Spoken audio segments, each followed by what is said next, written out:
Interpretation team, if you could please do a 10 count on the English channel. 1, 2, 3, 4, 5, 6, 7, 8, 9, 10. Interpreter 2. 1, 2, 3, 4, 5, 6, 7, 8, 9, 10.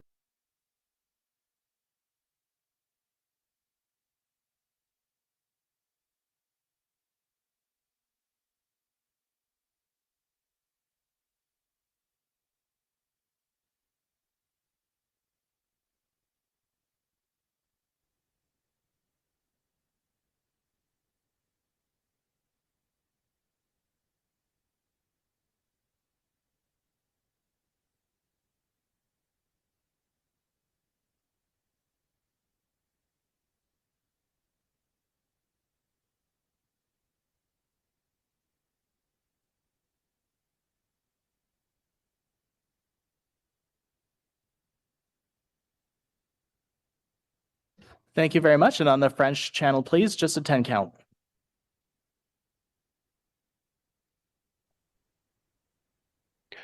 1, 2, 3, 4, 5, 6, 7, 8, 9 et 10.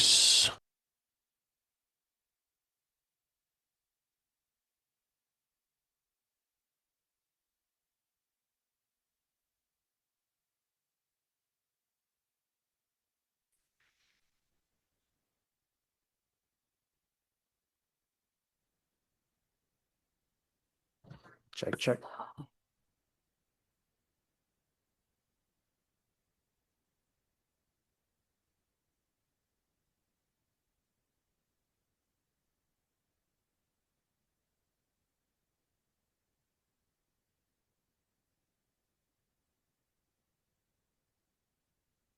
Thank you very much, interpretation team.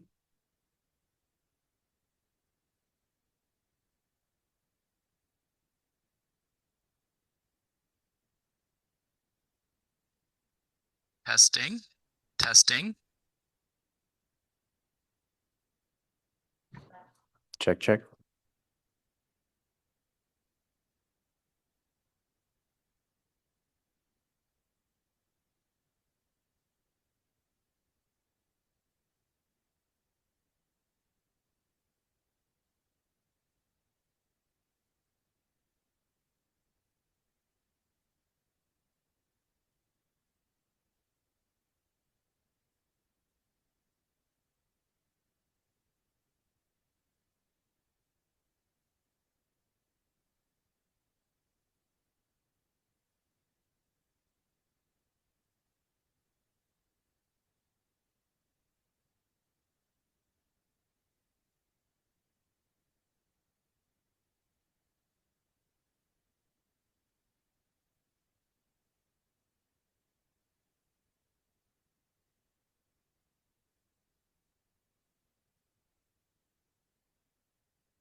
We will begin in 1 minute.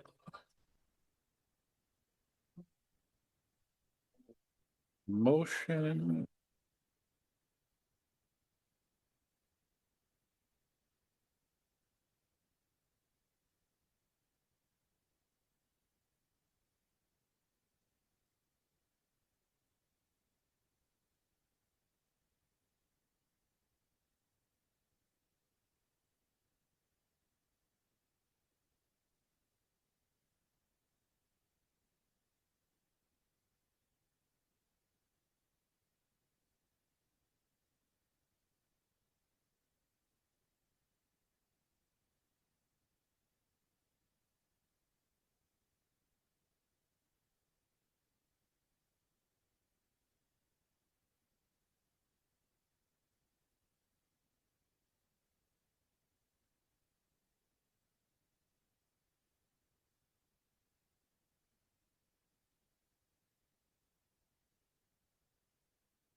All right, everyone, we're going to begin. Please take your seats. This is our Transit Committee meeting for Thursday, June 11th, meeting number 27. Il est important de souligner que la ville d'Ottawa se trouve sur un It's territoire non important to cédé. point out that the city is on the unceded initiative territory who have lived in this area since only their culture and presence have nurtured of the Algonquin Anishinaabe people who lived and continue to live on this land. We recognize and honor the valuable contributions of the First Nations, Inuit, and Métis. They and their ancestors have been stewards of this territory for generations. Before we get into the formal part of the meeting today, this is an Employee Recognition Month, and I'd like to take a moment to recognize and sincerely thank the entire OC Transpo team. As chair of the Transit Committee, I have the privilege of seeing the remarkable work that OC Transpo employees carry out across the city on a regular basis, and I'm continually reminded of the dedication that keeps this system moving every day. Aux employés de la première ligne, vous êtes le As our visage frontline employees, you are the face of transit in Ottawa. Your professionalism and whether it's for residents who depend on you or through the organization are simply admirable. Those of you who work behind the scenes, your contributions may not always be visible to the public, but they are absolutely essential to delivering safe and reliable service. And to the management and leadership teams, thank you for guiding operations, supporting staff, and navigating the complexities of a modern transit system. Le transport en commun est un service qui ne Transit prend is a jamais service vraiment that fin. is never ending. It requires work, getting up early in the morning, working late at night, on weekends, and whatever the conditions of the It weather. also requires professionalism, patience, and resilience, qualities that OC Transpo employees demonstrate each and every day. Le travail que vous accomplissez a une The work that you are doing has a direct effect on the quality of life here in Ottawa and should be recognized and celebrated. On behalf of everyone on Transit Committee, thank you for your commitment, your service, and your continued dedication. And I'd like to hand it over to GM Rick Leary for some additional comments. Good morning. Bonjour tout. Good morning, Thank you, Chair everybody. Bauer, for your thoughtful words about our staff, and I appreciate your recognition of the people who keep OC Transpo moving. Now, before I move on to the next slide, I also want to echo the chair's sentiment. Here in our nation's capital, our employees are the face of OC Transpo. Every employee plays a key role in keeping our city moving, delivering a safe, reliable, and accessible transit service to our customers. Throughout Employee Recognition Month, our teams across the organization are hosting a wide range of recognition activities to bring people together and celebrate their contributions. This year, we once again host our Employee Festival. It's an opportunity for our staff to showcase their operations and the valuable daily contributions they make to public transit. And I'd like to extend that invitation to you, Chair, and the committee members as well. And I hope you're able to join us to the 20th this month. Should be great. Employee Recognition Month gives us a moment to pause and celebrate, but our appreciation extends far beyond the month. To all staff, I just want to say thank you for your dedication, your resilience, and your commitment to serving the residents of Ottawa. Will that begin the update if you're ready? Well, we'll go through our roll call Well, and our you. agenda review, and then we'll come back to the rest of the presentation. Perfect. We have no regrets today, so I'll ask our committee coordinator to do the roll call. Councillor Brockington, Here. Councillor Carr, Here. Councillor Hill, Present.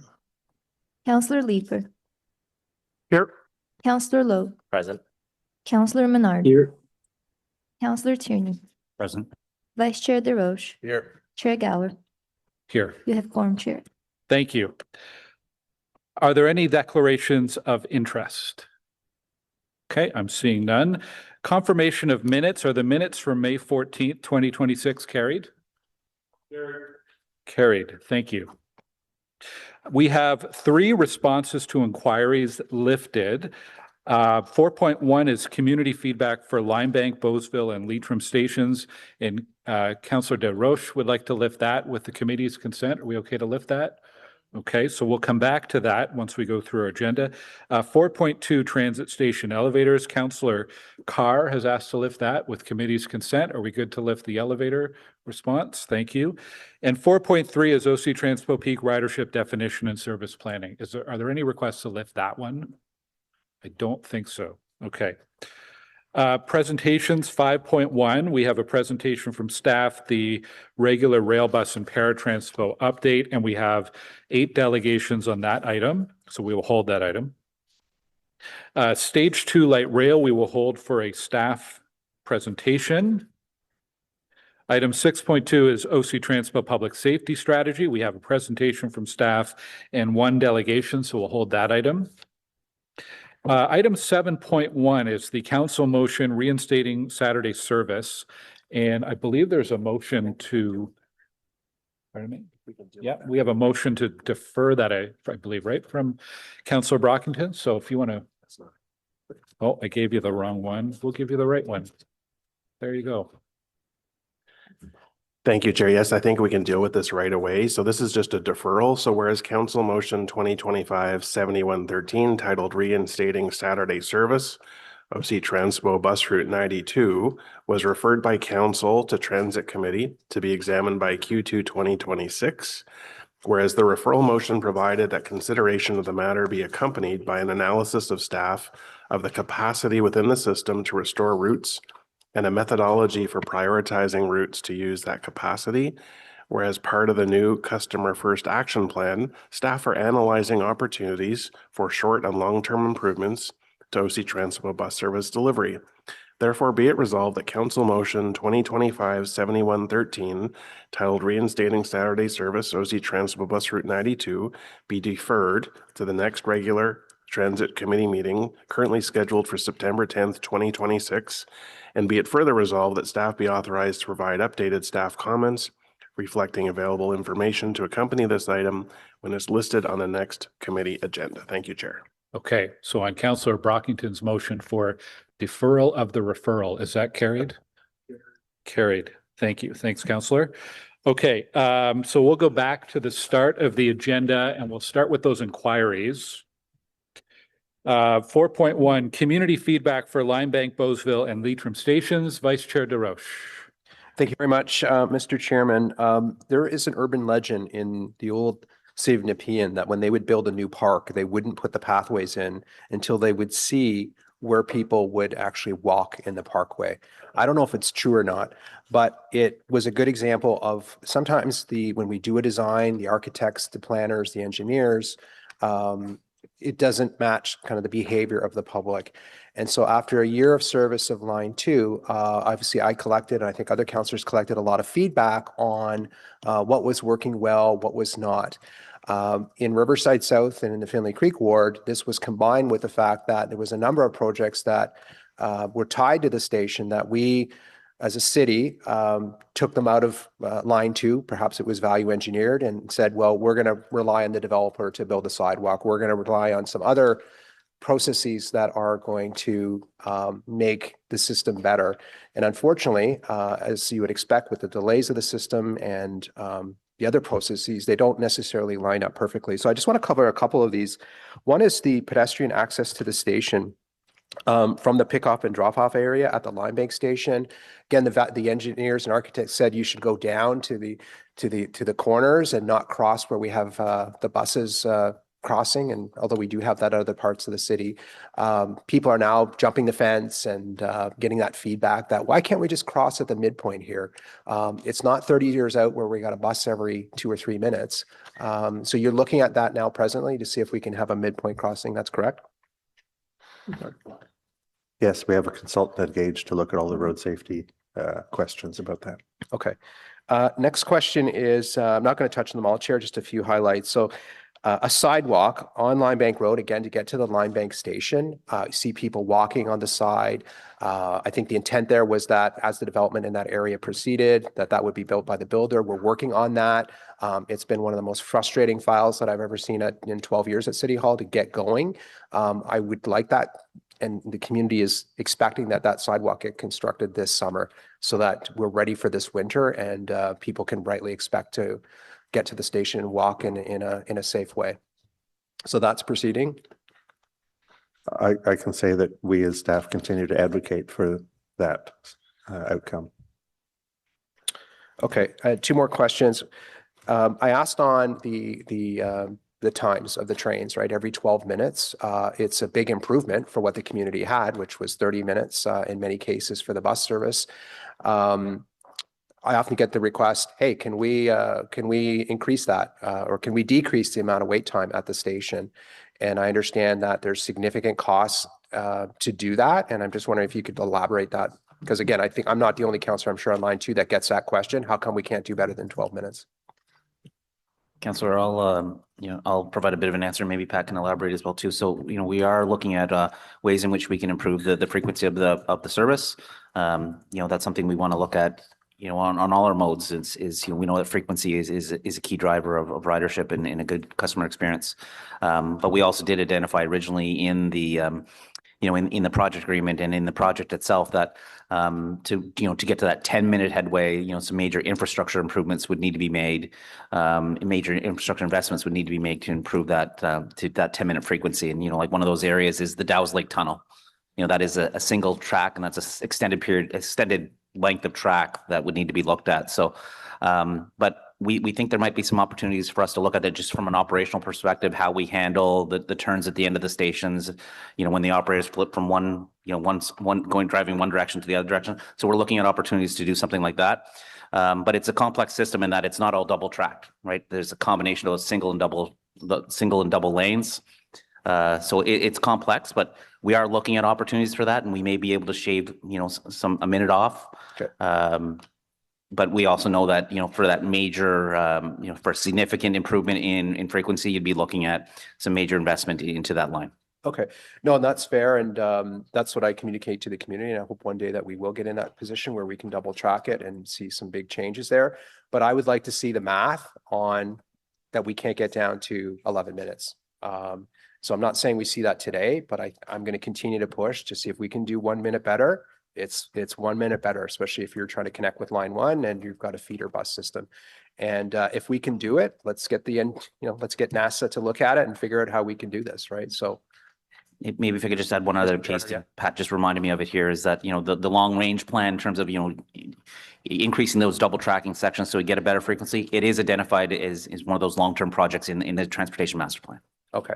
And so how are you going to look at just getting it down to 1 or 2 minutes better? Like, So we're looking at it from a planning and scheduling perspective, from an operations aspect, not an infrastructure investment perspective. okay. And then lastly, Chair, I had a question on routes 93 and 94 and looking at the possibility of staggering those times so that when people arrive, for example, at the Leitrim station, they want to get to Finley Creek, there are some passengers that would benefit potentially from the 93 or the 94, right? And there's some overlap there. And could we look at sort of spacing that out potentially so that for some passengers, they would have a better frequency?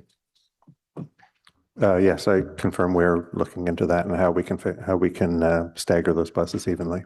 Okay, thank you very much. That's all, Mr. Chairman. Thank you to the committee. Like I said, this was a long list of questions that I collected over the year of operations of Line 2. Appreciate the answers back to the public. There's some progress being made to fix some of the gaps that are missing. And there's some things that we can look at in the medium and longer term. So I'm pleased to see that. And I think we should do this just as a matter of process, Mr. Chairman, when we do the launch of the future lines, that after 1 year of service, you go back and look at like what did we think was a good idea at design and what did passengers and behavior actually do? And Councillor Brockington, I'm sure, has many examples of that in his ward as well. So thank you for that time today, Mr. Chairman. Okay, thank you. Any other questions on that inquiry? Okay, we will move to 4.2, the inquiry on transit station elevators. Councillor Carr. Yeah, thanks very much. And thanks to my colleagues for lifting this inquiry, which I recognize is a little bit different than, reliability of trains and buses, and it's truly on a different level, shall we say. But the numbers of the outages is concerning. I hope it would be for management. I originally asked this question given my role as council liaison to the Accessibility Advisory Committee, but upon reviewing the data, I do have some more pointed questions. I guess one of my biggest challenges in understanding what is being done is trying to understand why for our bus stations that we, with our contract for bus stations, we require, is it 98%? Sorry, just 1 second. Overall uptime of at least 98%. This is with our bus station elevators that OC Transpo manages through a full-time maintenance contract. It specifically says, monthly inspections, a spare parts inventory callback rate of less than 0.4 per elevator per month, and an overall uptime of at least 98%. But I don't understand what is in our contract for RTM. It talks very loosely about what the requirements are, 24/7 on-call emergency, preventative, corrective maintenance. But some of these outages and the mean time to repair are astonishing. So what is it in our contract? What is in our contract with RTM to ensure that these outages are brought online at a much faster rate? Because it is, I don't think it's acceptable. I recognize that most of our stations have multiple elevators, but when we're trying to increase capacity, when we're trying to restore service, restore confidence of customers, even one elevator being out during peak times or at any time is inconvenient to those people wanting to use an elevator or, more importantly, needing to use an elevator. Thank you for the question. And both OC Transpo and our partner RTG recognize that we need to make some improvements in terms of the availability of the elevators on line 1. With that said, and you highlighted a key point is, in the design aspect of it, it was, one of the key features was making sure that we had redundant elevators accessing every platform on the rail line system where an elevator is required, where an elevating device is required. So that was one of the key features putting there. So there is those opportunities for elevators to be down, but customers still have full access to the entire station. But the main contractual element that we have is there's a station availability requirements in the PA in which there could be potential financial deductions and other penalties should they not be able to maintain those that station availability. And that means if people do not have access to elevators to access the various levels within the station, then there's deductions and potential penalties that could apply. Okay, I appreciate that very much. One thing that really struck me, though, in reading this is that, the contractual performance standards for unplanned outages for lines 1, 2, and 4 so let's say with line 1, because that is RTM, 30 minutes from notification of fault and required rectification time, 4 hours for notification of fault. But the performance metrics that were provided in this report are from January to April 2026. And in this inquiry response, it says this is new data that has been provided to the city by RTM. And now the city staff are working with RTM to have this data regularly provided. Why was this data not being requested previously? Like, we've had the line 1 in place since September 2019, but have we not been tracking the data of how long it takes to repair these elevators? When it's, January, it was mean time to repair was 6.3 hours, February 9.9, March 5.5, April 47.8 hours. You've explained why that's an outlier, but that's significant. And when we have a required rectification time of 4 hours from notification of fault, like, this data is not great. It's not meeting the service standard. But more importantly, why was this data not being provided for the last 7 years? Why is this only new data now? Chair, we've been working with RTG and improving all their data reporting. Focus on the early days was definitely on the challenges, the technical issues that we were facing that was really impacting the service delivery aspect. But we've been working collectively with them to improve the reporting in all aspects, whether it be on the vehicles, whether it be on the elevators, on the stations, on their maintenance plans. We have been tracking, we have been monitoring, and making sure that they're adhering to the station availability aspects of it. But this is an area where we need to focus more time, more effort, and we have RTG's commitment that they're going to continue to provide us with additional information and data to be able to support our oversight activities, but very much linked to that customer, the 10-point action plan and the customer focused action plan that we have, right? So I can't give you a definite answer as to why it took so long to get to this point, other than we've been focusing on those issues, and they've been very proactive in getting us more and more information when we've been pushing for it. Hey, I appreciate that. It just seems to me like we have a contract with them, states that we can withhold payment if they don't meet their contract, but then we're not even monitoring their contract to make sure that they meet the performance. So to me, that's a big concern. I know not everybody is we hear a lot about needing more buses, needing more operator, scheduling needs to be on time, but I also do think it's important that our stations are welcoming and available to everybody that wants to use them. So I won't say anything more there, but I will be following up on this, and thank you for providing the report. It was very telling to me that we need to make sure our customer experience is better and be on them for the data and what is in their contract. So thank you for the opportunity to speak to this. Councillor Tierney. Great. Thank you very much. And a great inquiry, because it is one of the things, being a terminus station at Blair. I know we're working very hard. I've worked with Troy and the gang and Pat. We're a couple years behind on the elevator replacement, and champions within the area of accessibility like Max Bro and a whole group of people have been highlighting this for good reason. I guess there's two things. These elevators seems like, McDonald's ice cream vending machines. They break down all the time and they just sit there because there's always claims there's no parts or things are happening. And we know the status of those elevators at Blair. They're very old. You can't get the new parts. So we're putting a new elevator in. Will the new elevators have accessibly ready parts? Because they will break down. That's the nature of elevators. It happens here at City Hall. We didn't have an elevator for a year, and it only goes 3 floors. So I just want to make sure that we're really focused on that aspect of things.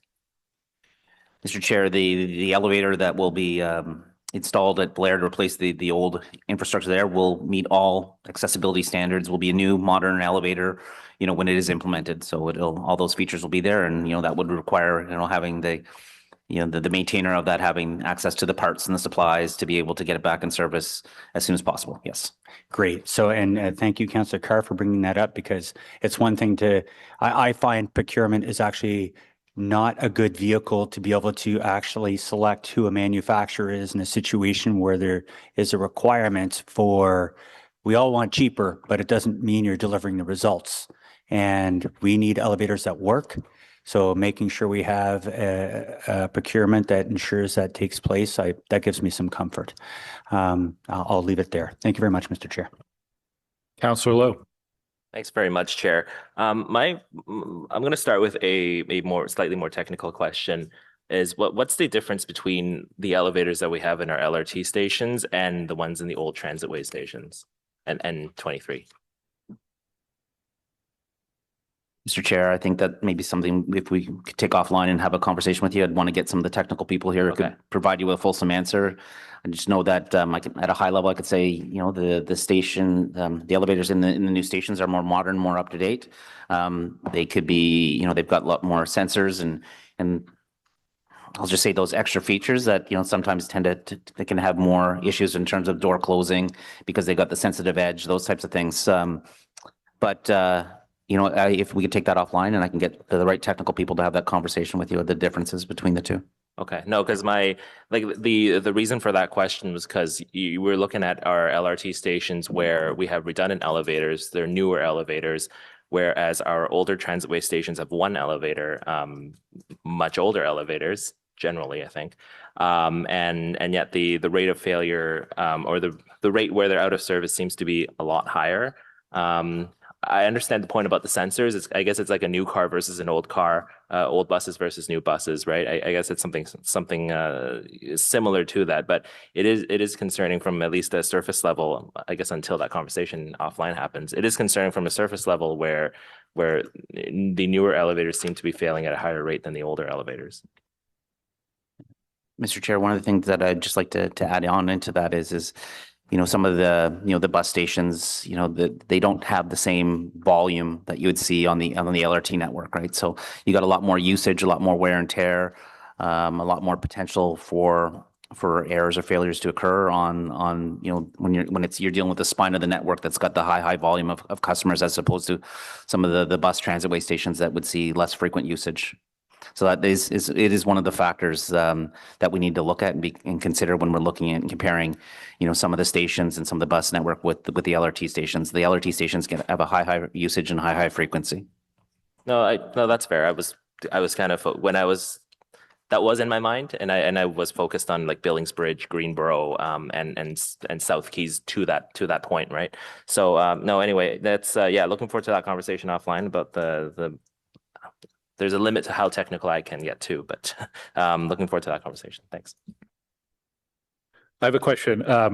Does anyone know if the RMCO, the Regulatory Monitor and Compliance Officer, has ever looked at the elevator piece specifically over the last 5 or 6 years? Thank you for the question, Chair. No, he has not. Okay, I'm going to send him an email and I'll copy my committee members and ask if he could consider that for his upcoming work plan. Because I think it's important. Thanks, Councillor Cart. Okay, we'll move on to item 5.1, OC Transpo update, rail, bus, and paratranspo. We have a lengthy staff presentation because there's a lot going on. And then we will go to delegations, and then we will go to questions for staff. So Rick, over to you and the team. Thank you through the chair. Okay, now we'll begin the OC Transpo update. Welcome, everybody. We have several important updates to share with you today. Looking forward to it. First, we're going to begin with an update on the O train line 1 and the progress that we've made to safely restore capacity. Next, we're going to examine some of the core actions of our Customer First Action Plan that will improve service reliability for customers. As I've mentioned, reliability is the result of many factors: a well-maintained fleet, attainable schedules, and incredible people that deliver service. Today, we're going to talk in detail about how our bus schedules are changing to provide predictability to customers, how our fleet plan is adapting to onboard new buses and focus on preventive maintenance, and the comprehensive hiring strategy that will ensure that we have people to keep Ottawa moving. Finally, we're going to have an update on our non-fare revenue initiatives, which are part of the improving our finances, as well as our evolving communications approach to keep everyone informed of how our Customer First Action Plan is transforming service. Together, all these efforts will strengthen the customer experience by building reliability and resilience to our service.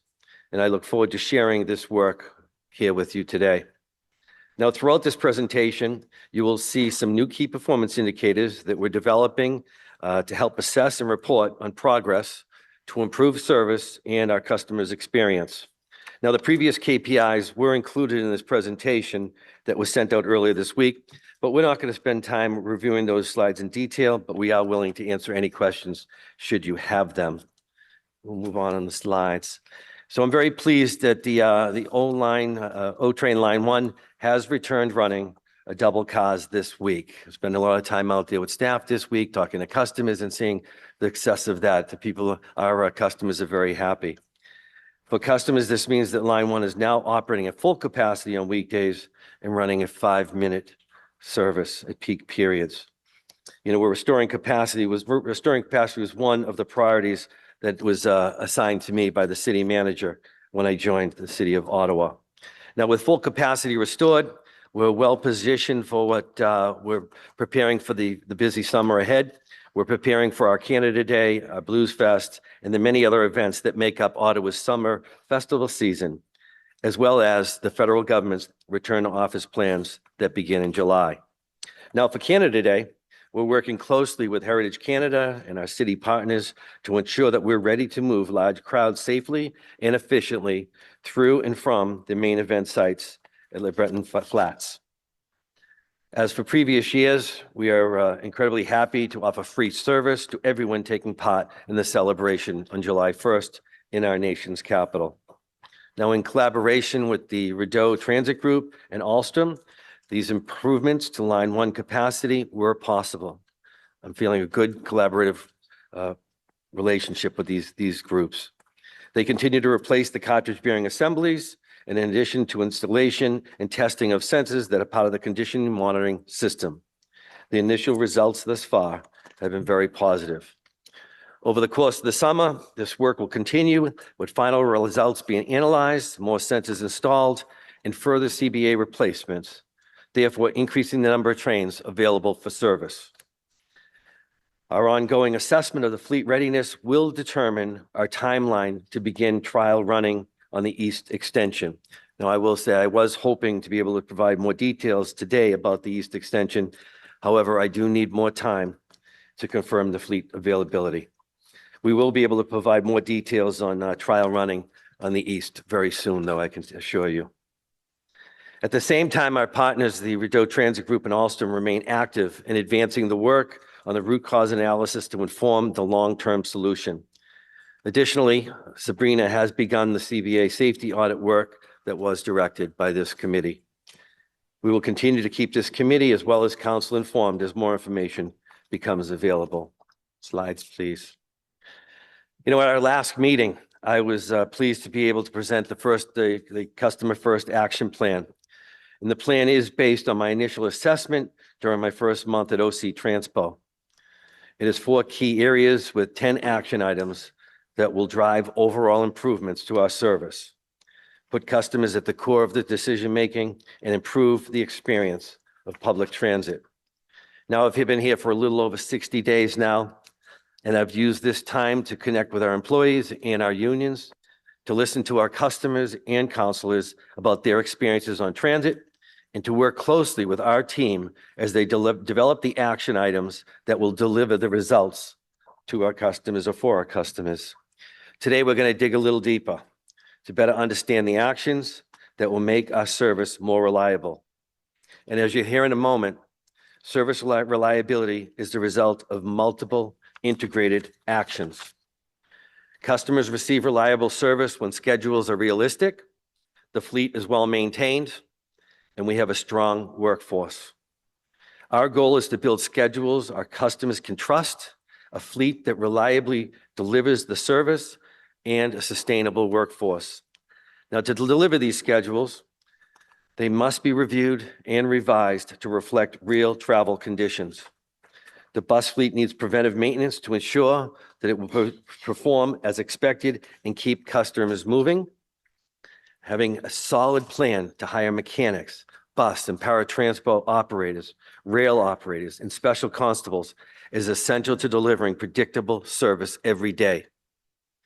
Reliable service is the sum of these parts, and without one of them, the others will not be successful. Today's presentation will take you through each of these areas, their touch points, and how we're supporting these actions as a unified program. I'm going to talk about the current state of these elements, the integrated strategies that give us the improved service customers expect, and how we're going to monitor and report out on progress. Today, our team, Pat, Rami, and Sabrina, will present these integrated plans and the actions that will start to deliver noticeable improvements to our customers as early as this summer and throughout the fall. These plans are based on solid foundations laid by this council and their investments in the fleet and customer improvements.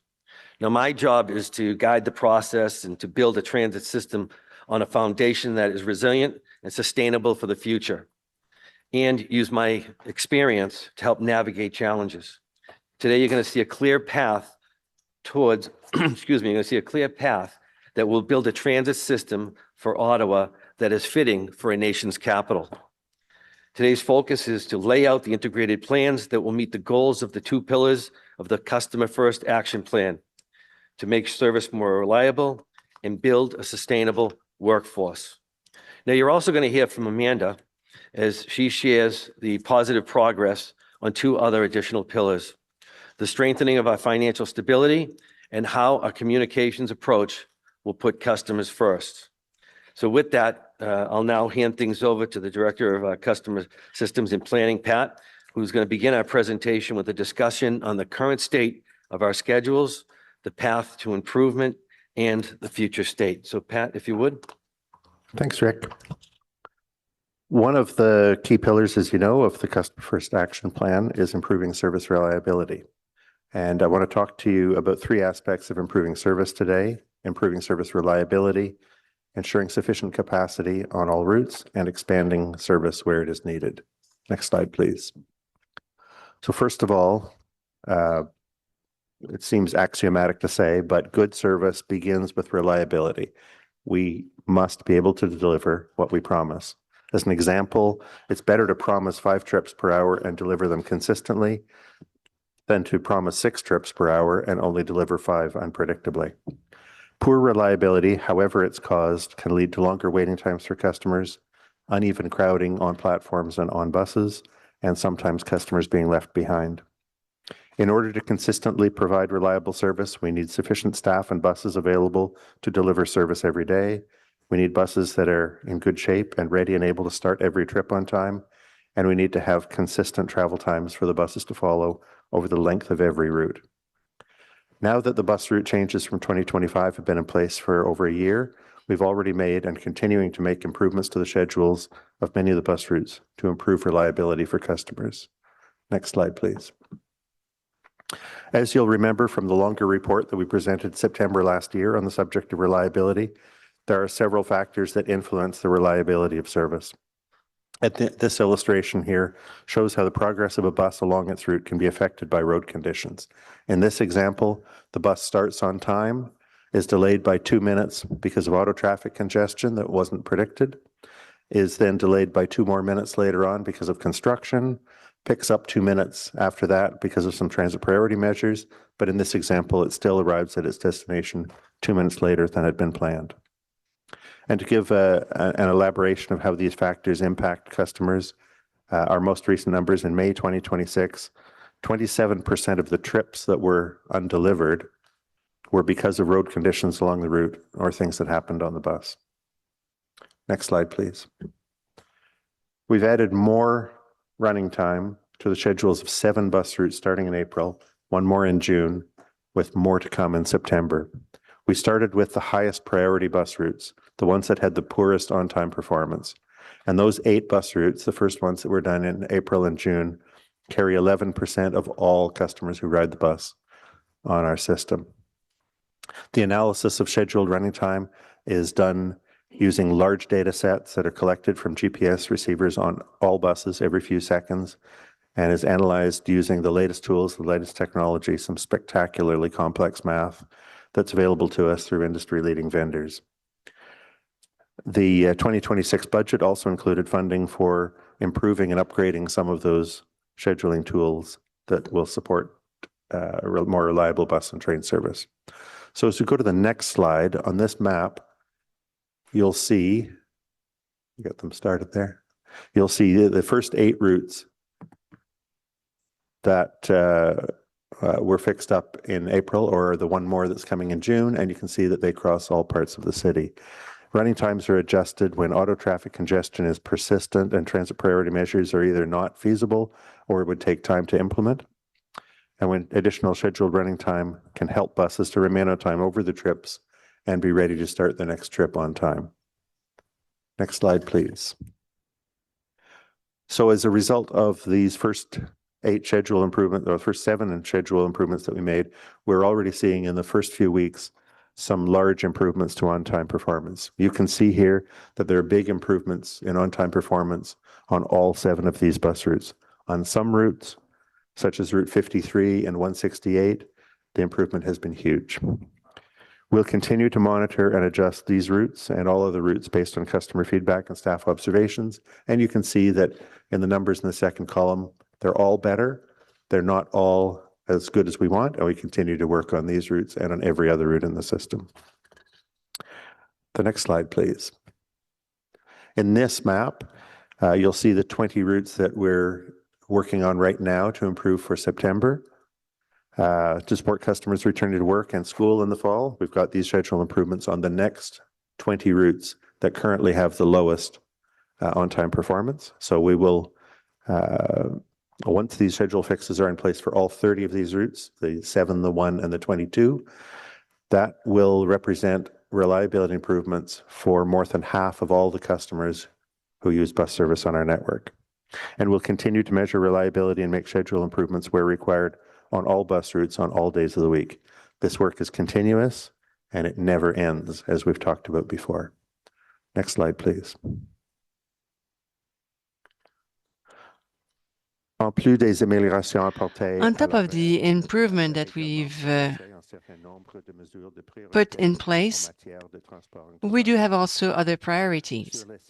On Route 11 and 30, detailed analysis and conceptual studies are underway, and we thank the councillors for the ridges along these routes for their contributions and support.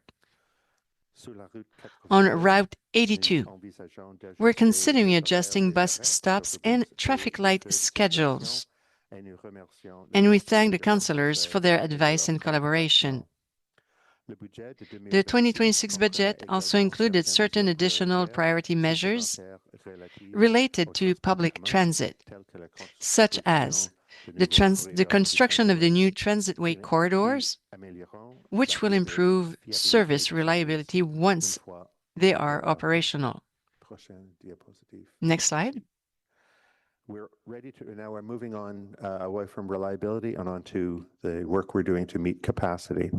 We're ready to respond to anticipated increases in ridership when more customers return to work and to school this September. We have buses ready to increase capacity on busy routes and to provide better service from park and ride lots.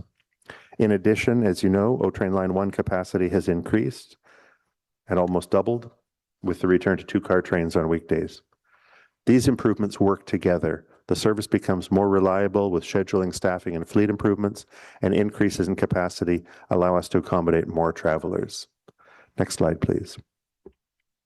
We're working with the federal government as they plan for increased numbers of their staff to work on site and to do so more days of the week. They've shared with us home and work locations for many of their workers, and we've used these data to identify the routes that we need to watch closely.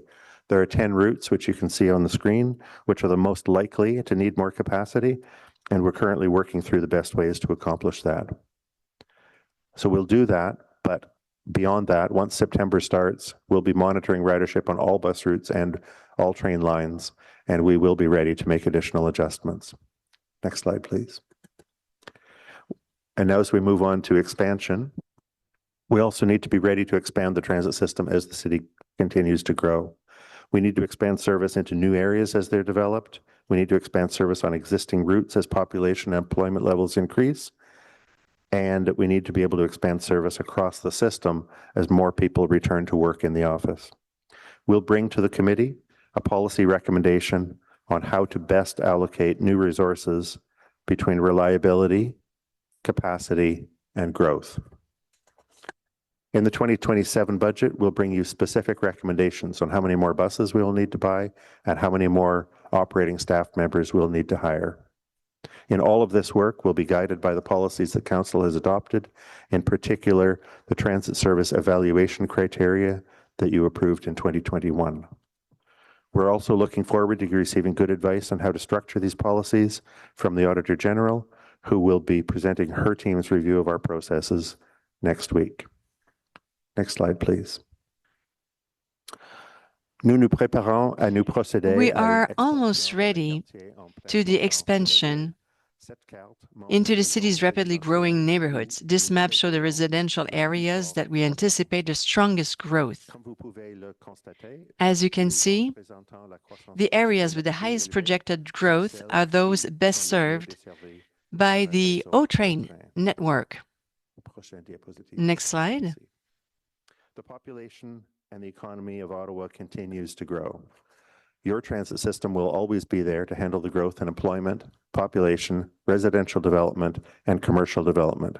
We want OC Transpo to be a good travel choice available to everyone in Ottawa, and we want everyone in Ottawa to be able to travel across the city without the need for a car. Providing a good transit service to everyone is possible when bus service is reliable, when train service is reliable. And that means that we need to have enough staff, good schedules, train and bus equipment in good working order. And my colleague Rami will take you now through the next few slides. Merci. Thank you, Pat. Good morning, everyone. Bonjour à toutes et tous. Building on the context my colleague Pat has shared, I want to give you a clear picture of where our bus fleet stands today and where we are taking it. This morning, we will cover the current composition of the fleet, the work underway, and how we're preparing for fall service and winter ahead. There's a lot happening right now. We're onboarding new buses, retiring old ones, refurbishing others, and fundamentally changing how we maintain the fleet.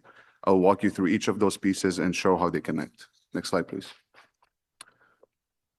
As you are all aware, we are in the middle of a significant fleet transformation. As new electric buses are brought into service, we're finally able to retire the most unreliable vehicles in our fleet, and redirect our maintenance resources toward assets that will serve the city for years to come. Since the end of winter, we have retired 100 of the most costly, unreliable, and labor-intensive buses in service. That's 20 Vero buses, which were over 20 years old, 13 60-foot articulated buses that were well past their end of life, and 67 of our 77 double-deckers. These buses are between 8 and 10 years old, have not had a midlife refurbishment, and have less reliable and more expensive, are more expensive to maintain than our age-articulated fleet.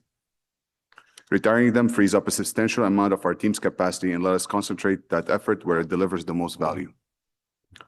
At the same time, we still need high-capacity buses in service. With funding from the 2026 budget, we have identified 30 of the 60-foot articulated buses for full structural rebuilds to add at least 3 more years of service life to them. We selected the buses that have had the most recent engines and transmission replacement to undergo this work. The work does not end there. I've spoken before about how winter-driven defects create the labor backlog that impacts maintenance efforts throughout the rest of the year. This summer, we will temporarily ground sections of the fleet for an intensive preventative maintenance campaign targeting hose replacements, electrical components, and other failure points we know will emerge next winter. In total, we're looking to service up to 290 of our buses throughout the summer. And through all this, we continue onboarding new buses. At the beginning of this week, we had 125 e-buses in operation. By next week, we will have 131, tracking towards 228 by the end of the year. Additionally, the first of our new 60-foot articulated buses will arrive in Ottawa by end of June. Next slide, please. It's well known that we've been struggling with the impacts of the age of the fleet, and we have shared with committee previously that things will get better once the e-buses come into service. Today, I'm happy to say that we're seeing the light at the end of the tunnel, and we're starting to see the results of fresh, new, and reliable buses. With 125 electric buses in service, we are already noticing the impact on the health of our fleet. By the end of 2027, we will have 354 battery electric buses in service. That's 50% of our conventional fleet that will be zero emission, consistent with our commitment to the city's climate change master plan. That milestone will make Ottawa the city with the highest percentage of electric buses in its fleet among major cities in North America. As of today, our electric buses have driven 2.6 million kilometers in service. They have saved over 3,000 tons of CO2 emissions, equivalent of taking 734 gas-powered cars off the road for a year, and have displaced approximately 1.3 million liters of diesel fuel. Next slide, please. These charts show what all of these changes actually look like in terms of fleet profile, where we are today versus how the fleet will look in Q4 2027, once the full electric fleet is in service and decommissioning is complete. The difference is significant. We started this year with an average fleet age of 11 years. By the end of 2027, this will drop to 4 years. Over the next year and a half, Ottawa will transition to a bus fleet that is easier to maintain, more reliable on the roads, and far better positioned to deliver the consistent daily service we promise our customers. I'm certain you've noticed the reduction in high-capacity buses within the fleet to 12%. As we look to the future, maintaining an appropriate proportion of high-capacity buses will be a key priority to ensure our fleet profile aligns with the population and ridership growth that my colleague Pat referenced earlier. We'll continue to keep the committee updated with any developments. Next slide, please. Mr. Larry mentioned during last meeting that we will have a new KPIs. We've been working towards this for some time. As we reshape the fleet, it is essential that we measure our progress in ways that are clear, meaningful, and tied directly to the customer's experience. I would like to share the 3 key indicators that are guiding our decisions and that we will report against going forward. The first one is a mean distance between failure, which means to measure how far a bus travels before breakdown on average. The second KPI is a direct reliability factor, which measures how many buses we expect to fail mechanically during a service day, directly impacting customer experience. The third KPI is our preventive versus reactive maintenance ratio, which measures how much the work performed is planned versus how much is unplanned. Next slide. As I mentioned, MDBF is the average number of kilometers a bus travels before experiencing a breakdown. Our target is 10,000 kilometers, which aligns with industry standards. Today, our fleet average is 6,500 kilometers. This graph clearly highlights that this metric pulled higher by the 40-foot Nova diesel buses and the new e-buses. This is a direct result of a solid preventative maintenance program. The articulated and double-decker fleets, both of which have not had midlife refurbishment, have dragged it down significantly and have been the primary driver of our availability challenge over the past few years, directly impacting customers. At a previous committee meeting, we explained our transition to mileage-based inspections and 10,000-kilometer intervals. That interval is the threshold that allows the buses to avoid unnecessary breakdown, similar to any other vehicle. I want to note that the MDBF was one of the driving factors in the decision to retire 67 double-deckers. While our articulated fleet sits well below target today, it is roughly twice as reliable as the double-decker fleet was. So in summary, these buses were coming in 4 to 5 times for repair outside of their maintenance window, creating an unsustainable demand for already scarce resources. By the end of next year, once our fleet transformation plan is complete, we project the MDBF to be well above 10,000 kilometers, putting us in a position to deliver the bus availability we promise our customers. Next slide, please. The direct reliability factor measures the percentage of buses we expect to fail during a service day, resulting in 1 or more canceled trips. Our target is 2%. Ambitious, but an achievable industry standard for a healthy fleet. This is an area where we have struggled. In Q1 of this year, to put 500 buses on the road, we needed 36 additional vehicles just to compensate for on-street defects. That is a direct measure of how much the H fleet was costing us in availability. The graph shows a serious spike this year at over 7%. That figure captures only buses that stopped working entirely. It does not include buses that experienced issues but still made it back to the garage. When you include those, the total average 17%. But the graph also shows something important. As we have onboarded new buses and decommissioned unreliable ones, the direct reliability factor dropped by almost 50% immediately. That is a direct, measurable result of the plan working. We expect to see continued improvement as we progress through our action plan and complete the new fleet onboarding. Next slide, please. This indicator is one Mr. Laurier has shared with you before. It is the ratio of planned preventative maintenance to reactive work. Our target is 80% planned, sparing 20% for reactive work. I want to be direct about what this means.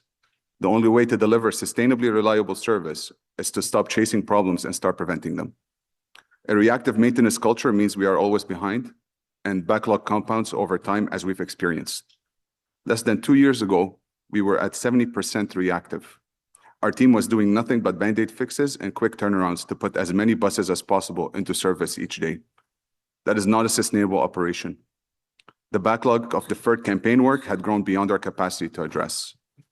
From the 2026 budget, we've invested in analytical capacity, planning, and quality assurance program to build the foundation for a preventative maintenance culture. It does not happen overnight, but the trajectory is clear, and we are moving in the right direction as shown in the graph. To summarize where we are headed, we will measure success by ensuring 80% of work is pre-planned, that we maintain 102% of our daily fleet requirement and available buses, leaving no more than 2% to daily failures, and that our buses complete their full 10,000 kilometer service interval without breaking down while in service. Next slide, please.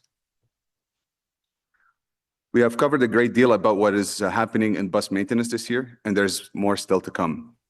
Our most reliable fleet, the 40-foot Nova diesel buses, have now reached their midlife point. This is a fleet of 249 buses that has served us well, but they still have a long way to go. To make sure we do not face the same issues we see today when these buses approach end of life, we have started the process for full midlife refurbishment of this fleet. None of this maintenance work happens without the people to do it. As you know, the market for qualified technicians and mechanics has tightened significantly. We are still working towards our workforce targets to recruit qualified resources through every avenue. Ultimately, if we cannot find fully trained mechanics, we will have to invest in developing them ourselves. There's also an industry best practice. Our team is expanding our apprenticeship program to build a sustainable in-house pipeline of skilled trades that grows alongside our fleet. There's exciting work happening on the recruitment and apprenticeship front. And with that, I will hand this over to my colleague Sabrina to tell you all about it. Thank you. Merci beaucoup, Rami. As you just heard from Pat and Rami, reliability is built upon providing capacity for current and future growth. And by having a stable fleet of vehicles, we cannot achieve this in a silo. The last piece of the puzzle is having a robust workforce, one that can safely operate and maintain our fleet. The plans that we were just discussing, in addition to what I'll be presenting now, are the keys to delivering on our promise to provide safe, reliable service to all of our customers. Our workforce plan is a key part of the equation by ensuring that we have a full complement of frontline staff. Without these critical positions, we would not be able to operate our trains, our buses, or ensure our fleet remains safe and in a good state of repair. While recruitment and training have been ongoing and continue to be a part of our operations each and every day, we are in the process of significantly ramping up our efforts. This morning, I'm going to walk you through our new integrated workforce plan, one that brings together all the pieces to deliver a more reliable service and improve on our overall customer experience. Next slide, please. Each year, training and recruitment plans are developed. Going into 2026, this was no different. However, as part of our continuous monitoring of service delivery and reliability, gaps were identified that caused us to reassess. A new integrated workforce plan has now been developed to help right-side our key positions from now until the end of the year. Then in parallel, we're working to build a multi-year plan to ensure sustainability. A well-structured, multi-year approach to training and recruitment is essential to maintaining safe, resilient transit operations by ensuring we have the right people with the right skills in place today while building capacity for the future. This plan will allow us to guarantee the continuation of our training programs and our recruitment programs as well, which will contribute to ensure that our clients have a reliable transit service. In human resources, and finance to make this plan a reality, and we could not do it without their support. In addition, we've been collaborating with our union partners to deliver on this workforce strategy. I'd also like to thank all our union presidents, but in particular Noah, who is here with us today. As we've shared in previous Transit Committee updates, and as we've seen in recent months, we have been experiencing staffing challenges in some frontline operational groups, which required unplanned temporary service adjustments. These staffing challenges have led to service that at times can be unpredictable. Our goal is always to deliver the service that we advertise. This new integrated workforce plan will help stabilize our workforce and ensure operational readiness for the O-Train's expansion and the areas of growth that Pat mentioned earlier. This approach will strengthen not only our resiliency, but also build in redundancy at every stage in the process. We are currently focused on staffing the key frontline operational positions, including bus, para, and rail operators, rail controllers, mechanics and garage attendants, as well as special constables. These roles are all essential to our commitment to putting our customers first and ensuring a more positive customer experience. By having all these positions fully staffed, we can ensure the long-term sustainability for future growth. As we've discussed previously, and as Remy mentioned, the job market is incredibly competitive, in particular for areas such as mechanic. Building on Mr. Leary's background of expertise and in partnership with local colleges, we are looking to further expand our apprenticeship program. And this will allow us to have an internal pipeline by growing our talent in-house as we are helping to ensure the continued long-term success of our operations. This is a joint initiative between myself and my colleague Remy. Overall, as you can see, this plan is ambitious. Although it will require more time and resources to achieve it, it will ultimately result in an improved experience for both our customers and our staff. One of the biggest changes we've had to make in building this plan is a shift in our perspective to help build in redundancy at different stages. As a result, we are now targeting a staffing programming level of 105%, as Mr. Leary mentioned at the last Transit Committee meeting. This target takes into account many different factors, including retirement, attrition, failures, and trainees voluntarily withdrawing from our training program. While it is unlikely that we'll achieve this target, if we aim for 105% programming levels based on our experience and due to natural attrition, we'll be much closer to achieving the required staffing levels that we need to ensure safe, consistent operations, while reducing potential risks and building in long-term resiliency. Next slide, please. What you can see on the screen here is a snapshot of our existing frontline workforce as of April 30th, 2026. All of these frontline positions have a direct impact on our ability to deliver the service that we advertise, which is why we're so heavily focused on these positions in particular. I want to be clear that throughout the past year, we have consistently maintained our efforts to onboard and train new frontline staff continuously. Our integrated workforce plan is reviewed weekly and updated to reflect our needs as they change. As you can see on the column to the left, that shows all of the frontline employee groups. The middle column shows the current active staff headcount. That means employees actually working actively in those positions, not on any kind of leave. The right demonstrates the total number of trainees we would need required to bridge that gap between our current workforce and staffing programming levels about 105%. I want to emphasize that the number in the training target column is not the number of staff that we're currently short. As noted at the bottom of the slide, the table accounts for many different factors, including our existing vacancy rate, natural attrition, projected retirements, and the average trainee failure rate. Based on our experience and historical data, we know that about roughly 20 to 30% of people fail out of the training program or decide to leave the training program partway through. Additionally, these numbers also take into account the staffing that are required for our future growth, which includes the O-Train East and West expansions. That's why these numbers are as high as they are. Some of these positions, in particular bus operator, serve as the main pool of candidates for internal movements for other essential operational positions, such as rail operators, supervisors, and instructors. This compounds that number further. And in addition, to deliver on this new plan, we're in the process of hiring additional temporary relief instructors from the existing frontline positions to help support with expanded delivery of our training program. This will result in a temporary pull of existing operators, but will benefit our service reliability in the long run. This training target will enable us to consistently deliver on our promise to provide customers with safe and reliable service. Going into 2026, my team was already on track to train a record number of new staff. Now, in order to close this gap, additional time, resources, and training space is required. We're working very closely with all my colleagues across our departmental leadership team as this touches each and every one of us, as well as our partners in human resources and finance to ensure that we have the proper resources in place to achieve our resilient workforce. Next slide, please. What you saw before was the current snapshot of our workforce, and now I want to walk you through the current state of our ongoing recruitment efforts. These recruitment activities support all critical frontline operational positions across OC Transpo. As you can see, several positions remain open indefinitely, including bus operators, mechanics, and special constables. These are the positions that are experiencing higher attrition rates, growth requirements, and serve as job pools for other key positions across our organization. That means continuous recruitment is essential to maintain service delivery and meeting our workforce planning objectives. For the remaining competitions, candidates are being actively progressing through various stages of the internal and external recruitment process. To support these hiring efforts, we are using a broad range of recruitment strategies designed to maximize our reach, attract qualified candidates, and build a sustainable talent pipeline for the future. Our approach combines targeted marketing campaigns, proactive candidate sourcing, digital advertising, and community outreach.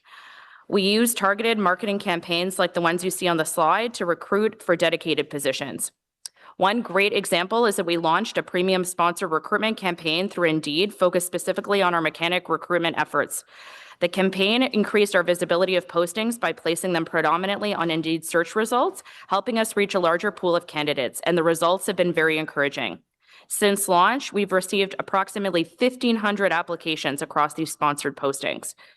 In addition, we also utilize social media and digital advertising, targeting key audiences, strategic billboard placements, and targeting marketing campaigns to promote opportunities across the organization.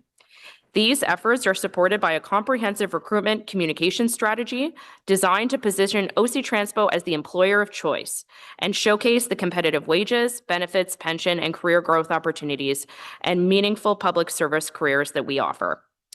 We are also engaging directly with potential candidates through career fairs, information sessions, community organizations, employment agencies, and post-secondary institutions.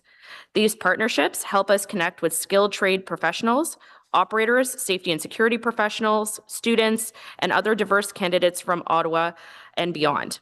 We want our workforce to be as diverse and as vibrant as the community of Ottawa that we serve. Recruitment today is way more than just job postings. It's about actively marketing OC Transpo and our city as a career destination, building our talent pipelines, and ensuring that we have the workforce that is needed to support transit service delivery now and into the future. Next slide, please. Next, I want to provide just a visual representation of roughly how long it can take to get through the recruitment and training stages before an employee is ready to proudly represent OC Transpo at our front line. This pipeline demonstrates the steps needed from posting to having a new employee ready to start on their first day. All in all, the recruitment process can take anywhere from about 100 to 150 days, depending on the position and a variety of different factors. Once the successful candidates have been recruited, a robust training program is administered and really depends on the mode and role the person is applying for. This can include a mix of classroom learning, in-field training, and on-the-job training. Completion of the training program can range from 27 to 300 days, with complex safety critical roles like rail controllers taking significantly longer. As you can see, the entire process end to end from posting to graduation can range from 130 to about 450 days. We have made some internal structural changes to help streamline these processes, increase efficiency, and ensure a close coordination between our training and recruitment teams. I'd like to take an opportunity to thank Olivia for setting up the recruitment team and for Mark for leading our new talent and recruitment training teams under a new umbrella that we're calling Talent and Training. Over time, employee movements for other opportunities is common and is encouraged. So by actively and continually recruiting and training, we can ensure a steady stream of employees to keep our operations running smoothly and allowing for career growth. Next slide, please.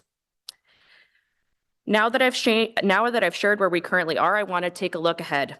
Sur cette diapositive, vous trouverez le On this calendrier slide, you'll see the current pipeline completion estimates to finish off recruitment and training for various positions. Initial ramp-up phase, we are in the process of filling essential positions in our recruitment and training teams to be able to onboard and train new frontline staff at unprecedented numbers.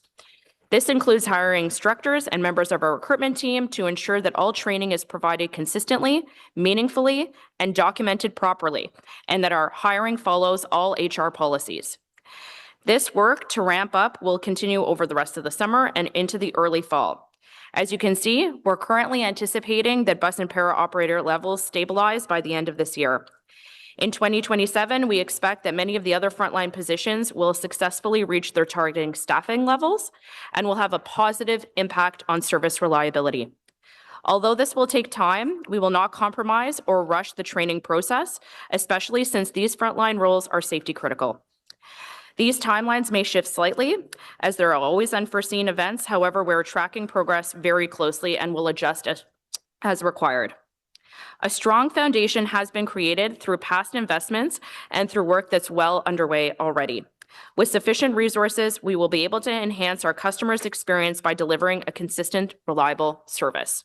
Next slide, please. Ensuring adequate and sustainable staffing levels directly affects how consistently and predictably transit service is delivered for our customers. We have seen this issue with our current staffing levels in certain operational groups, but in particular for bus operators and diesel rail operators, which is affecting our bus service and service on lines 2 and 4. As a temporary mitigation measure to address the staffing gaps, we've been heavily relying on overtime, but this is not sustainable. We are tracking overtime very closely, and once this plan is achieved, the reliance on overtime will lessen. The only way we can solve this is through delivering our new integrated workforce plan that I presented here today. To illustrate the impact that this has had on customers, we have had undelivered trips on both bus and lines 2 and 4, in particular over the last few months.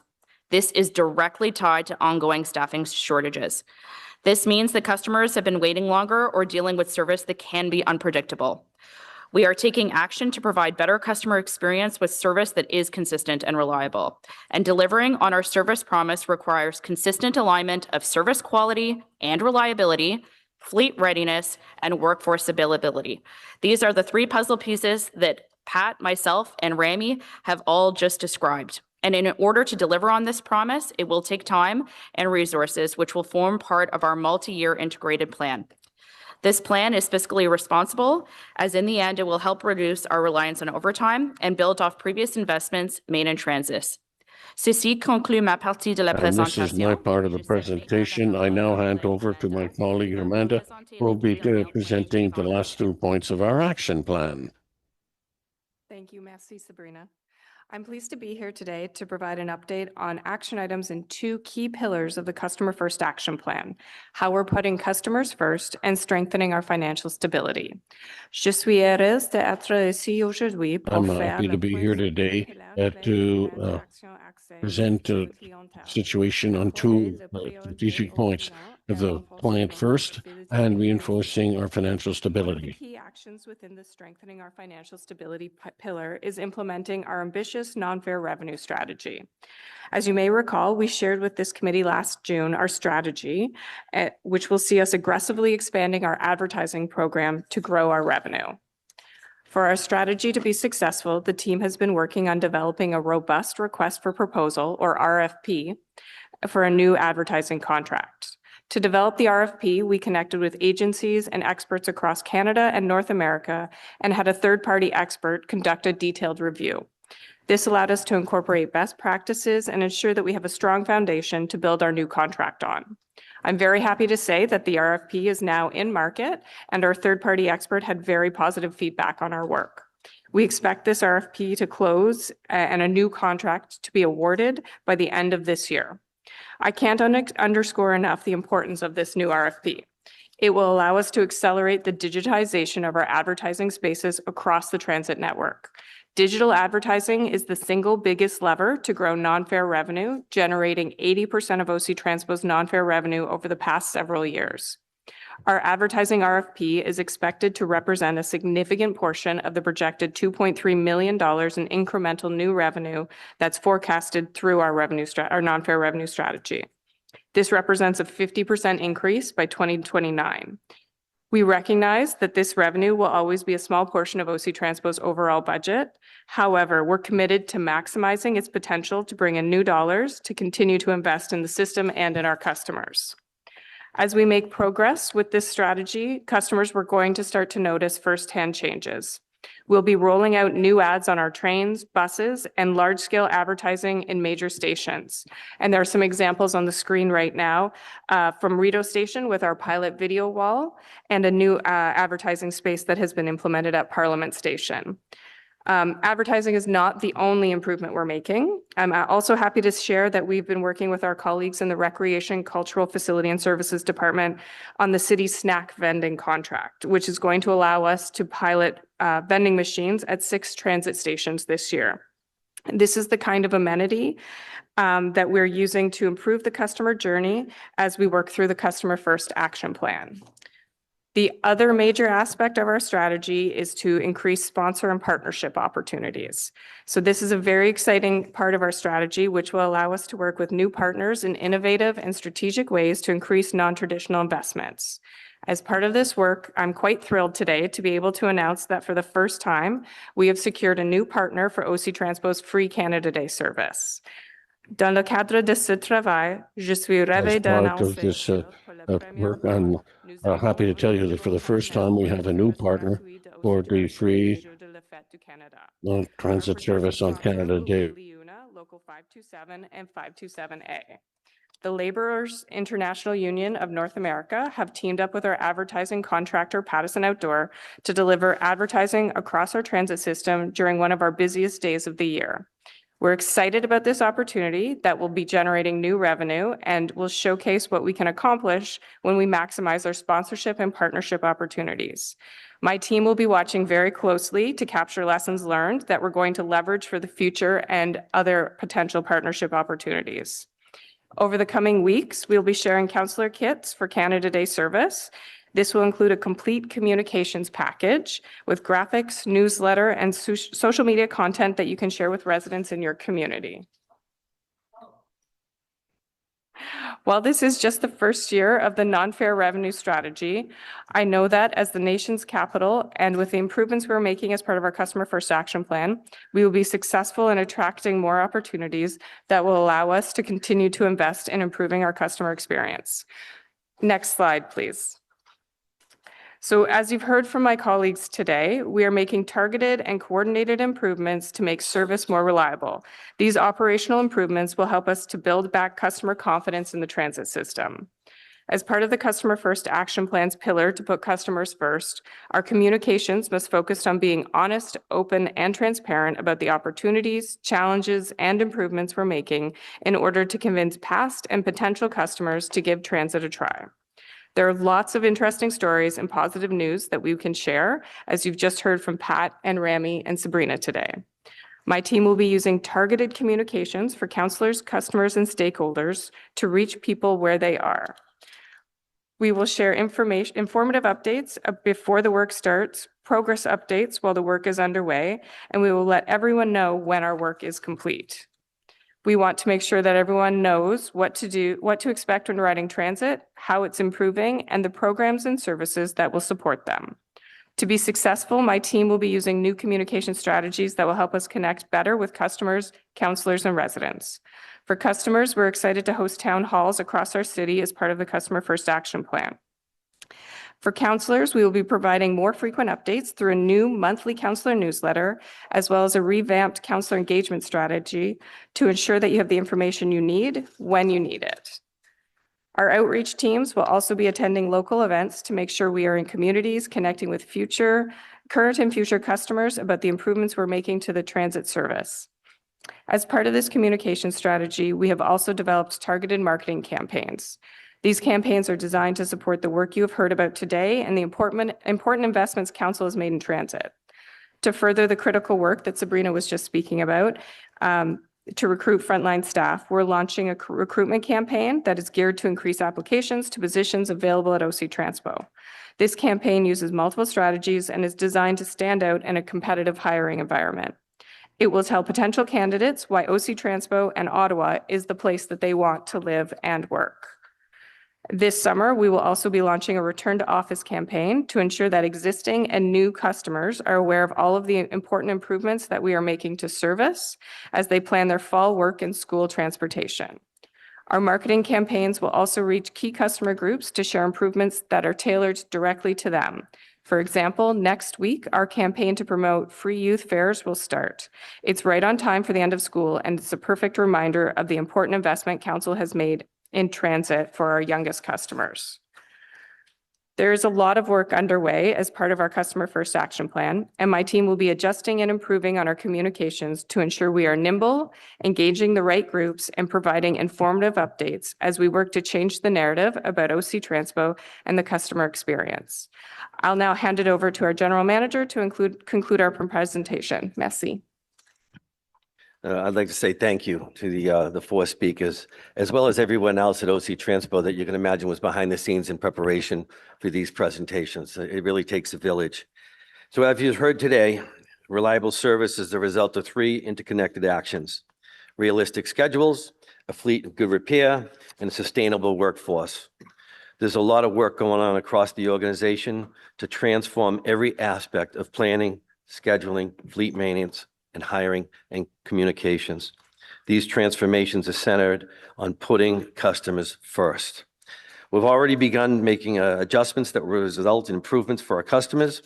The running time on 8 bus routes have been revised, and in September, 50% of our ridership should be noticing a significant change in schedules for more reliable service. It'll be thrilling. This one action will result in more predictable bus service as Ottawa residents return to work and school this fall. We know Ottawa is growing, and OC Transpo is ready to grow with our community. Our plan is to make our service sustainable for the future. We're planning for the additional resources that will be required to deliver service in the years to come. Our next update will continue to peel the onion, as I say, as we divulge into the 10-year capital investment plan, our evolving fleet requirements, and how these actions will provide reliable service to our city as we continue to grow. Our goal is to be clear. Customers can trust to meet the needs of our community and is sustainable over the long term. I'm very excited about our next steps and how we're going to shape public transit. There are many positive stories that we will share about the work at OC Transpo and how we'll evolve to meet the needs of the community. Now, as I started off today, I'd like to point out that it's our employees who are at the front line and serving our community every day.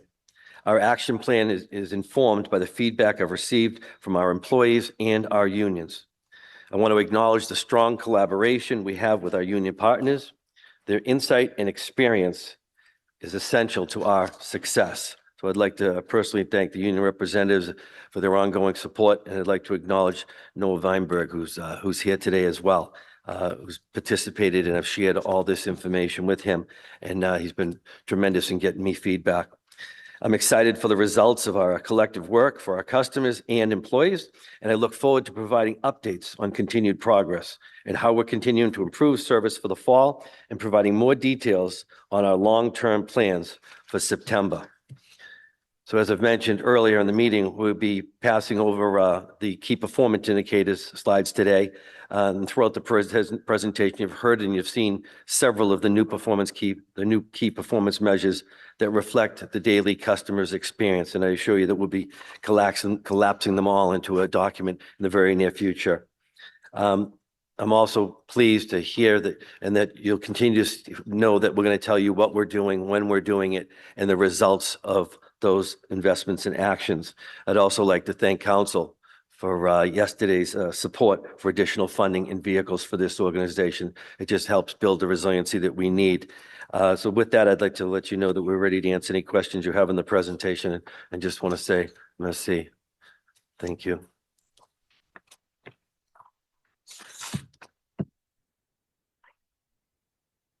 Thank you.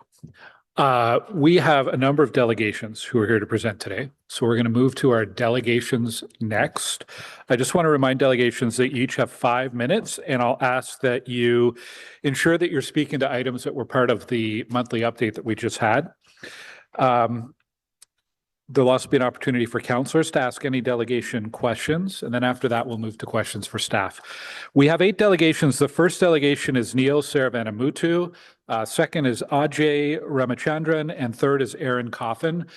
And Neil is here. Welcome, Neil. So you can have a seat and press the button and begin when you're ready. Thank you. Thank you, Mr. Chair. My name is Neil Saravanamuthu. I am a candidate for mayor. I'd like to thank OC Transpo staff for that presentation. Mr. Leary closed with the observation that about the 10-point plan, that it is focused around reliability, fleet maintenance, and a workforce that can deliver. I actually believe that the 10-point plan fails to meet the moment that we have before us right now, the transit crisis that we're facing. And it really comes down to one observation, that we have a transit system that is built around a train, but we do not yet have a long-term fix for that train. So we've got a 10-point transit plan, but it fails to address the backbone of our entire system. And so I want to make 2 points today. And the first is around this issue of what is the long-term fix for the LRT? Because when we look at the 10-point plan that's been put forward, the long-term fix all comes down to uploading the LRT to Metrolinx. Now, the question is, assuming that upload does go through, will Metrolinx even fix our LRT issues, or are they simply going to manage them like a chronic illness? So I think this is a really fundamental question that we need to understand. And so I'm going to restate it. Do we have confidence that Metrolinx will work on behalf of the people of Ottawa to find a long-term fix to the LRT, or will they simply manage them like a chronic illness? Now, if it's the latter, if we are going to simply manage the LRT like a chronic illness, we're effectively telling the people of Ottawa to learn to live with a train that breaks down far more often than it should, the sort of patterns that we've seen over the last number of years. Which brings me to the point of how is it that city staff still won't identify the root cause of our derailment from 5 years ago? And I'd like to actually recognize and thank Councillor Hill for continuing to push on this point about what is the root cause of the LRT issues and what is the fix at hand. We still don't have clear answers to that. And we cannot fix the LRT until we're honest about why it's broken. And then the root cause seems fairly clear to even a casual observer. I mean, we've got turns that are too tight. We've got trains that are too heavy. We've got too much strain on the axles. So why we are unable to be transparent with the public about what's really going on with the LRT, I find there's no good explanation for it. Now, as a candidate for mayor, I have put forward my own 4-point transit recovery plan with a high emphasis on truth in transit. So addressing this point, being clear with residents about why our train system is in the state that it's in, why new issues keep arising, and what it will take for a lasting fix. And that actually brings me to my second point. So because of the system we have, our commutes have become far too long for far too many people. Now, generally, and I think many of us have lived experience in this, about 45 minutes is considered an acceptable length of time for a commute. But in Ottawa, we're now asking customers, in many cases, to take double that time, in a lot of cases, triple that time. And so those that, when we ask people to bear those sort of travel times, it's no surprise that we're hearing reports that OC Transpo ridership is in decline. That is entirely expected and a function of the fact that we're asking people to take too much time out of their day to travel. And so what that means, and I look at this as from the perspective of an economist, we're simply not providing a product that people feel is worth paying $4 for. Now, reliability and frequency are key to getting people back on the bus. Although I will note that the 4-point plan, the 10-point plan that the city is putting forward will increase reliability at the cost of frequency. So we need to be very clear about that. And that, I worry, will actually further accelerate the declines in ridership. And what we see is that people that have a choice have already voted. They voted with their feet, they voted with their gas pedal. But we need to ask the question, for those who remain and those that would like to come back to OC Transpo, what is a fair price for an OC Transpo ride? And we need to ask this from the perspective of the customer, not from the perspective of a service provider. Because remember that as a service provider, we are a monopolist. Now, looking at the ridership data, what we know for sure is that the fair price of a fare is less than $4. And that's why the second point of my transit recovery plan is buck a ride. So $1 fares. Neil, I'm going to have to stop you there because of your time, and you are really starting to stray away from addressing the issues that were in the presentation. I'll see if there's any questions from councilors. I see no questions. Thank you for your delegation today. Our second delegation is Ajay Ramachandran.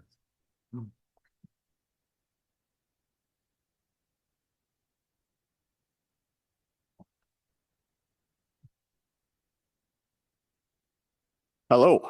So I'm Ajay from Better Transit Ottawa. In the last few weeks, over 50 double-decker buses have been sent to the scrapyard. At the same time, we continue to receive new lower capacity electric buses that are now actively running on our network, but we still have the same infrequent service. There still seems to be no plan to improve frequencies to compensate for the decreased capacity. And there are still many 30-minute and 1-hour gaps at rush hour because of trips that were removed from the schedule back in January. At the same time, OC Transit reports that we don't have a bus shortage anymore with the new buses, so much so that they stopped providing public updates back in March. Yesterday, City Council approved the purchase of 2 additional high-capacity buses. Yes, 2 buses after we've had 67 double-decker buses sent to the scrapyard. Not only does this plan feel so inadequate, it shows that there really is no plan on what buses are actually needed for what routes. Instead, there seems to be a vibes-based bus purchasing plan, where sometimes 2 additional buses are thrown in just for fun. In many other cities, bus capacity is an integral part of the planning process for routes, which impacts the frequency of the route and the bus station design. In Toronto and Montreal, you'll see bus platforms with different sizes for routes based on what bus is planned to run. In Ottawa, bus assignments seem to be completely random, so much so that we will order 2 buses in the middle of the year, without actually planning on where those buses are meant to be used. If the bus fleet was actually planned out, it would mean more consistent rides, shorter walks to your bus stop at Tunney's Pasture, Blair, and Herdman due to shorter platforms, and to make a system people can rely on. I'm very happy to see that we now have longer trains again, but at the same time, we have shorter buses. When the city was forced to run shorter trains, the city tried their best to meet capacity by running more frequency. But with the buses, it seems like no one cares. After all of this, it seems that again and again, OC is completely focused on the train and completely forgetting about the bus network. What we're looking for is 1, increased frequencies on bus routes that are getting switched to the new lower capacity buses. And 2, continue to increase frequencies as needed as our bus capacity craters over the next coming months. And 3, fix the 30-minute and 1-hour gaps at rush hour caused by trips removed from the schedule back in January. And lastly, make routes have consistent bus types depending on their ridership needs going forward. On a personal note, this delegation marks 1 year of me attending and presenting at every transit committee meeting. The last year in transit has been a real roller coaster. I wish I could say the process has made me more optimistic about the future, but unfortunately, I still don't see transit issues being treated with the urgency they deserve. But I still very much believe that if Transit Committee and OC Transpo make the right decisions, we can again return to a transit system that the rest of the world looks up to. It is possible as long as we're willing to do big things again. Thank you. Thank you very much, Ajay. Just looking for any questions. Councillor Hill has a question. Thank you very much for the delegation, AJ. This isn't a question, but I share your concerns with regard to bus volume, bus capacity, and the transition from 60 foot to 40 foot. I took note of a couple things on that slide that I'm going to ask staff about, so stay tuned for that, okay? Thanks. Okay, any other questions? Thank you for your delegation. Our next speaker is Aaron Coffin, and following Aaron, we have Andrew Lumsden and Bob Bell. Good morning, Aaron, welcome. Good morning. I learned last time I did delegation that you got to push the button. Good morning, Chair and members of the committee. I'm pleased to be here today to talk about transit, and because it's one of the issues I hear most often from my neighbors in Canada South. And it's probably very much shared with many of the suburban wards. Over the last few months, much of the conversation about transit in Ottawa has focused on one conclusion. We need more money, more buses, more routes, more trains, and some might say the right trains. These discussions are really important, and as Ottawa grows, transit will require continued investment. But I was encouraged to hear Mr. Laurier speak about changing the narrative and placing a greater focus on reliability. In his presentation, he highlighted the development of new key performance indicators, and I'm going to admit I got giddy because I like a good KPI. Today, OC Transpo measures service delivery, punctuality, regularity, and ridership to evaluate performance and determine whether service is meeting operational targets. And those metrics do matter. But for many riders, transit isn't just a single trip from point A to point B, it's a series of connections. For somebody in my neighborhood in Canada South, a typical commute might begin with a local feeder route that gets to Eagleton Station, followed by a connector bus, and then a transfer to the O train LRT. Each step depends on the previous one working as intended. And when it comes all together, the trip is a success and the system feels seamless and efficient, which is what we really are all working towards. But when one connection fails, the consequences can multiply quickly. A missed feeder bus can mean missing the connector route. Missing the connector route can mean missing the train. And what starts off as a 5-minute delay can easily become 30 minutes or longer of delay. Anyone in Canada South knows that the feeling of arriving at Eagleton Station just in time to watch their connecting bus pull away, it really sucks. In more urban parts of the city, riders often have alternatives. There's another route that may arrive shortly. A nearby station can maybe provide another option. But in suburban communities like Canada South, those alternatives are often limited or just not existent. And that makes reliability especially important in the suburbs. And with that in mind, I would encourage OC Transpo to consider a complementary KPI focused on rider success. The core question is simple. Did the rider successfully complete the trip they intended to make? This metric would focus less on whether individual vehicles meet operational targets and more on whether the system actually delivered the outcome that riders need. Additional measures could include how many connections were completed successfully, how many transfers were missed, how quickly does the system recover from disruptions, and how effectively are riders informed when problems occur. These indicators would provide valuable insight into the rider experience and help identify weaknesses that may not be captured through traditional operational metrics. Reliability remains the biggest challenge facing transit in Ottawa, and in suburban wards like Canada South, it is often the factor that determines whether residents choose to continue using transit at all. Because ultimately, transit is more about just moving vehicles. It's about helping people get to work, get to school, attend appointments, and participate in their communities. KPIs focused on rider success can help OC Transpo build resilience, improve accountability, and restore confidence in the system. And please don't misunderstand me. There's absolutely value in expanding service when funding becomes available. But in a period of financial constraints, residents deserve confidence that we are getting the maximum value from the transit infrastructure we have already invested in. There is tremendous value in making the existing system more reliable and more focused on helping riders complete their journeys. Right now, residents, including my neighbors in Canada South, are not expecting perfection, but they do expect dependability, and they should get it. As our city continues to grow, focusing on reliability, accountability, and practical improvements today can help ensure that transit keeps pace with tomorrow. Thank you. Okay, thank you very much for your delegation. Are there any questions? I'm seeing none. Thanks very much. Our next delegation is Andrew Lumsden.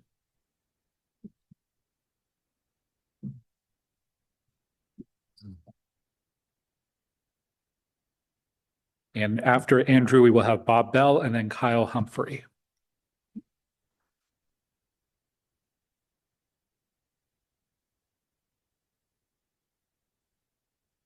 Mic's already on. All Is ready that for you. chewing into my 5 minutes? Why? While I was walking here? That No. doesn't seem fair. Take your time and we won't begin the clock till you're ready to Can I start. start again? Oh, thank you. Yes. I was just alarmed by the red light. Welcome. Thank you for inviting me here, or I guess I invited myself and the invitation was accepted. My name is Andrew Lumsden. I'm 92 years old and I'm a chartered accountant. And since my earliest childhood, I've taken a great interest in railways. In fact, long ago, I purchased a book, Railways of the World, which if anybody would like to borrow and, dare I say, learn something about railways across the world, you might be interested. I want to get back to the first presenter, Neil before me, and he said, we don't seem to have a fix for the LRT. What is the root cause? Well, the root cause was revealed at least as far back as the hearings on the LRT inquiry. And one of the engineers said quite categorically, the gauge, the separation between the two rails is too narrow and the curves are too greater curves. And if anybody's ever been near Herdman Bridge and heard the screeching of the wheels, you know why the spalling or whatever it's called.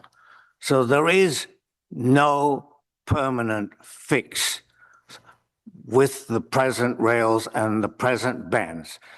If we think we have a permanent fix, we're just fooling everybody, and God knows all the taxpayers ahead of us, which I think is a shame.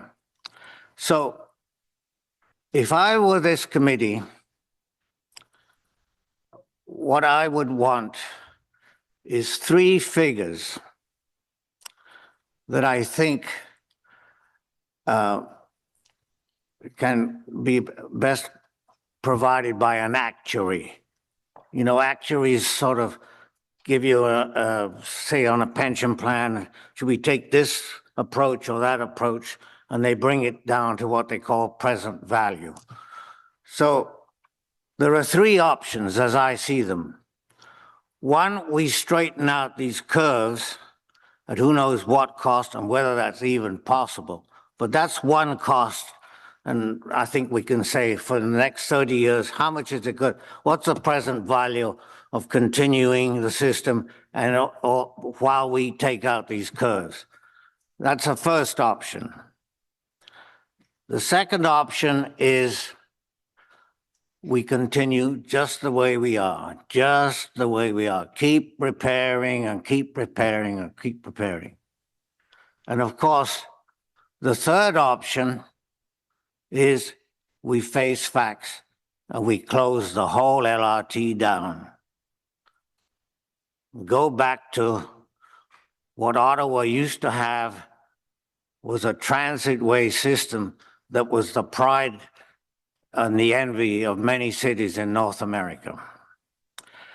If I have another moment, one of Mr. Leary's staff came out with, I thought, was a brilliant goal. He didn't say it was for the city, for the OC Transport. A bus system that gets everyone from point A to point B, he didn't say that, without the need for a car. That, if we can think of that's our goal, we want to replace cars with a public transit system. Thank you.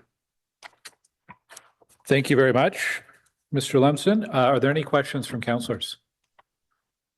I'm seeing none. One of my colleagues may want to ask staff when we get there about what the root cause is and what the plan is to address that, but we'll get there after delegations. Our next speaker is Bob Bell. And then we'll go to Kyle Humphrey and then Noah Weinberg. Good morning, Bob. Good morning, Mr. Gower, and the rest of the committee as well. You know, I want to open, I empathize a lot with those of you sitting here in the committee. You don't join the transit committee because you don't want to deliver good transit. And you have been serving at a time when we went through the worst transit crisis in our city's history. It's a tough legacy, and I don't think there's a lot of runway left to change it. I think that's how people are going to remember this turn of council, and I am sorry for that. I want to thank Councillor Carr for her comments about the elevators. We don't have enough data. We aren't collecting data in a good way, and that's a real problem for being able to deliver the service that people expect. If we're not getting data on elevators, where else are we missing data? I heard AJ mention we don't have the right bus capacity on the routes. Why don't we have the right capacity for different routes? Why aren't we differentiating that in our data sets? That's a concern for me. You know, and people, we heard a lot about reliability today. That is what people are looking for. They want reliable transit. They also want frequent transit, and they want transit that gets them there fast. One of the routes that was bragged about in the presentation today as being updated for reliability, the 30, goes right through, I live out in the East End, goes right through my neighborhood. That route is a disaster. That is a long milk run route that's getting you nowhere fast. And maybe the schedule is more accurate now, but I don't think anyone who rides that route feels like they're seeing a service improvement. Even if they're having less ghost buses, you're still not getting anywhere fast. If I wanted to take the bus here to City Hall today, it was going to take me 90 minutes. That's end to end if everything goes perfect. I get on the 35, I take it to Place d'Orleans, I take a bus from there to Blair, and I catch the train. Everything goes perfect, 80 to 90 minutes. If I take my car, everything goes perfect, 20 minutes, right? Why would people choose transit when that's the choice that you're offering them? The people who are choosing it, it's because they don't have other choices. You know, listening to the improvement, we talked a lot about improvements, a lot of optimism, improvements on service levels, improvements on reliability. But we need to look at what the floor for that is. They were comparing it to last fall, which is right before the collapse happened. I don't think anyone would suggest that that is a standard we want to measure from. You're putting the bar on the floor if you put that as the standard. And, you know, I also want to talk about the bus fleet. So council made the decision to replace a large chunk of the bus fleet with electric buses. I understand there were federal funds behind it. That was a big motivating factor for making that purchase. But replacing 300 buses at once is not a good fleet renewal strategy, because now we have all those buses coming in and they're all going to hit end of life at the same time. So 15, 20 years down the line, we're in the same problem. We need a strategy for staged renewal. I know it's not exciting to talk about, but you know, we have 249 buses that have reached their midlife. What's the plan? What's the plan from OC Transpo to phase those buses out in a staged, reasonable way, as opposed to all at once like we just did with a bus renewal? Because I think we can agree the strategy of replacing 300 buses at once was a contributing factor that got us into the situation we found ourselves in January. And on the staffing plan, we have a target for trainees, but they were very clear that's not how many staff we're short. And this goes back to the data. How many staff are we short? We should know that. We shouldn't just know how many people we need in a trainee program. We shouldn't just know how many people we're employed. We should know what we're short, because staffing plays a huge role in being able to deliver effective, reliable service. Finally, you know, I'm here from the East End, so I do want to talk about the LRT East Extension. I was very disappointed when Mr. Leary said he wasn't going to touch that today. when is the LRT East Extension opening? It doesn't seem like anybody knows. You know, none of the materials that I saw from OC Transport today had a planned date, an expected date. And the motion that you all passed yesterday, which I thought was a good step in the right direction, especially in bringing in more paratransport buses. Even in your motion, you weren't willing to put a date on the second weekend. It was a weekend in September and then a weekend after the LRT East Extension opens. And I can tell you, for me and my neighbors, what that sounds like is it'll open next year, we hope. We were hoping for last year, we were hoping for this summer, and it sounds like council is about to get ready to tell us you should be getting ready for 2027. And that's unacceptable. We are a fast growing part of the city, one of the fastest according to the OC Transport documents today. And we need to be prioritizing that extension to reflect that. Thank you for your time today, and I'm happy to take any questions. Thank you. Right on time. And you have a question from Councillor Lowe. Thanks, Chair. I'm going to disagree with one of your points. Fleet replacement is exciting. And when, you know, this is a point that I had, Rami smiled at me as soon as you said that, because this was a point that I had exhaustively raised in the past, that, you know, the reason we got into this was because in the 2000s, we got 600 buses in 2 large orders, right? And so we had the challenge of retiring them and maintaining them. 2 things. One is the reality is, yes, we still have to replace them, which means we're going to buy a large order anyway. But also, 2 is we did try to stagger them, but the manufacturing delays just ended up causing them to all be delivered at once. I did bring up the point of end of life considerations because you know, all those Nova buses are midlife right now, and they're going to, so they're 20 midlife. So we're at what, 7 years now. So at about 14, 15 years, when they're at 14, 15 years, we're gonna have to start considering early retirements. Some are going to be later, or we just start buying some new buses early, right? So this has been discussed before. It is on at least on my mind. Good. And so no, I do appreciate you bringing that bit up. So thanks. Yeah, thank you, Councillor Carr. Yeah, similar to my colleague, I probably have more of a comment than a question. Apologies. I know it lots of work to come out for a delegation. I just wanted to acknowledge your comment, first of all, about the absence of data. And I had asked about the elevators. I have another inquiry going in today about prevalence of broken fare machines on both buses and para buses, conventional and para, because it's something that's prevalent throughout the system, and something that I think that I can see Mr. Laurier looking at me. I don't know if I've done something bad, but you know, I think that's important data that we have, because you know, we focused a lot about the root cause, the breakdown on the LRT, lack of buses, reliability, but you know, for the customer experience, we need to have better data on all of these things if we really want to be a customer-focused organization. So I appreciate you bringing that out. Just a comment on the fleet management as well. That is something that I've asked, I think it was probably my first question I asked Mr. Laurier when he arrived here, is really that need for a fleet management strategy. And there's been procurement decisions taken in the past that have led us to this, certainly. And then we got in a situation where we're just buying whatever's available. I will have a question about that, something to do with that later today. But I just want to say that I completely agree with you, particularly on those 2 points. But thank you for coming out today. Thank you so much. Okay. And thank you for your delegation, and stick around for item 6.1. It is a stage 2 light rail transit.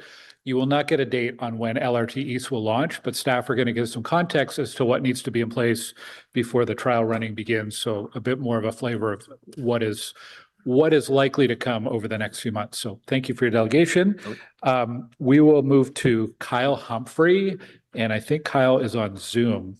Yes, he is. Good morning, Kyle. Yes, I am. I've spent enough time there that I figured I could do this from home today. Good morning, everybody. Members of council, it is good to see you all again. It feels like forever. I've been coming here to speak for so long that I've actually lost count. I suspect if you check the records, you might find my name carved into one of those chairs, or at least buried into an old dusty folder in the archives. But while I'm a familiar face, I am here today for one specific, non-negotiable reason: the absolute necessity of reliable, accessible transit. For many, a car is a tool that grants autonomy. It's how you get to work, to the doctor, or to see family. But for a huge portion of our community, especially those who are physically divergent and living on lower incomes, A car is a luxury that simply isn't an option. When we talk about cutting services or accepting good enough reliability, we are ignoring the reality of the people who have no plan B. When the bus doesn't show up, or when the ramp doesn't work, or when the system fails, those residents aren't just inconvenienced, they're effectively housebound.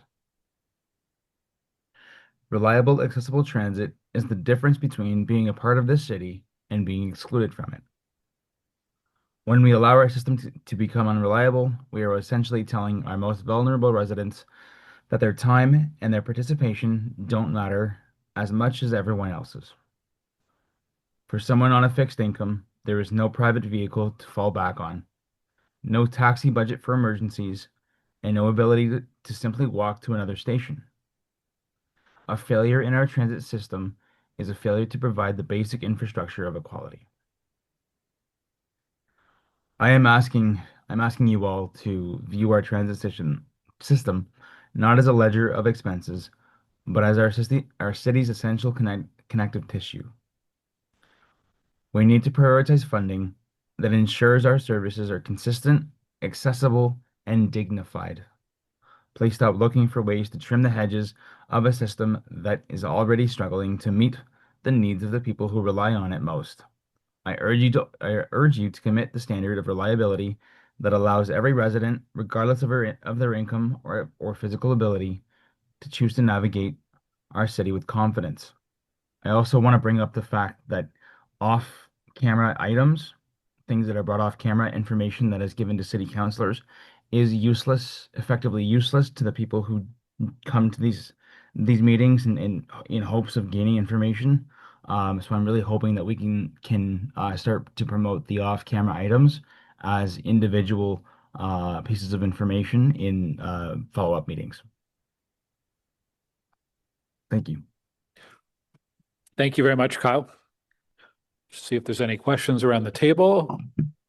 I'm seeing none. Thanks for your delegation today, Kyle.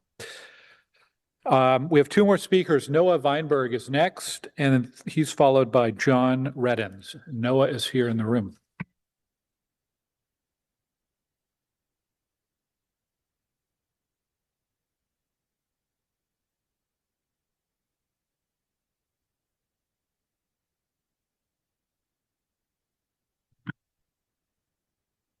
Good morning. Bonjour. Thank you for the time today. I want to start by highlighting the one thing that this organization has never changed. Broken promises, failed projects, several general managers, a pandemic, the biggest shift to hybrid and return to work we have ever seen. Through every decade and its history, one thing has held strong. The frontline workers of OC Transpo, the members of ATU 279. They are the only real constant this system has ever had. They do not make the decisions. They do not control the plans. But when it breaks down, they are the ones who show up and keep the city moving. They have done this through every change at the top, and they're still doing it today. It needs to be understood before we talk about anyone new or future hired. And there is a lot here I want to believe in. I remain cautiously optimistic. I have said it publicly, and I mean it. I want this to be real. I want for the riders who count on us and for the members who've carried this city the whole way. A general manager who comes in saying he will deliver what he promises is good, and it's great to hear. That is the right place to start, and I want to build from that. Mais permettez-moi d'être franc. But allow me to speak freely. The city's Auditor General put out her investigation into the hiring at OC Transpo. It is a public document, and she found people already inside the organization with as much experience and education as those that were placed ahead of them or more. That is gatekeeping. This is the exact thing that the union has been raising for more than 2 years, and it is still live today. I have good people right now waiting for that gate that should already be open. We raised it, we've been heard, and now the work to fix it is underway, but that needs to be prioritized. So when the plan leans on campaigns to bring people in from the outside, my question is not whether or not we need people. We do. It is why the push goes from hiring from scratch, while the experienced, qualified, long-serving members already here are left wondering why the latter is no longer honest. You do not fix retention with a billboard. You fix it by being straight with the people that you already have. Every transit agency on this continent is short-staffed right now. In a job where the violence on the system and against our people keeps climbing, everyone is struggling to attract and keep good people. I am genuinely anxious to see what we are going to do about it together, because the answer is not only out there. A lot of it is already sitting within our workforce here today, in the members who have kept this moving. I want to believe it. I want to help build it. Go find the people who will build what comes next. We need them. But please do not make the oldest mistake that this place has continued to make. Do not forget the ones who carried you through every failure and stand ready to do it again. They are not your backup plan. They are the foundation that you were built on. On veut y croire. On veut le bâtir avec vous. We want to build it together with you, but this time, please, don't take it for granted that the people who have never is delivering, even when everything else failed. Merci, Noah. Thank you. Councillor Lieber. Thank you very much, Noah. And I do appreciate your emphasis on staff retention.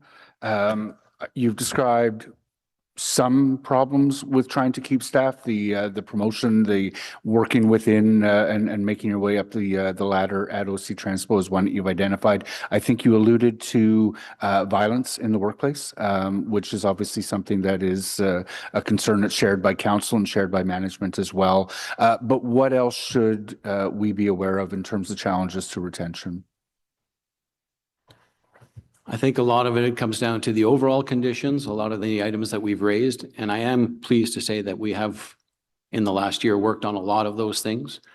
I think we are finally having real talk about what run times mean and what we can use to actually deliver an honest service. Those are all refreshing topics that Mr. Laurier has brought in, which is refreshing and something that I enjoy to hear, obviously. As I had said here before, as well, Troy was very much on the same page with us on that as well. So I am looking forward to all this. That's why I continue to say that we will do it together. The overall conditions, the safety team at OC Transpo is second to none. I don't have any doubt that we are all on the same page and going in the right direction, and I continue to have faith in that. I do believe we are in the right direction. I do believe we are in the right hands at this moment. I just want to keep making sure that the people that have gotten us here are recognized every step of that way. You've seen, or we saw this morning, some pretty spectacular numbers in terms of reliability improvements with those, I can't remember, sorry, 8 routes or 7 routes that have had runtime adjustments. It might be premature, but what are you hearing from members in terms of how that's reduced pressure on them as operators? We're about to enter into a new schedule or booking system, so to speak, for the next wave after school ends. Okay. So a lot of the real data and a lot of the real feedback has not been able to come in yet. But in the short term, I'm getting positive feedback from our members that there is a lot less pressure on them. And more than that, they're getting better interaction with the public again, which is incredibly important. Okay. The promise that the strategy with respect to workforce, the promise before us is of, and I'm sorry, I can't remember what the number is, but 102% staffing levels. We cannot continue to work on razor thin margins with respect to the number of staff. We saw what the impacts were over a recent weekend. Are you encouraged by what you're hearing? In certain departments, absolutely. The number is 105 is what we're going to hold them to. Yep. But yes, absolutely. I like hearing it, and I want to be a part of how we're going to get there and see that vision and plan together. There is a lot of pressure, particularly on our 2 and 4 lines. The amount of pressure that has been on our rail lines to sustain what has been difficult through these last few years, it has accumulated and become a very heavy load for a lot of them, particularly in their family and work-life balance and having to commit to keeping those systems alive. We've worked very well recently together to correct a lot of those things, and I really do appreciate that cooperation and the acknowledgement of what has gone into it thus far. Okay, and I certainly appreciate the voice you gave to what the problem was that weekend and helping us understand that better. And then finally, Sabrina, I think very openly noted that achieving that 105% staffing levels is going to require resources. And, you know, we haven't talked a lot this morning about the number of resources it's going to take in order to get to the staffing levels we need, the number of resources that I think have been acknowledged will be needed in order to have the sustainable runtime improvements. But I do hope that you'll be with us in the next term of council when we need to argue for those additional resources to go into the service in order to provide Ottawa residents with the service that they expect and deserve. So thank you very much for being here as always. Thank you. Councillor Carr. Yeah, thanks very much. Thank you for the delegation. Just a comment and a question. I do think for the most part that people do acknowledge the hard work of the front line and realize that they're there. I know in a previous meeting, Transit Committee, I think it was a few months ago, someone, maybe it was you, Councillor Leeper, mentioned that they get complaints about operators to their office. That's not something that I typically hear. We get a lot of correspondence when the buses don't show up. OC Transpo staff knows this, but I think most from my experience there's not a lot of anger towards the operators. There's anger towards the system, unresolved issues, that sort of thing. And I do want to say, like, I think the overall appreciation for those frontline workers is there. And I recognize how frustrating it must be. You know, when I'm on transit, the behaviors that you see on transit now from passengers are very different from what we experienced 20 years ago, and exacerbated by certain factors, including like changes in ridership since people have been working more at home. You see a different public, they take up more space.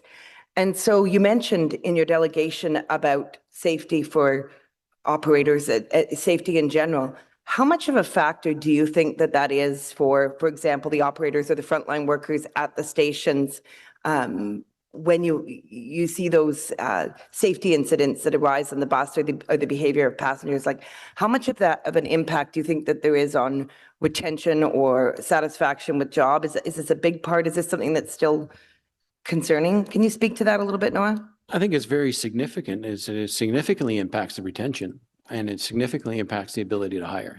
The job has changed. Anybody who questions that would be being naive. I am a perfect example of somebody that needed to have a change. And I was a 23-year bus driver.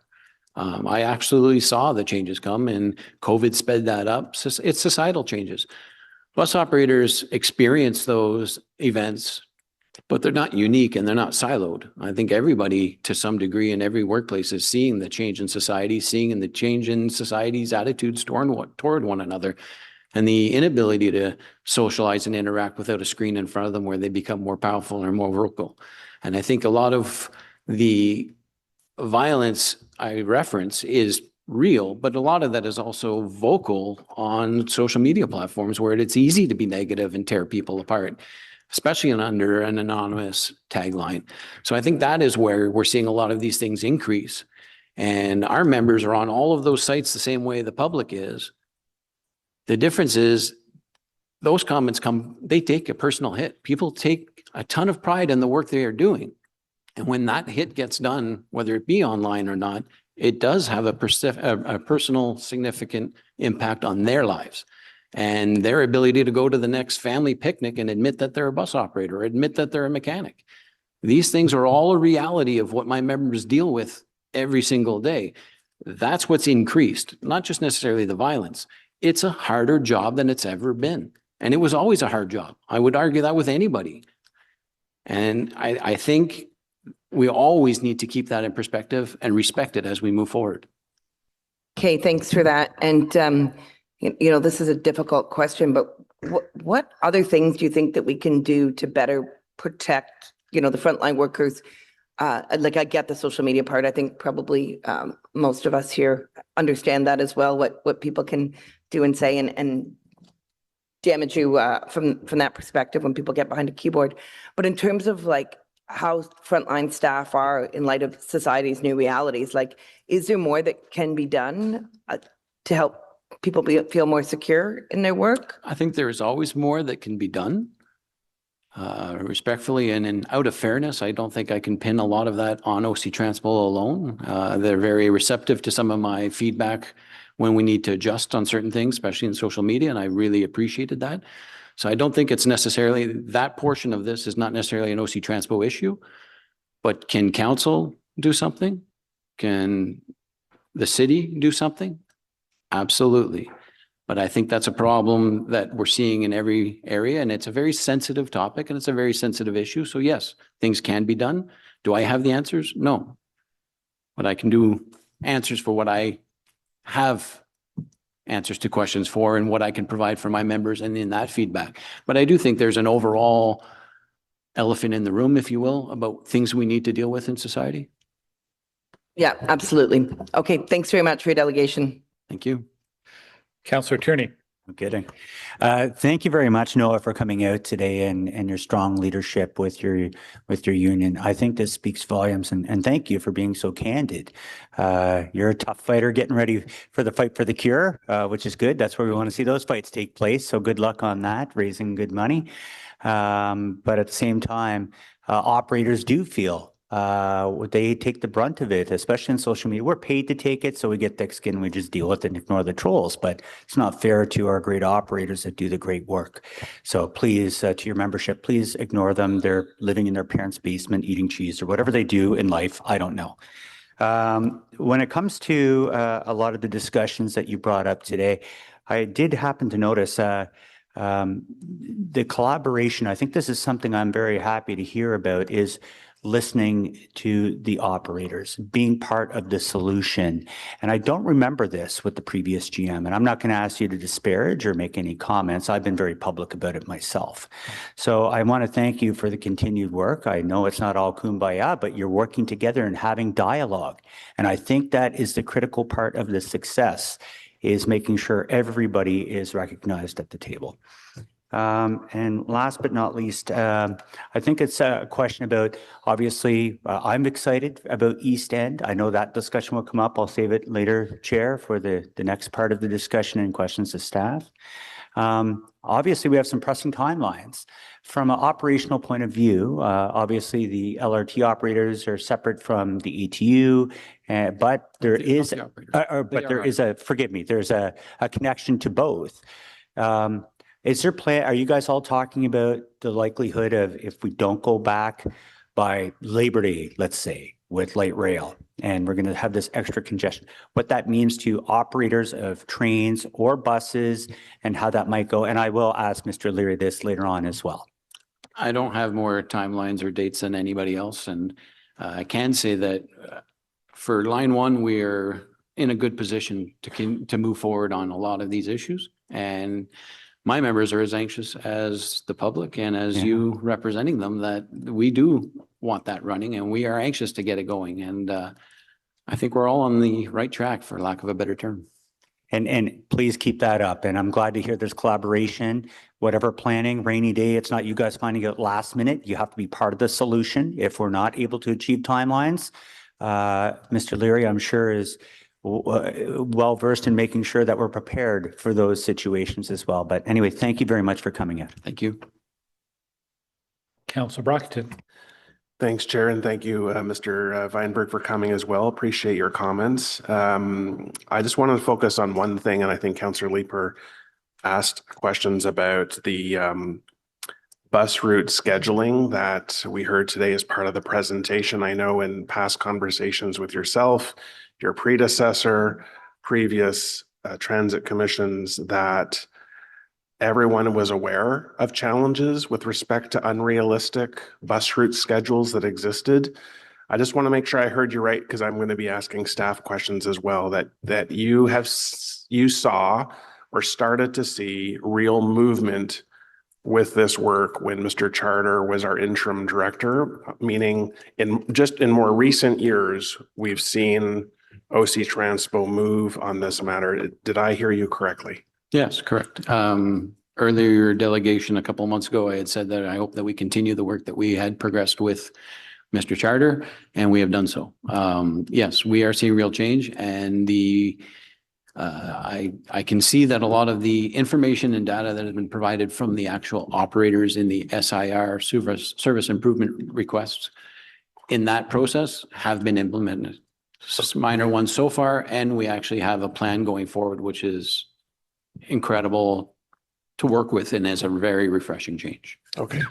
But you can confirm as a longtime operator in the city and now president of the local that unrealistic bus route schedules have been a chronic issue that have contributed to our unreliable bus service. Most absolutely one of the fundamental failures over the last 20 years. And in your opinion, I don't want to put words in your mouth, you've just seen recent movement to fix these problems.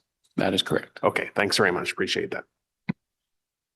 Okay, I'm seeing no more questions. Thank you, Noah, for being here. Thank you very much. Merci. And our final delegation on this item is John Reddens, who's joining us online. Good morning, John. Good morning. I've been coming to these meetings since Diane Deans was chair. There's been a lot of announcements this weekend. I just get some clarification out there. I got a list of stuff here, and I just wanted to make out a point. The Presto card policy, does it cover paratransport railroads? If the 12 something, if you make the $12, it doesn't say anything like that. Marty brought this up earlier about the Presto machines always down. That was another point. One of the motions with Lansdowne 2.0 was to improve location stops for accessibility for loading and unloading customers. It's still a problem at Lansdowne. I'd like to see something there. Weekend stats. I didn't see them today. I don't know if it was done when my nurse was here, but we have a 30-minute time frame. Weekend stats are kind of iffy.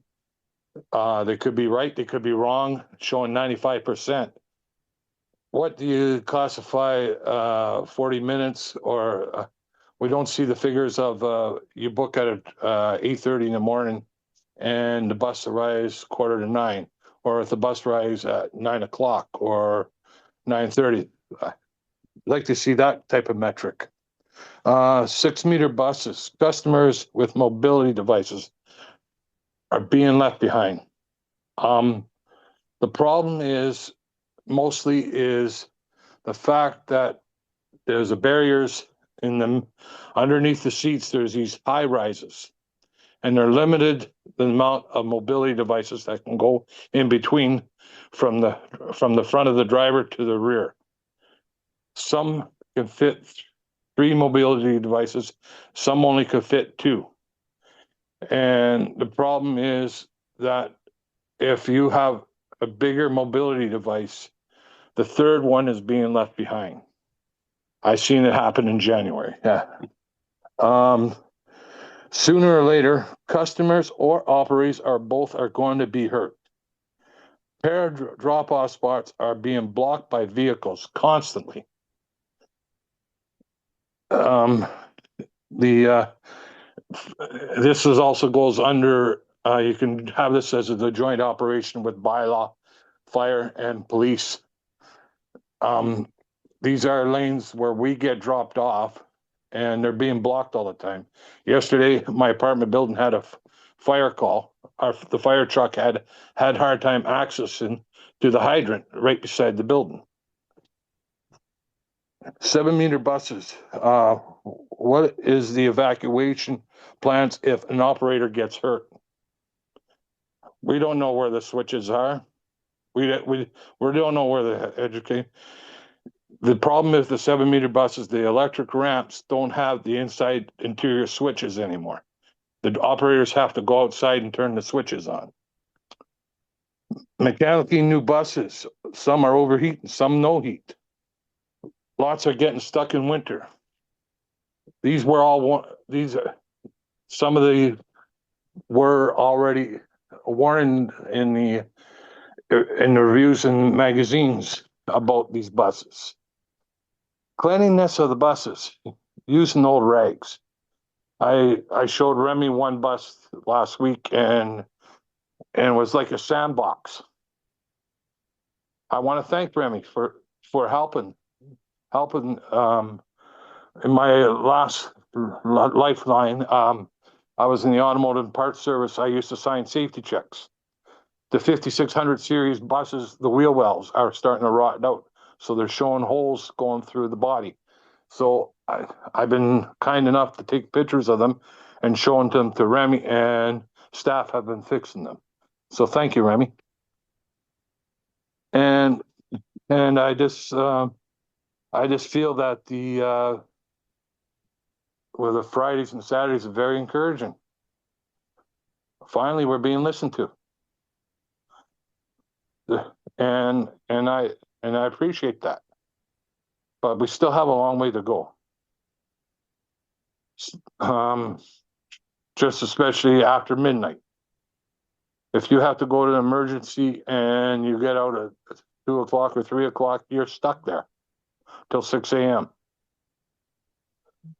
And we're a growing city. You voted to expand the city, but you won't expand the service because you're scared of a tax increase on some of the wards. John, your time, but you do have a question from Councillor Carr. Yeah. Thanks very much. Thanks, John, for the delegation. A kind of comment and question. First of all, I had reached out to Jason at OC. I noted on your social media that you had spoken about the 6-meter buses. Can you confirm, had you been left behind by a 6-meter bus at all? No, but I've seen others. Pardon me? No, I haven't, but I've been seen by I've seen others left behind, like if it was a scooter, wheelchair, and a wheelchair, the scooter is being left behind because it's too big to fit in there. Okay, I'm going to follow up with Jason on that. Just another comment. I know you mentioned about the paratransit buses not being able to park at your residence. It's not. I know, Marty, but it's not only my area. It's all over the city. And I mentioned it to you, email after email after email, that we have the police always had a monthly campaign going on. Why can't we equip the bylaw officers going on paratransit buses maybe for 4 or 5 hours a day? It doesn't have to be the same time. Go around with the operators. They're having problems of loading people, and people in the phone, people are texting away, sitting at the spots where they have to put the ramp down, and cars coming towards the ramp. I was nearly hit twice so far in the last 2 years. Okay, I can't really speak. I know about the situation at yours and at your residence, and just to let you know, like, as you know, Herongate is under new property management, and my intention is to reach out to the new property manager and speak to them about this issue and how we can better connect with bylaw. So I'll follow up with you separately on that, but thank you very much for your delegation. Yep. Thanks very much, John. That brings us to the end of delegations. So we'll move now to questions for staff.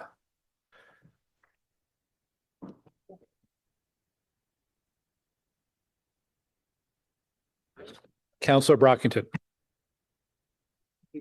Everyone's waiting for the media to come back in. Okay. First of all, I just wanted to start off by saying my recent travels on OC Transpo have been very positive. I don't usually get to ride on e-bus, but the acceleration is very smooth, fast, great experience. The AC on the train yesterday, very much appreciated. When did the buses turn the AC on? Some of our older buses, are they all equipped with AC, and are they all instructed to turn the AC on? Mr. Chair, all of our buses are equipped with AC, and we do start the AC quite early in the day if on a hot day. I do have to point out that for the older buses, just like any other vehicle, the AC will take time to start up. You know, after 18 years or 16 years in service, that AC gets harder to work, and we do see some issues. But a lot of times, also the buses do make a lot of stops on the way, which open doors, closed doors will cause more heat in the vehicle. Thank you. Will the Canada Day sponsor cover the costs of Canada Day service?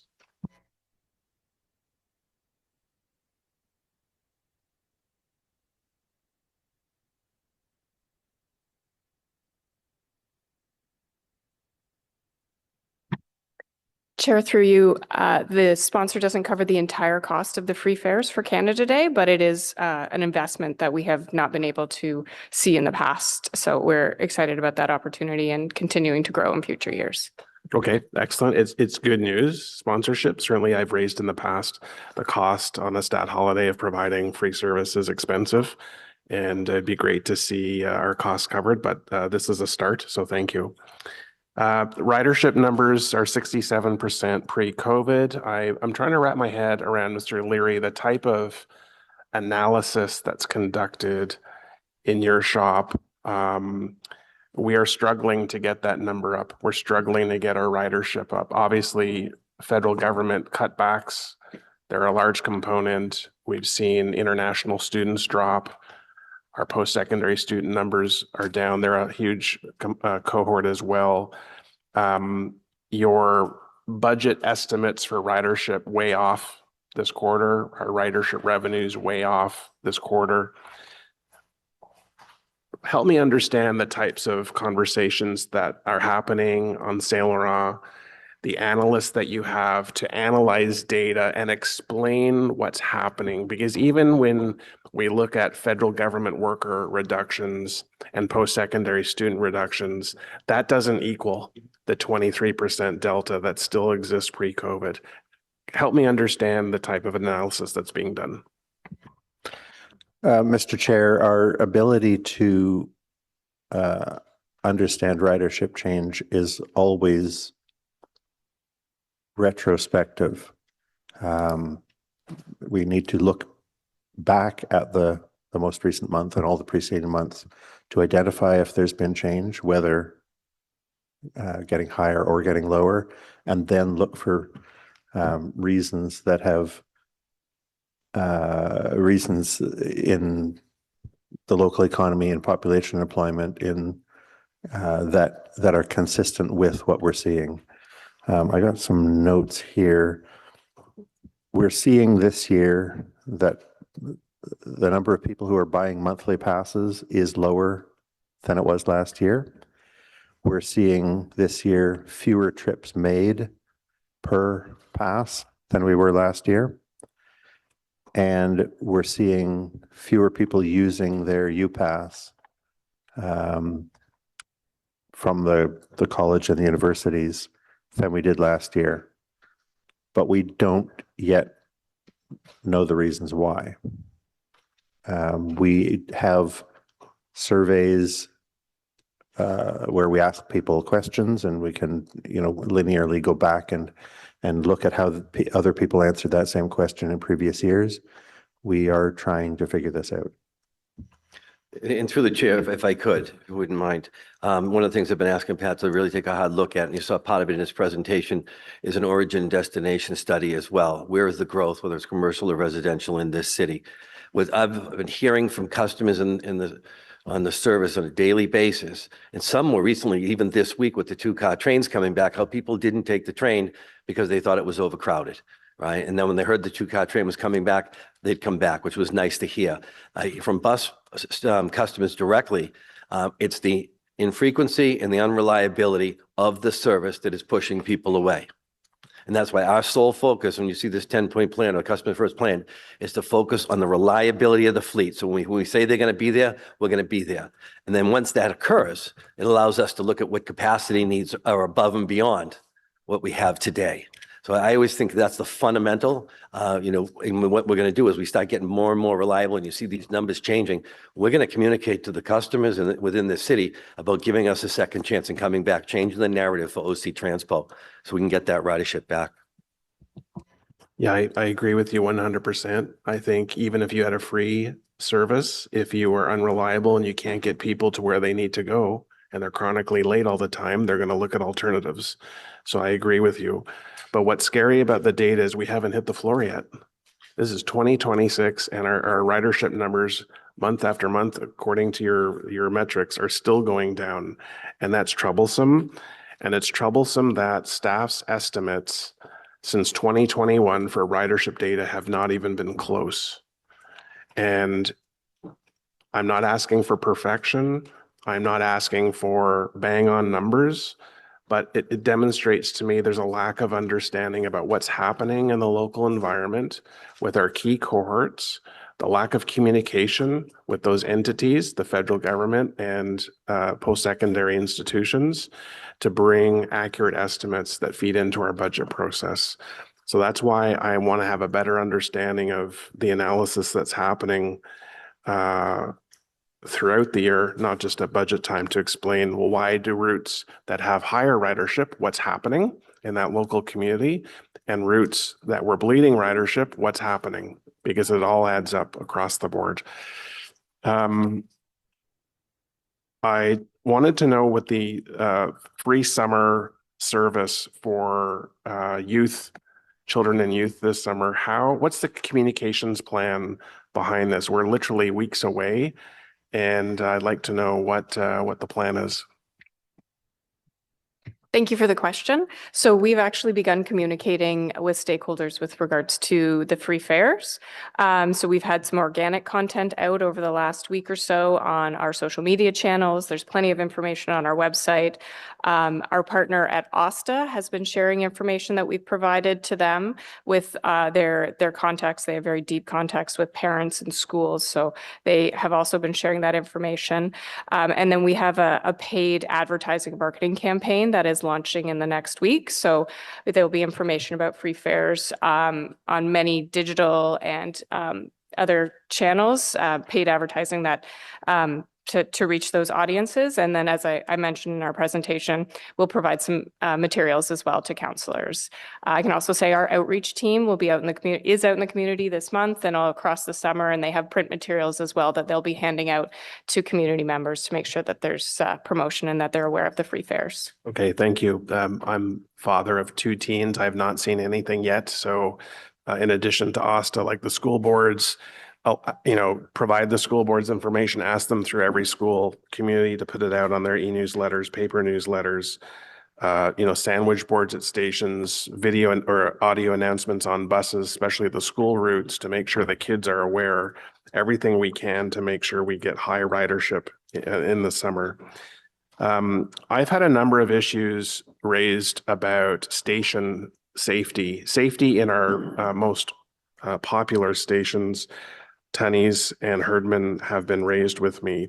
And the main question or theme of it is, at the most busiest times of the day, when we have the highest volume of riders, when our platforms are chock-a-block full with commuters, the theme that the residents have raised with me is they don't see any staff in these stations. They might be in the office behind the closed door, but there's no, and I'm not saying there's no staff there, I'm not there, but what people have said is there's no visibility of staff.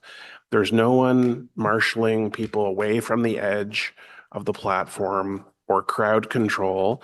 All of the people who have raised these concerns are women who have raised these concerns. And I just want to hear from staff, and these aren't, like I said, neighborhood stations. There are key marquee transfer stations, the busiest of our stations. Can staff just highlight the presence of OC Transpo staff at these stations, particularly at rush hour? Thank you for the question, and through you, Mr. Chair, I really appreciate the feedback, and I'm going to take that away. My safety team does safety blitzes anytime we receive these types of safety concerns, so I'll ensure I'll have my safety team back out there. As Amanda mentioned, we also have her outreach team that are out, and Joel's team has his supervisors who are out, but we appreciate the feedback, and we'll take that away to see if we can do maybe an integrated plan at these transfer stations, maybe during peak periods.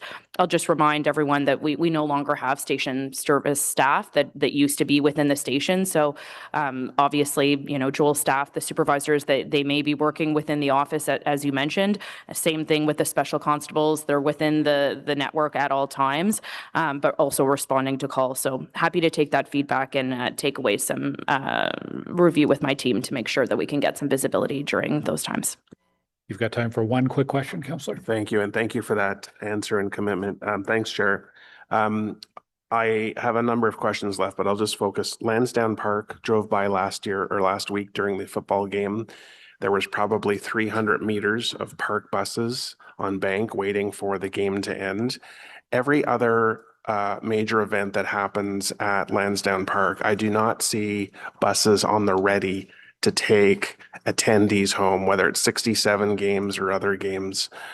I understand that football games have much more spectators, but if people are paying for this service in their ticket, regardless of which event they attend, why are buses not available for other attendees for other events? Mr. Chair, we take information from the event organizers at Lansdowne to set the amount of extra service that we need to run along Bank Street to get people to the events and from the events. And it scales according to the size of the event. For the much smaller events, sometimes it's just the regular service is enough. Sometimes always for the very, very large events, there's extra buses, and it's not directly a linear comparison because the take up of transit versus parking in the neighborhood is higher for the larger events. Where the buses are sitting, where the buses are staging is also different according to the needs and the way the roads are being managed for each event. If there's specific observations that the councillor would like us to sort of go back and say, here's what we did on that day, we're happy to have that kind of a discussion. Councillor Tierney. Great. Thank you very much, Chair. As one of the probably more vocal, larger critics, I'm feeling more positive about things in the last little while, and I think things are aligning. There is crossover. I know we're going to talk about the Eastern Extension later on, I believe, Chair, in the discussion. But with the crossover, I'm curious about a couple of things because I was actually asking, I'm trying to remember how many years behind, and I know Troy, we always keep betting about it all the time. How many years behind are we right now on East End? Knowing I'm feeling it's getting closer. How many years is that now? 2.5? Mr. Chair, yeah, I think we're approximately about 2 years on schedule, but progress is being made, and I know we're not here talking about a date, but with the return of double car trains, that was a big first step to getting to where we need to be, and we're encouraged by the results and the partnership that we have with RTG right now on their commitment to getting there as quickly as possible. Yeah, absolutely, and I'm only asking that question because the East End has felt a wild impact, and we're very excited for it. I think we're hearing that from the unions as well. We're all very excited for it. And with that excitement, obviously, is planning. So I'm happy to hear there's more buses coming into the fleet. I think that is terrific news. But we've planned for other opening times, and let's face it, we've had challenges on that in the past. We're going to be really honest about it sounds like something's imminent. Something's going to come forward, but you won't commit when that's fine. I just want to make sure we have the plan B in place in case, unfortunately, you're going to lose another bet, Troy, if we announce a date. Just so we're ready for that. I think that's because with back to school and you get through the summer, we're going to have that crush of people. So do we have an alternative plan if this is not running in the East End by September? Mr. Chair, and thank you very much for the question. Yes, when it comes to our service for September, a key point, a key piece of this, and Pat had talked about it, is that runtime analysis and improving the service reliability. But we are looking at a number of things that we can implement that would help deal with potential capacity increases with the federal government return to service, and just really focusing on that service. And that's why you've seen us make some of these decisions earlier to cut back on the service during the winter months and in the spring. And that was about, really taking that focus of we want to be ready for the fall and into the winter months. So yes, we do have plans, and once we get through, the teams have already talking about September service and the return to office. A lot of focus on Canada Day and Blues Fest and the special events. But we're already having those conversations on September, and then once we get through those two events, we'll really ramp that up. But yes, we've got good solid bus plans, and it's not something that we're just been developing now. It's Rami's been really taking that medium to longer term focus on how we're managing that bus fleet that we have, onboarding the ZEB buses, seeing that improvement in reliability. And, with, building upon Rick's messaging here is, we really want to focus on, deliver what we advertise what we deliver. And that's how we're going to build that reliability for our customers. So yes, we have good solid plans on the bus network, and, and full steam ahead on getting the, doing the final steps that we need to get into trial running. Great, thank you, and I appreciate all your work on this. It feels a little Groundhog Day, because I remember in 2022, I was like, oh God, if this starts before the election, it's going to be a problem. And then after the election, I thought, okay, great timing. And now I feel it's 4 years later, but we're saying it's 2. But either way, I'm not going to quibble. It's been a long time, and we're very excited about it. So I guess, again, just right back to it, we're not going to wait till the 11th hour to be able to look. If there's a go, no go, we could probably know in the next month, maybe, if it's just so for planning purposes. I know you're developing these plans, but there's got to be one track to go. Yes, we're going to be able to alleviate a lot of eastern problems and use that line. And there's another track that says no. And I just want to make sure we're not going to wait till like just before Labor Day and say, oh, by the way, yeah, we're not going ahead, or we are going ahead. Councillor, I'll let staff, they want to do a quick answer, but we're starting to overlap into the next report. Yeah, it's really tough. And I've always had a challenge with this, Chair, where we combine the two, because they are directly related with the buses and the trains. And I've mentioned this before. So I would like to hear from Rick, if that's okay, Chair. Yeah, we'll get into more on timing, but yeah, absolutely. Thank you, Chair. Offer a quick. Thank you. I appreciate that. Rick? All right, through the chair, I can assure you, Councillor, that you will be getting plenty of notice regarding when we will attempt to start the trial running, and then the service date will be following that. Right now, we're really focused on, now that we got the 2-car trains back in, right, working with the contractors. We talked to them yesterday, as a matter of fact, about the rest of the fleet. When we know we have the pilot for the testing complete, when all the fleet is fully equipped with the smart tracker system. Yeah. Right. So we just want to make sure I'm a very staged approach individual. Absolutely. And once I'm comfortable that all the equipment materials is in and that they have the ability to install it, and we're really tracking on that on a date, then we'll announce, and we'll make sure that this committee is well aware when we're going to be doing the trial running, maybe a little pre-trial trial, and then picking a date after certification for back in service. Great. Thank you very much, Rick. Councillor Carr. Thank you very much. I got a bit of a hodgepodge of questions. I'll just make a preliminary comment that much of what we've seen today seems very positive. I was happy to see changes being made to a number of bus routes with scheduling, including 4 of the major routes in my ward, which are the 5, the 6, the 41, and 48. So that is very positive. At the last meeting, you spoke, Mr. Laurier, about coming back here in June. And one of the items you mentioned last time is that you talked about how you were out on the platform talking to customers and they enjoyed the shorter headways, and that you were going to come back and talk about costs. We've restored double train service, but we've reverted to the original headways on line 1. How is the work progressing on coming back to us on that? Through the chair, it's going very well. It's part of the September review of what we can do regarding adding additional service, kind of thinking a little bit outside the box as well, whether it's bus or the train. to provide just what you mentioned. And so we're still working on that. We're assessing the budget. I've been having discussions with the CFO, for instance. You know, you heard a lot here, a lot of discussions about the hiring and the extra staff that needed to hire. So I'm trying to balance this budget by looking at the underspend on regular wages. All right, looking at the overtime items, how we can do offsets for this. So we're close, but I'm not there yet. But you'll know very shortly once we have a better idea what we're going to do for the fall. Okay, excellent. Thank you very much. And one other thing that's been absent from the last couple of months' presentation is that there's been no mention of on-demand. And which was always something that was talked about. Updates were provided as soon as we have enough para buses in. The last 10 buses that come in would be used for on-demand. Since you've taken over the leadership, we haven't heard any mention of that. Is that something that's still being considered, or how do you feel about on-demand? Through the chair, yes, that's definitely something that's on the table. I had a number of conversations with some individuals this week about that as well. You know, the 10-point action plan was laying the foundation for some of the fundamentals that we needed to move the service forward. You've brought up the fare collection, for instance. That's when we have a second list of items that go on and on. You know, capital plan, fleet plan, fare collection, on-demand service.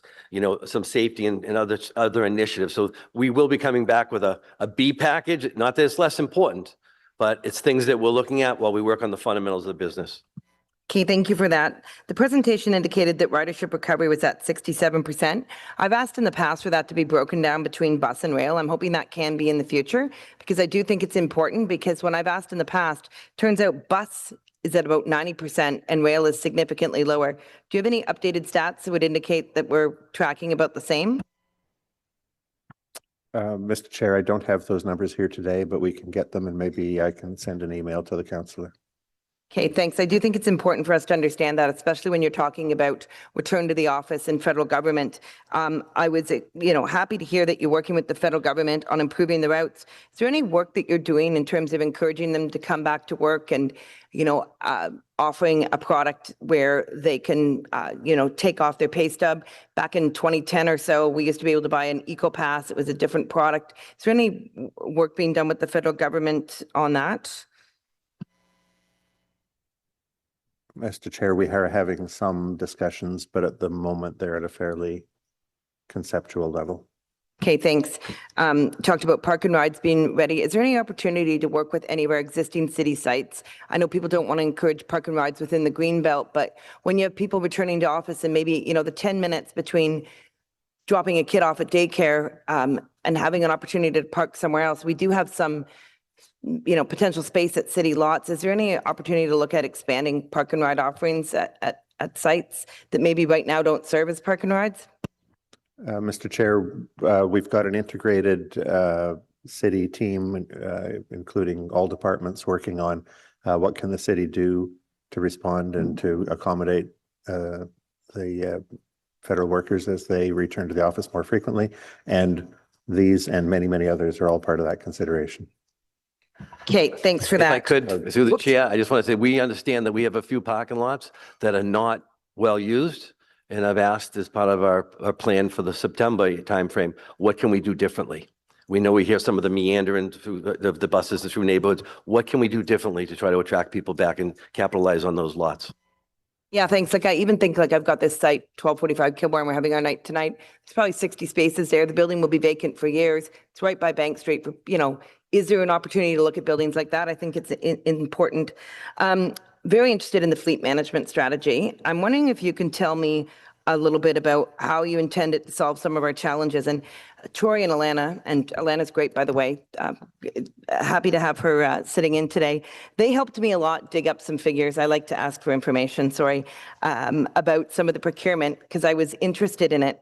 And it was fascinating to see the presentation today, in which it shows that we're really only using 10 double-decker buses and 67 have been retired. There was a number of procurements of double-decker buses over the years, 2010, 2014. There was performance issues. Some of those were fixed with the warranty with the equipment manager, but they never quite managed to address that mean time to failure. But yet, the previous term of council still went ahead in 2020 and approved 19 more double-decker buses after the LRT was in service, when they no longer needed that capacity on the transitway of the shorter buses, and that was $7.5 million. So how is this fleet management strategy going to help us from making these sort of decisions and on just buying a bus? Through the chair, one of the fundamental concepts I want to introduce when it comes to maintaining buses is proper overhaul of buses at a certain time frame. We had 11-year-old buses out there that didn't go through what I would consider a proper overhaul. And that's what we're going to change. And part of this 10-year capital plan that we're putting together, as well as a 5-year outlook with the fleet plan, is what is the proper staging and maintenance of vehicles so that you don't get to a position where our vehicles are failing 4 or 5 times before they get maintained. And that's what happened here. So we're going to do better projections for you to make sure that the committee and the council have an understanding of what is necessary to maintain buses to a quality that's acceptable in the industry. Okay, thanks. And my colleague just said, yeah, those were delivered in 2020, but ordered in 2017. So in an what? Okay, well, I'm not going to fight with you. I wasn't there. But anyway, when things change, like, is there an opportunity to cancel your POs, or like, if a bus is taking years and years to come in, is there an opportunity in our contracts to cancel if things change, or delivery if things aren't met by a certain time frame? Is that not written into your contracts? Like, for example, with our e-buses, I mean, we don't really have any options. There's not a lot of diesel manufacturers, but what sort of terms are written in the contracts that if they take so long to deliver? So I'm going to, through the chair, I'm going to tell you from my experiences, sometimes we have to do a better job estimating when the delivery times can actually come. Having a long conversation with the manufacturers about what their supply chains are and what their ability through the manufacturing, because they stage all of us together, to be honest with you. So that's a lot of what I focus on. Yes, we can put liquidated damages in contracts for delays and stuff, but that doesn't do anybody any good when it comes to the customer experience. So my focus has always been really looking at the schedules, working with them to what we can really deliver on a time frame. I've been much more successful in that than trying to overburden them with, disciplinary measures in that sense. Okay, thanks. And on a different sort of scheduling changes, you talked about the adjustments that are being made. You would have already seen the results of the audit of bus service planning and scheduling that the rest of us, those of us on audit committee, will see next week. So I take it that are some of these changes you're making now because you've seen the recommendations, or was this work that was already underway? Through the chair, I'm going to tell you that most of this work was already underway. I'm just very fortunate to be sitting here at a time where I'm bringing everything together. I look what the council and the committee has done, right? These schedules are being changed. They were already working on this. They were already buying buses, looking at the maintenance plans. So yes, I can tell you that the Auditor General, I have met with her. We've had good discussions. She's very pleased that everything that she's identified, we have agreed with, and we're moving forward on. Okay, thanks. And I've been told I'm at time, but I can have one question. So Councillor Gower recommended that someone ask for an update on the root cause analysis. So I'll ask that as my my question. Yeah, Mr. Chair, thank you very much for the question. And I know it's a topic that we do need to talk about. But before we get into it a little bit, just as I said, I appreciate we need to talk about the issues, the problems that are impacting our customers and impacting the service. But I do want to flag and highlight that, the service, aside from the capacity issues and this outstanding cartridge bearing assembly, has been performing very, very well for an extended period of time now. And I think you've heard me say it before. You look at the previous Canada Days and Blues Fest, that system did exactly what we wanted it to do, what you invested in. Every train, every double clock train that comes in and out of there replaces 9 buses. And it was coming in like clockwork, in and out, in and out, in and out. And, you've heard Mr. Laurier talk about here, he's been out on the system, daily, trains coming every 3 to 4 minutes at peak periods reliably, the capacity issues aside. So you look at where we were several years ago in terms of the reliability of the system and where we are now, leaps and bounds in terms of resolving those technical issues that have been impacting our customers. But we still have a ways to go. We know that. But we're down to a few key technical issues, with this one being the big one, right? So getting into specific to that. So we've talked about, and it's also important to remember that RTG, they're the maintainer, the designer, the builder of this system, right? So they are held accountable to fix the issues that are affecting us, and that's with them. They've done the root cause analysis, and we've identified that root cause. They've identified the root cause analysis as You've heard us talk about excess lateral loads on the cartridge bearing assembly. So a number of actions have been taken already to deal with that issue. And so you've heard us talk here about, the implementation of top of rail lubrication, the adjustments made to the vehicle with regards to flange lubrication, the nut pinning, removing contact with the restraining rails, changes to their maintenance practices to reduce to better manage and reduce the rail corrugation or the rough track.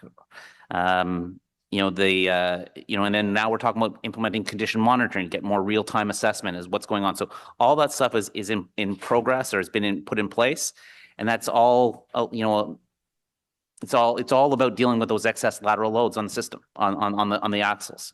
But ultimately, the solution, and the city's been adamant on that, and speaking with RTG, is they need an axle redesign. And I know that I've been saying that those conversations are advancing. We know there's a prototype a design prototype that they're going to be moving forward with. So it's all positive. So we need them to continue to move forward with the axle redesign. But a lot of actions have already been taken and put in place to help deal with that outstanding issue. Yeah, thanks very much. There's always lots of speculation and, lots of talk about things like the Herdman curve, and had a chance last week in Edmonton to take the Valley line where we had a 90-degree curve. So always interesting to see different systems. Thanks. I know I'm out of time. Councillor Lowe. Thank you, Chair. The information, thanks for the presentation. The information that you had provided about routing adjustments, scheduling adjustments is it does sound positive. A lot of this, the union president had spoken during his public delegation about this being a longstanding issue. He's been there for 20-something years. I was there for 6 years, and I, also sort of witnessed that bit of decline. In terms of the scheduling adjustments, like other than runtime, are you also looking into the internal time points of a route? Like one of the problems that we had, from my experience, was you'd have a section where there was a lot of time scheduled, followed by a section with too little time. And so, the operator would either have to sit and wait and then become late, or they would make that decision to blow through a time point early. Mr. Chair, yes, we are looking at the time points along the route in addition to the end-to-end time. Okay, and all your GPS, I know you said you're also relying on GPS data to capture like what the 80 something percent percentile of runtimes or something to that effect? The standard that we use is 85th percentile for the end-to-end time, so that 85 out of 100 trips will arrive in the predicted time. And then a 95th percentile to set the recovery time at the terminal, so that 95 out of 100 buses will leave the terminal on time. And through the chair, I'll add on that. One of the KPIs you will be introducing you very shortly is starting KPI at the beginning of a route, because if you can't begin on time, you can't get to a midpoint or an end on time. So we're going to start introducing some new KPIs that we're using in the industry that are more predictable for the reliability for our customers.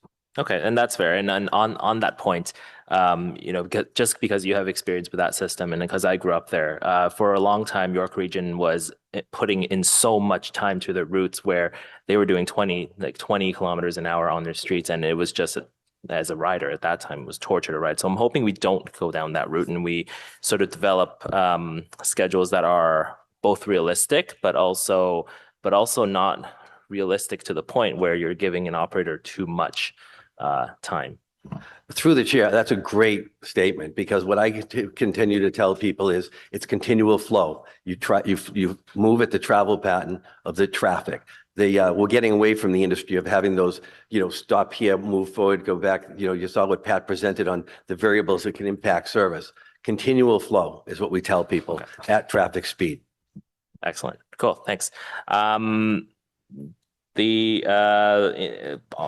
one more question on that topic, will you also be looking at route adjustments? I mean, like minor route adjustments. I'm not saying like change your route completely, but in my mind, the number 11 has two or three jogs in it. At Bayview, at Tiny's, and I think at Lincoln Fields. You have routes that go into park and rides that are empty, and they spend like 2 or 3 minutes in there. There's a possible savings there. Is that something you'll also look into on top of the scheduling? Yes, it is. The first priority for that work is that la première priorité là, c'est un examen de tous les parcours qui ont été introduits il y a un an, en 2025, donc, et nous examinons continuellement tous les parcours pour être sûr que tout ce qui se fait pour une bonne raison. Bon, merci. Passons à un autre sujet. Pour ce qui est de l'embauche, je sais que vous pouvez engager à partir des opérateurs déjà existants. Est-ce que cela va changer? Est-ce que vous avez de la difficulté à trouver des opérateurs parmi les opérateurs existants pour passer au rail? Merci pour cette question, Monsieur le Président. Nous avons déjà été vers le grand public. Tous les postes doivent se faire d'abord à l'interne pour voir si les opérateurs autobus sont intéressés. Suite à cela, on va à l'externe et nous avons déjà eu plusieurs campagnes pour les véhicules électriques et les véhicules diesel. Il y avait une diapo de Rami, je pense qu'il en parlait. Is that only the Novas, or does that also affect some of the older Arctics?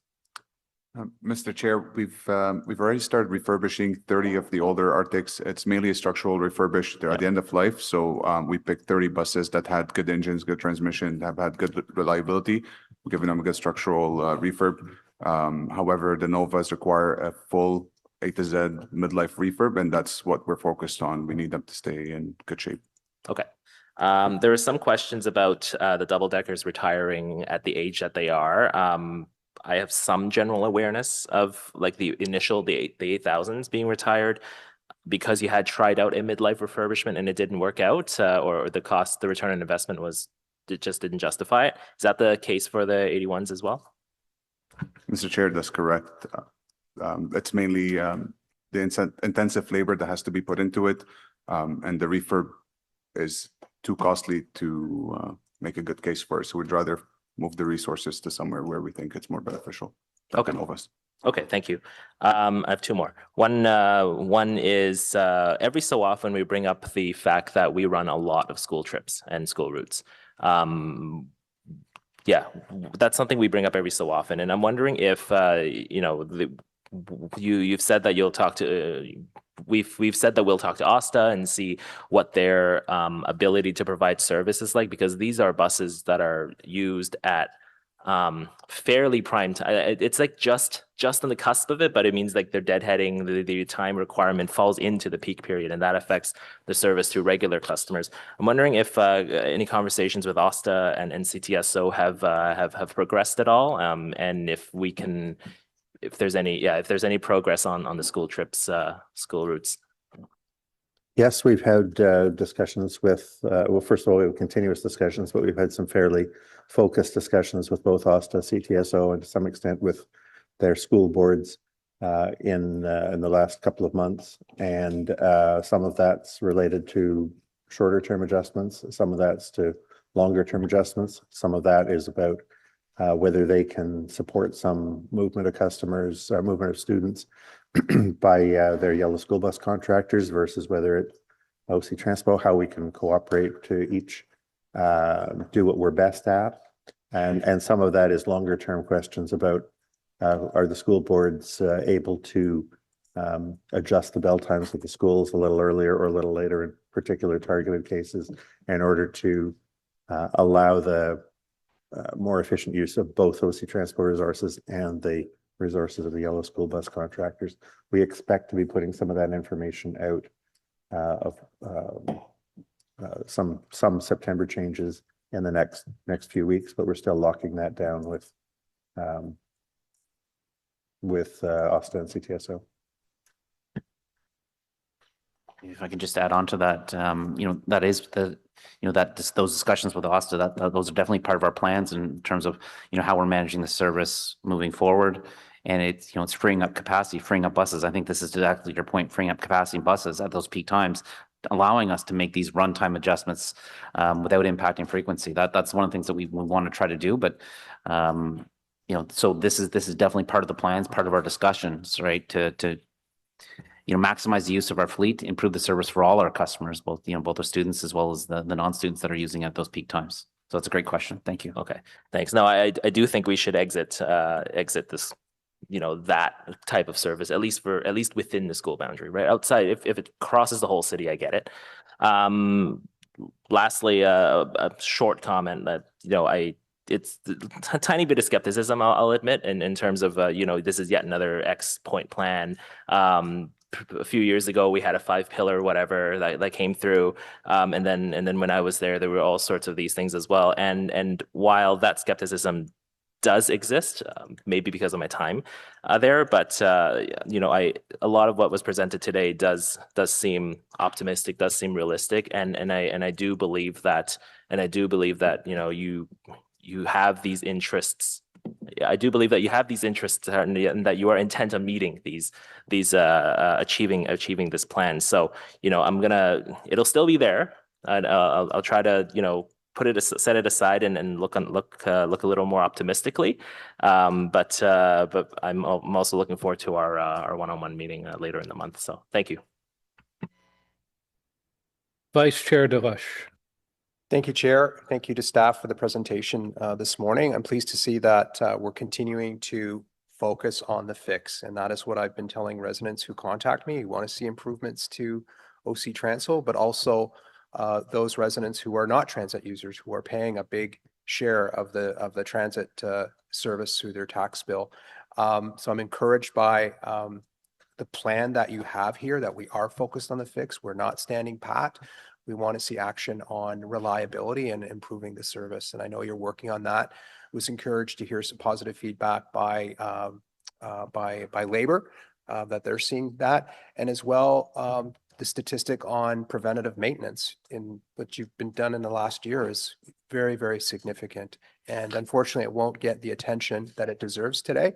But I want to highlight that that's important work, and we're doing what we said we were going to do, and that's going to have important impacts to the community for reliability. Focusing on return to work, and again, the message to the community is that we are working hard to get ready for this, that it's all hands on deck from what I understand. I also am interested in the discussions that we're having with the school boards, because that is a period of time where there's a lot of activity there. My message to the boards is do your job. This is your core service, is to provide student transportation to the schools. So I'm pleased to hear that. I hope they're moving towards that, and they need to do a better job of managing their catchment areas, right? So they've got students being bussed in from all corners of the earth to get to the school. So that puts pressures on it. If it's off peak time, then we might be able to do that. But if we are losing buses to do the school board's job, I have a concern about that. We need to send a strong message that they need to focus on their job, which is student transportation. So can you, again, repeat or just put some emphasis on that conversation, that they will be doing more of what is their core job. And we have been underlining to them that they need to manage their catchment. You create these great catchments. We're just not able to accommodate it. Mr. Chair, not at that, I wouldn't say we're using provocative language like the councillor is using, because some of that's public policy questions and that's not our role, but we're certainly sharing with them the information of, what the constrained fleet size that we have needs to be doing as we get more people coming back to working in the office, and to remind the school transportation authorities and the school board of how we helped them out during COVID, when they were short of resources, when their contractors couldn't find enough drivers. That seems to have relieved, and so we're talking to them about pulling back some of the extra resources that we sent their way in 2021 and 22.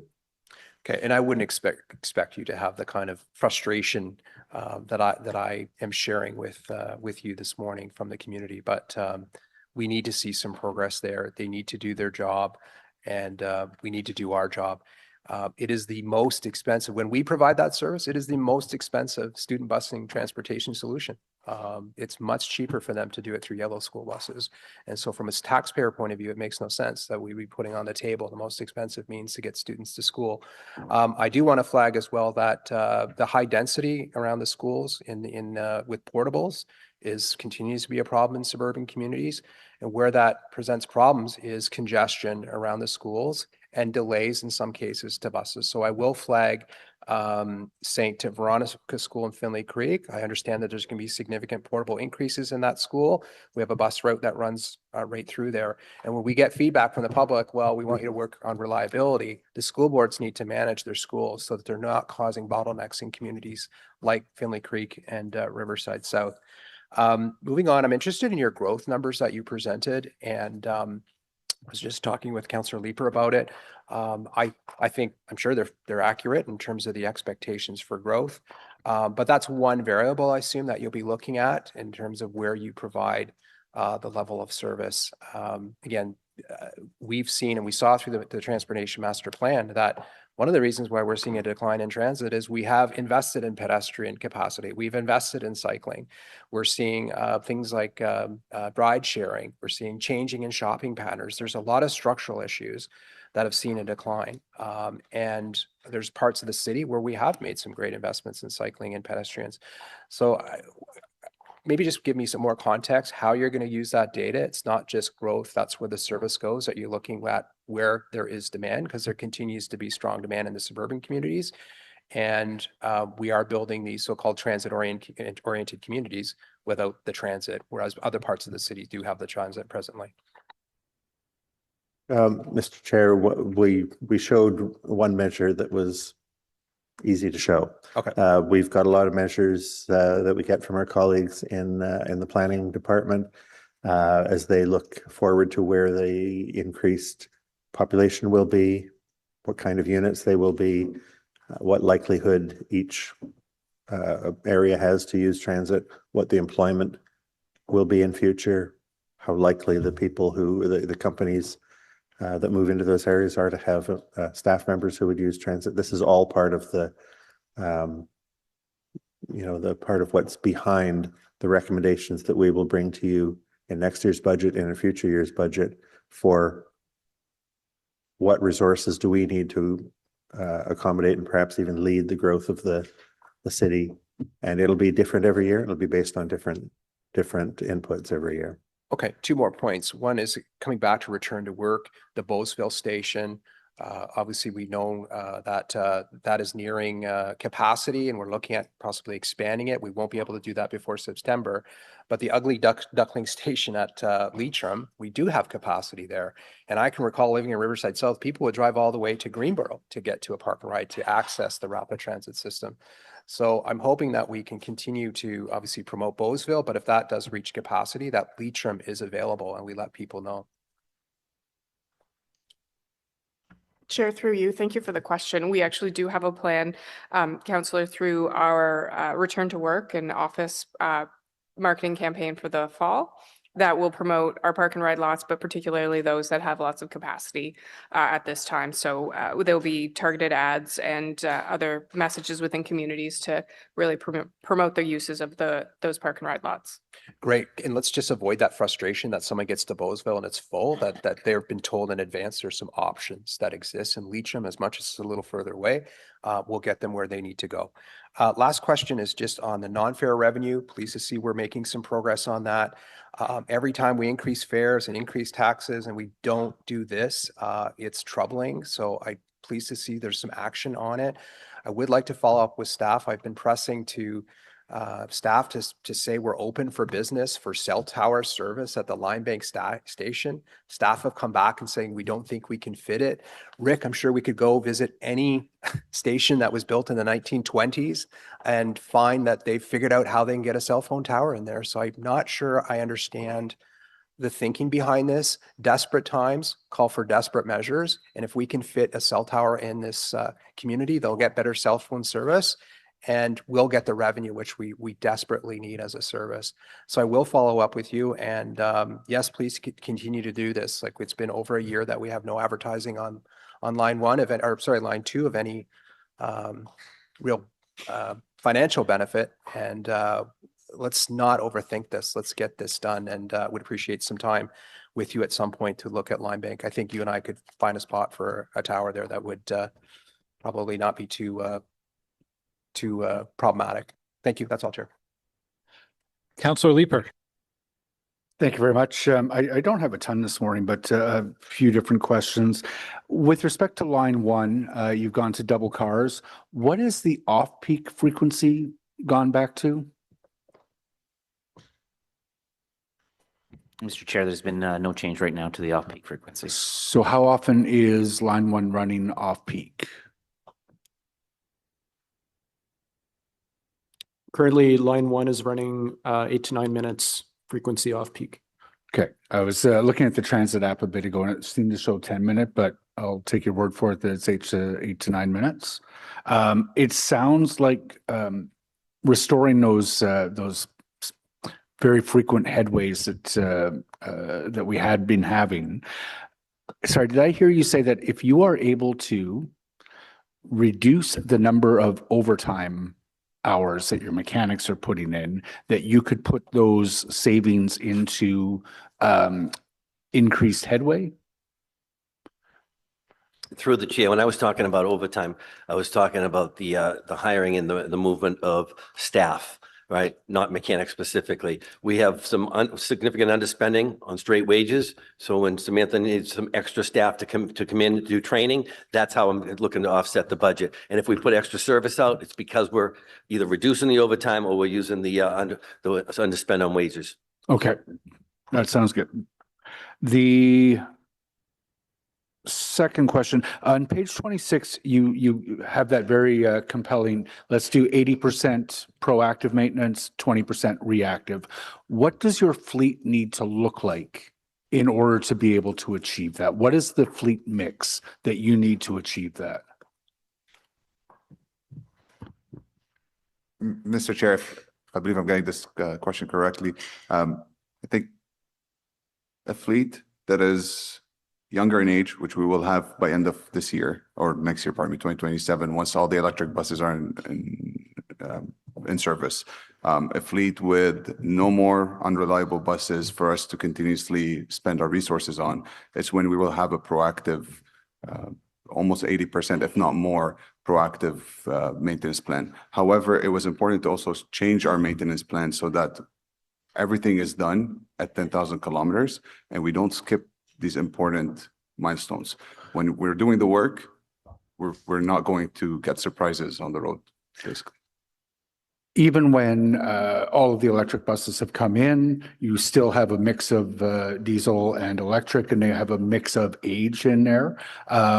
What is your assumption if you're going to achieve 80% in terms of that mix?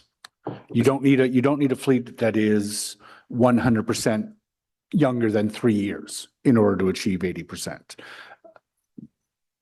Through the chair, what I've done in the past and what I've looked at is if you can keep your fleet age in that 6.5% year range, right? Then you have older and newer vehicles. The newer vehicles obviously are more reliable, but it allows you to get into that 80-20% range. When you get a newer fleet, we'll hit a 90-10 for a period of time, but that doesn't mean it's great, right? It's just because you have a newer fleet. So we're realistic with everybody. And that's where we really focus. And earlier I mentioned about at midlife overhauls, the real investment and educating what we need. That's what we're going to start looking at to keep that 80-20. So even if your fleet gets a little older, right, you still want to have proper maintenance to maintain it. So that is a fleet, what I'm hearing, sorry, is a fleet that is around an average of 6 years of age. 6.5 to 7. 6.5, with none of the buses that are end of life, like that 20-year. Yeah, no, that's all got to be gone, and everything else has got to be an average of around 6.5 years. Vehicles are designed for a 12-year to 15-year life tops, right? And when you keep vehicles that long, you want to use those for only rush hours, getting them out at the very end. I baby them to be, as I say, at the end of the useful life. I never go 18 or 20 years because the systems within are not designed to last that long. I'll be really interested in the fleet capital plan. When do you anticipate bringing that forward? And my hope is we can get it in sometime early in the new year. Okay. Right? Just started having conversations, mentioned it to Sierra, the CFO, about looking at a 10-year capital plan, which means you lay out the useful life of all the vehicles and what your capital needs are for that course of time. But you're also doing your projections. And I know Pat's already started this. You know, as we grow as an organization, you saw from the presentation, we have 704 vehicles today. We'd have 704 vehicles next year. What are we going to need in the future as we see the growth in the city grow? And that's what a document like that identifies for you. Is there a world, or are you looking at a capital plan that could see us acquiring some number of buses every year to get to the point where we could start selling buses 10 years from now that have value?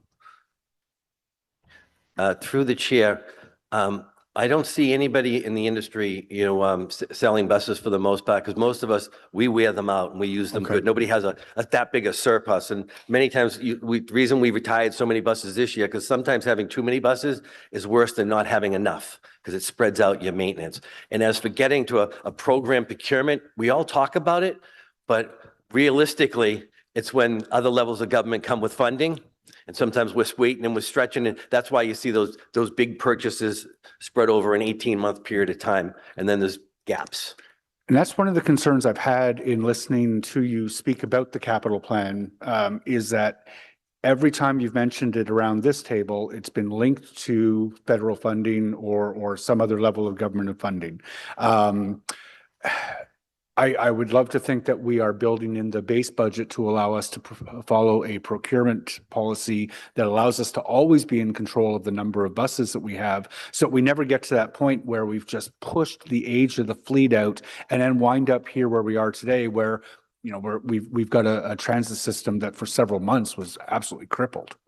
Through the chair, you're absolutely right, and that is our intent, but my focus is really on educating what we need for capital funding to maintain a fleet. And what we do is, if you do long-term planning, that's when we hit the federal provincial governments with what our longer-term needs are and work. It takes a few years, but I've been successful working with the federal government on educating them in advance of what our needs are, but maintaining what you have, because you never want to have a situation like you recently have again if funding's not available. Okay.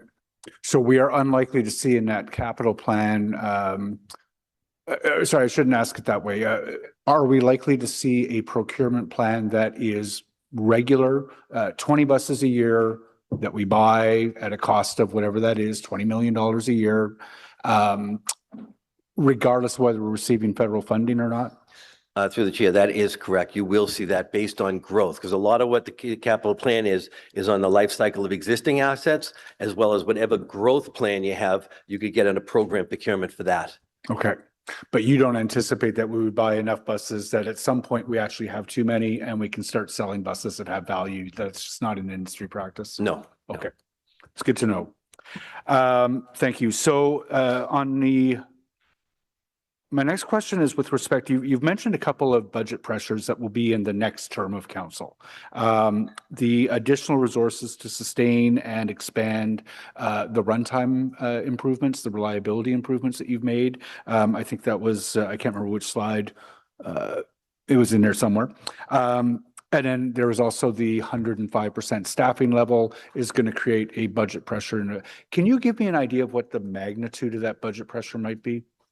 Okay, first I'll start with the 105% so that everyone's clear on what I recommend to staff is you program to hire at 105% because you can never get 100% of staff. And so what I've suggested is always over program. You lose so many people as you go along, and it's like chasing your tail to fill jobs. And sometimes you might want to go over a few jobs because you know that you're going to have operators move up to supervisors and controllers and other jobs, right? Always watching the bottom line of your head count. So we're really focused on that, but program at 105%. It was something I had to, I'll tell you, sell to the city manager and the CFO, assuring them I don't overspend a budget. I watch that very closely. And as for the schedules, as we talked about a little bit earlier, as we adjust these schedules and, you know, we use some of the school trip buses to fill in the gaps to make sure we do things differently, we'll be able to assess capacity needs once we fix the schedules and fix the bus service from a reliability. That's where there's going to be the pressure I see in the few years, because the growth is going to happen with the people coming to this city and the reliability of the fleet. It's going to happen. And then that's when we're going to start seeing the pressure issues occur. And we'll have to start forecasting better to make sure that we let this committee and council know what our needs are. I don't see it for 27, but I do see it, for 28 or 29. But that's just to deal with growth, not necessarily to deal with network improvements, a more comprehensive network, reversing the cuts from new ways to bus, less distance to walk to a bus station, greater frequency. I as I'm sure you saw, I was very frustrated on the weekend that the 11, which should be zipping me back and forth around my community easily on the weekend, is running at a half-hour frequency. We need to start taking a look at improving that comprehensiveness and that frequency, but right now, your additional budget requirements that you're looking for are just to maintain the reliability improvements that you've set out. We also have, I'll remind you, now that we're 704 buses, we're still at about 25% spare ratio, which is a little greater than we need. So it gives us some flexibility as the fleet becomes more reliable, and I don't want to commit to it just yet, but it'll give us the ability to have those extra buses to put into service. That's why I say it's going to be a 28, 29, right, while we really work to assess what we have today. Okay. And I'm starting to track the number of budget pressures that in the past couple of months this council has created for itself. One of them is going to be the additional cost of OC Transpo. The long range financial plan that we passed yesterday creates a $29 million pressure in our budget. We passed the municipal capital facility enhancements that are going to be in the tens of millions of dollars the next term of council. We're starting to write some pretty big checks on the next term of council. You're a time counselor, so last okay. I was going to ask about the 53. Okay. How did you, and I'm sorry, I don't have it in front of me, but the 53 is, you've seen some remarkable improvements in reliability. Can you tell me how you achieved that? Like, what is the additional runtime? What has that done to frequency? I'm interested in some color on that. Mr. Chair, on that route, the frequency is the same. We've scheduled more time end to end than we did previously. It turned out, much to our surprise, that the buses were taking a lot longer to get from one end to the other than we had predicted they would. We've gone one step towards correcting that. Now it's time to collect data, collect the observations, as Noah talked about, that we get through the SIR forms from the operators who are driving those routes, find out whether there are pinch points that we can do with transit priority measures or traffic signal timing. And if we need to add a little more time to get it back up to where it ought to be, then that's what we'll do. But that one step has been to add runtime in. Yep. So you're getting to like an 85% of runs would be accomplished within it. Exactly. But how are you accomplishing that without increasing frequency or without affecting the interlining of that route with, whatever bus that is supposed to become? So we still program a departure every 30 minutes on that route, but it does take more resources, and that's part of the, balancing the complete budget. And it does that interline solution of which buses changes with every new schedule cycle anyway. So okay. And I think that's what I'm really interested in. It sounds like it may be more than I'm going to get into at this meeting. Okay, I'm getting the nod from the chair. I would be really interested in finding out more about that, how you accomplish the math on greater runtime without frequency change. And if I could, Chair, if it's all right, I want to assure this committee that one of the discussions we have at the table on a regular basis is where we're going to do better when it comes to being efficient and effective in serving the customer. When we're looking at how we can get efficiencies, whether it's through scheduling, all right, service, right, even some of our paratransport service, what can we do different to make sure that we assure you, right, that we're making the best use of public funds? And you'll hear more about that in the coming year as well, because we don't want to be just coming back to the table asking for money. It's we're doing things differently to save money. No, I totally understand that. So that 53 case study, I would love to pursue with you offline at some point. Thank you. Councillor Hill. Thank you, Mr. Chair. And thank you for a good briefing that really identified, I think, a lot of the mitigations that we've been looking for over the last several years to safety and reliability concerns. I do want to pick up on what I think was a really important theme from one of our delegates, Mr. Ramachandran, talking about volume, bus volume, especially as we go forward. So I noted on your pie chart slide that we're looking to move from about 303 60-foot buses to 80 60-foot buses. And I know that that's being complemented by the onboarding of the 40-foot electric buses, but there's clearly a capacity difference between a 60-foot bus and a 40-foot bus. And I'd like to understand how you're going to square that circle. Through the chair, going through COVID, many transit systems were making adjustments to what their fleet plan was going to look like. We had expansion of the rail here, and many people came under the assumption to be more feeder than longer routes. I'll let you know that we're having those discussions today about what the future needs of OC Transport and the length of the buses. Do we wish now that we had a few more 60-foot buses in the fleet? I'd say yes, right? When you start looking at capacity and putting them out there. What we'll do as part of the fleet plan and our projections going forward with growth, right, is come back with a point in time where the recommendations will be going forward on what we want for more 60-foot buses. Because you're right, the capacity could be very well warranted. I appreciate that. And I would also add to that concern that as we look at the route rebalancing exercise that's going on right now, I'm going to guess that broadly speaking, what that's going to do is cause less routes. Is that a fair assumption? If I take the 70 bus route in Barrhaven, which right now off-peak hours, generally speaking, is on time, but on peak, oftentimes it will fall behind. If the analysis to that is that there's more time required for that bus route, yet we have X number of buses, I'm assuming that's going to mean that the service frequency is not going to increase from this rebalancing process. Through the chair, when I mentioned earlier, we have a greater percentage of spare ratio than we need right now. We're just working on the maintenance program. My belief is that we have the buses that we'll be able to put into service, right, to balance what's necessary out there. What I'm looking at is doing things that may be a little bit different, like I said earlier, taking advantage of empty parking lots, the 30 route, for instance, and the meandering it does through the neighborhoods just to get to Blair. 50 minutes to get to Blair, talking to a lot of people out at Tunney, right? Out in your area as well, the parking lots there, right?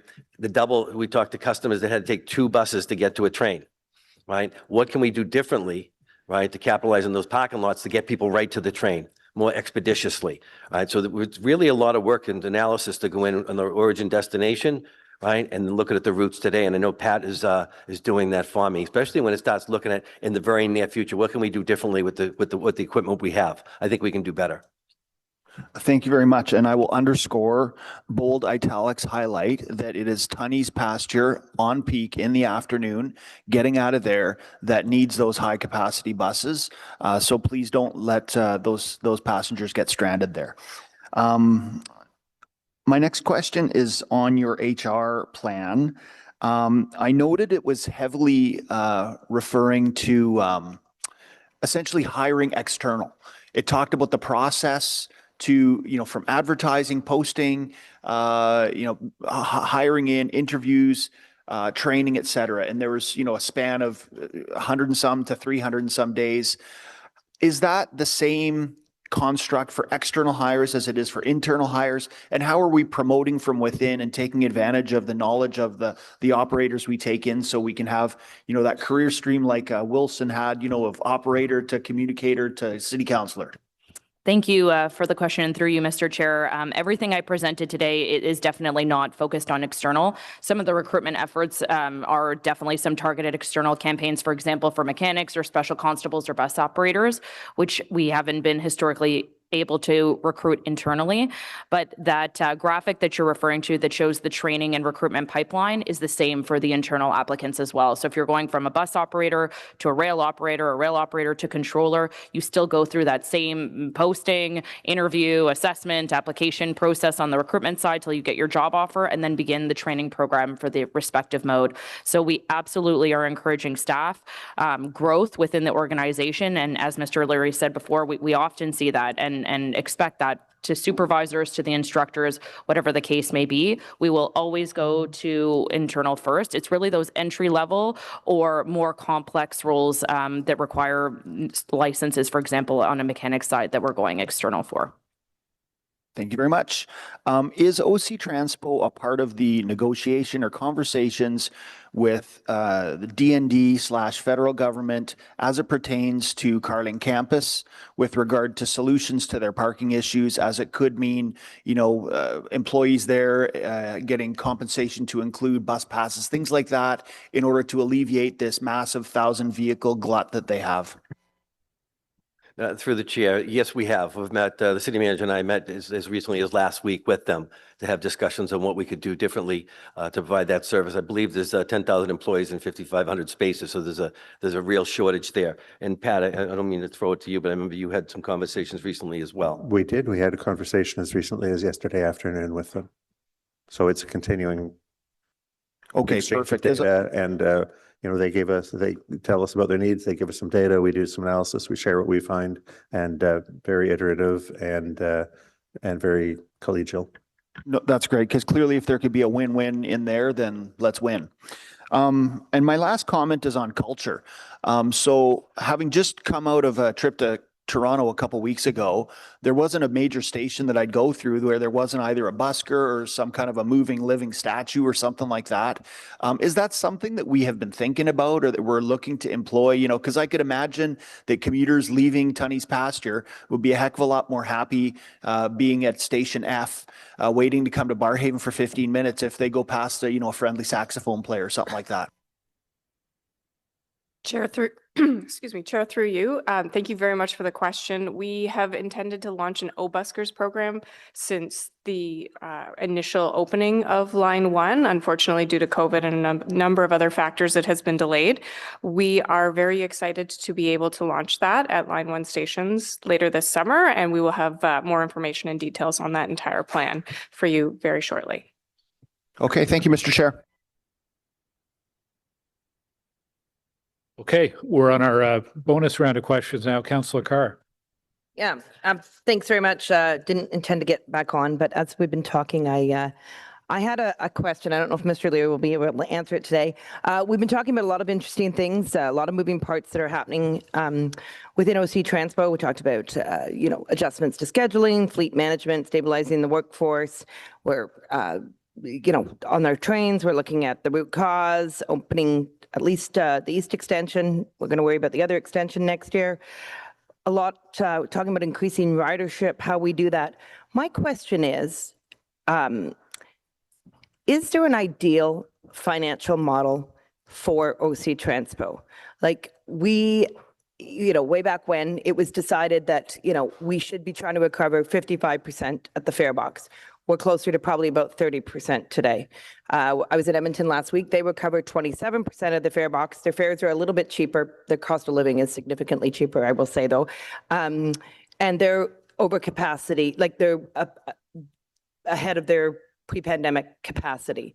So, is there an ideal model, or is this typically something you see dictated by how much money council gives you? Like, is there, what is the elasticity between how you increase ridership and fares? What is the relationship there? We know that transit is a public good. We don't want to charge too much for it. But is there some sort of, you've worked in a number of places, is there some sort of ideal financial model that you can see bringing to this table? Through the chair, this is my fourth transit system that I've led, third in Canada. I'd let you know that this is a conversation that each one of them have on a regular basis, and I don't think anybody has come to a solution on what's the best funding model. I've had many discussions with my peers throughout the United States as well. Many of us have very similar challenges that we have here today. So you don't have a solution for my question today? No, but that's why I talk so much about working with our federal and provincial partners and making sure they're educated on our needs. And that's what we will do, that very heavily, make sure that they know what our needs are in the future.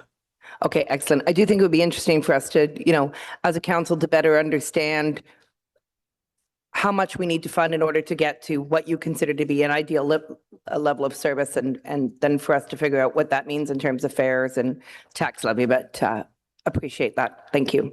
Fare box recovery is also very different. In Toronto, it was in the 70s, almost 80%, but it had the density and the ridership there that others like ourselves that are massive, geographically, we don't have, right? So hearing from 26% to 80%, and when I left there, I think we were down in the 60s because of what happened with COVID. So and certainly when I look at that map that was provided in that PowerPoint presentation, like my own area, which I think in that I'm called East, along with probably Councillor King and Councillor Tierney, not showing a lot of growth. And then you're talking about within the same presentation, expanding service to some of these other areas. And then so that's going to put more pressure on. But anyway, I look forward to hearing more. Thank you very much.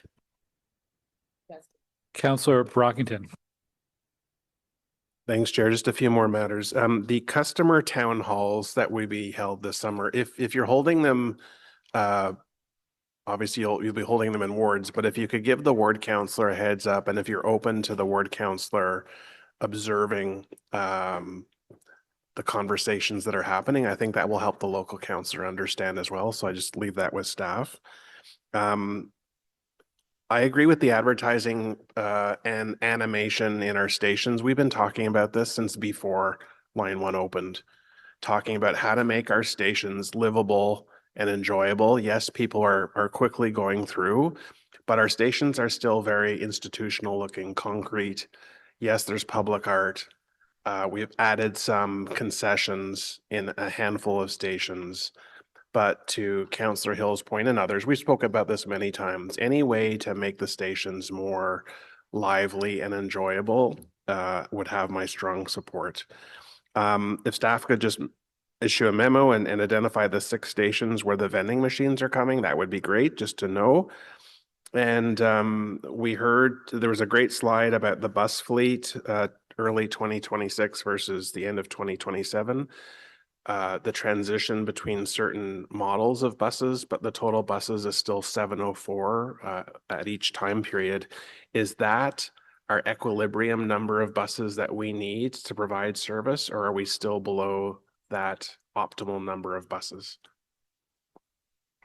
Through the chair, I'd say that we're still reviewing and determining what the optimum number is. We know that the spare ratio is a bit high, right? So it gives us some flexibility as long as we're letting Remy do the maintenance. But that's the projection we're going to do when we look at growth and what we want to do. We also know that when we do the east extension and the west extension, we have to assess what the service is going to look like that. So we have to optimize the bus fleet. And that's why I said for me right now, and I may even be premature on saying it's the 28, 29 timeframe that I got to get a better understanding of what our future needs are. Fair enough. Great. And my last question is just very happy to see 8 bus routes in April and June have their schedules modified, and you've got more routes that you're looking at changing it as well, which is very important. I want to have a better understanding of what proactive work is being done at OC Transpo to address bus routes that are consistently unreliable. They're consistently unreliable for a number of factors, one of which could be an unrealistic bus route schedule. So I agree there are many factors that contribute to why a bus run could be late. Some are not in our control, some are. And I want assurance that the review of bus route schedules is done on an ongoing basis, and that staff have the capacity to make those changes. And it should never, because we have come to the point where we have to write a motion or I have to sit down with staff and review bus route performance data over time, because that work should already be done, right? I just need assurances that that work is being done, and I'm not assured that that is being done. And I'm not assured that those changes to bus routes are being done, because people who know the system well saying this is a much more recent phenomenon than the years that my residents and everyone else's residents have been suffering with routes that OC Transpo knows and have known have been chronically unreliable, with schedules that are unrealistic, and we have not seen changes being done. So I want to know, and I want reassurance that this work is a priority for you, Mr. Leary, and that you have and your team has the capacity to make those changes. Through the chair, I can assure you that this team has been given the authorization to do that. They've heard from me very loudly, as well as I'll say those on council, about reliability. We're focused with the city manager and everybody, the CFO. We have full support at this organization from everybody we need to make the changes that are necessary. And we can commit to you that we will do that and report back on it. I've made it very clear that a lot of times we will take the initiative knowing it's the right thing to do and report back, as opposed to waiting, asking for permission to do something when you already know what you're doing. So we're going to be much more proactive going forward on this. And that's what it'd be, educating you on what's going to be necessary for this organization, for this city to be successful. Thank you. That's music to my ears. There's nothing more frustrating for my residents to see bus routes identified month after month after month as being unreliable, OC Transpo acknowledging they're unreliable, and then seeing those bus routes mentioned month after month after month. Because what comes back to us is, well, Councillor, what are you doing about it? It comes back to us to fix the problem, and we're not the experts. We channel issues on behalf of our residents. So I'm glad to hear that, because there have been bus route schedules chronically that are not realistic, and I'm very happy to hear what you shared with us today. Thank you. If I could add to that, I am when we're doing the schedule adjustment, I wanted, that's why it's so important to have this presentation today. It's, in many cases, the schedules may not have been as far off as people believe, but staffing can be an issue, and fleet reliability. When I got here, Rami had educated me on, there were days when, I hate to say it, but, when you have double-digit issues with your bus fleet, your schedules are all off. And so, we've been supporting, all of us have been supporting Rami and the maintenance fleet, right, to do what they have to do, right, to get that reliability so that Pat can do what he has to do with schedules. So it's no one group, right? It really is a team effect here. Okay, Councillor Kavanaugh online. Yeah, hi. Thank you. Appreciate this opportunity. I was out this morning at the D&D campus on Moody. And I was with city staff and with D&D officials to talk about how we can do better in terms of offering services to them. And of course, we need their cooperation and support. I just wanted to make sure that that's on the radar here, because we've got a campus that has 5,000 parking spots. They're talking about doing some increases, but really, we want them to use that transit station when it opens at Moody. And I want to know what's being done to prepare. I can tell you we were walking around looking at what can be done short-term and long-term. But I just want to know there's a commitment to deal with this. We do not want more cars on the road. They're talking about building more parking spots. So I just want to get a sense that this is on the radar. And obviously, we need help from the federal government to fund anything extra. So I just want to check in on that. Thank you. Through the chair, yes, I'll reiterate that the city manager and myself, the CFO, had a meeting just a week and a half ago with staff from that facility, made us aware as of yesterday. I'll let Pat jump in, but as of yesterday, Pat continues to have discussion with them, one, on what service we can make available, recognizing the number of people there, and two, as you said, what potential funding they could help support us with. So Cyril's not afraid to ask those type of questions as well, as you know. I hope so. We do need their support. It's a service for them. With the return to office mandates, this is going to be almost at crisis point. We're already seeing problems with cars on the highway, with the construction, et cetera. But this will be a permanent change of more people trying to get to one location and all using their cars, and they don't have incentive to use transit. So we need to work together on that. And I appreciate all the efforts that are being made. Overall, I've got, a massive construction going across my ward. We've got 7 new stations coming in with stage 2 LRT, and we do have to do some planning overall on how people get to those stations and how they make good use of them. And I just want to know what plans are being made for routes that are taking people to those stations. Mr. Chair, we've done a lot of planning on our bus route connections on the east side for the east extension. We did a lot of planning for the bus route connections on the south. Those are in place already. The east will be ready to implement. We first will adjust for current ridership and running time conditions, and then we'll implement those shortly after the east opens. We've started our work on planning the bus route connections to the west. We want to make sure that, you know, we did some of that in the 2023 to 25 route review and route changes, but we're doing more of that now, and we expect that by later this year we'll be engaging with the councillors and talking to them about some of the options we're looking at and what we think the best way would be to knit the bus routes as well as possible into the new O-train stations on the west side. Thank you. I look forward to discussions. It's very important for us to get people on those trains, and we've got to make it easy as possible to do that. Thank you. Councillor Leeper.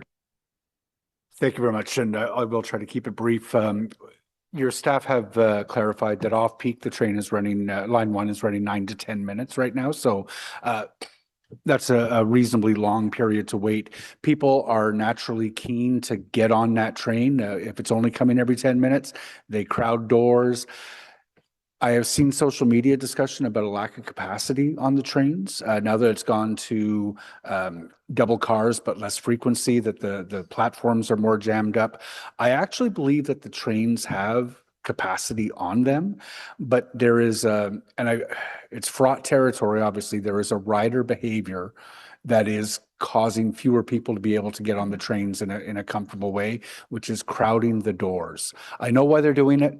They don't trust our system.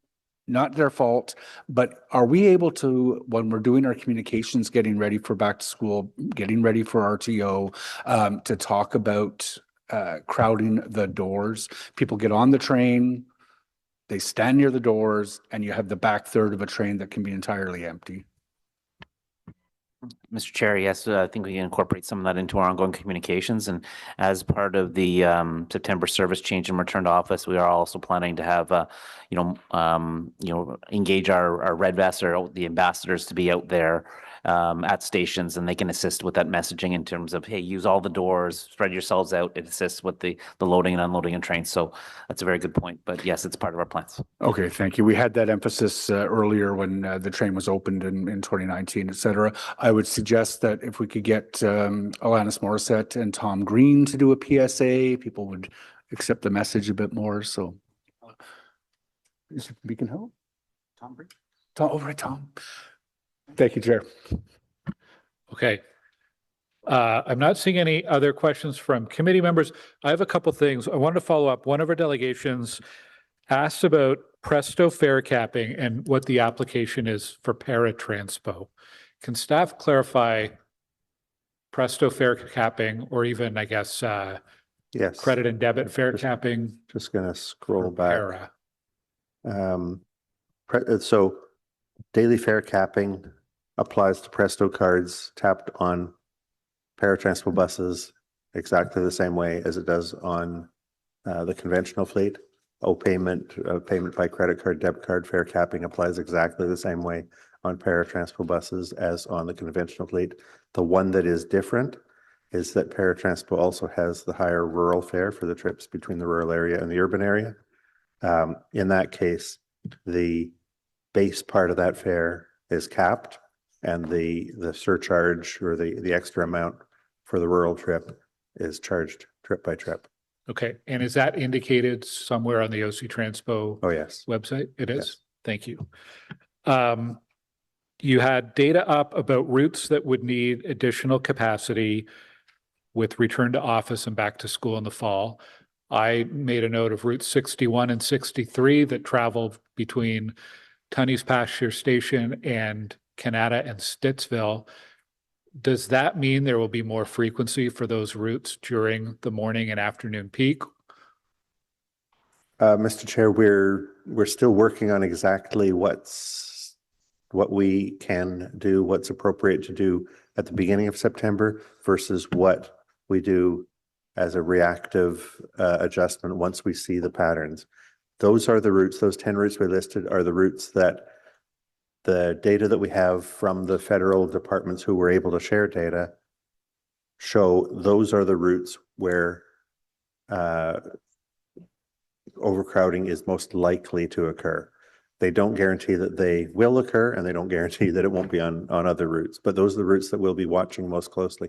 On quite a number of those routes, we're going to proactively add extra trips.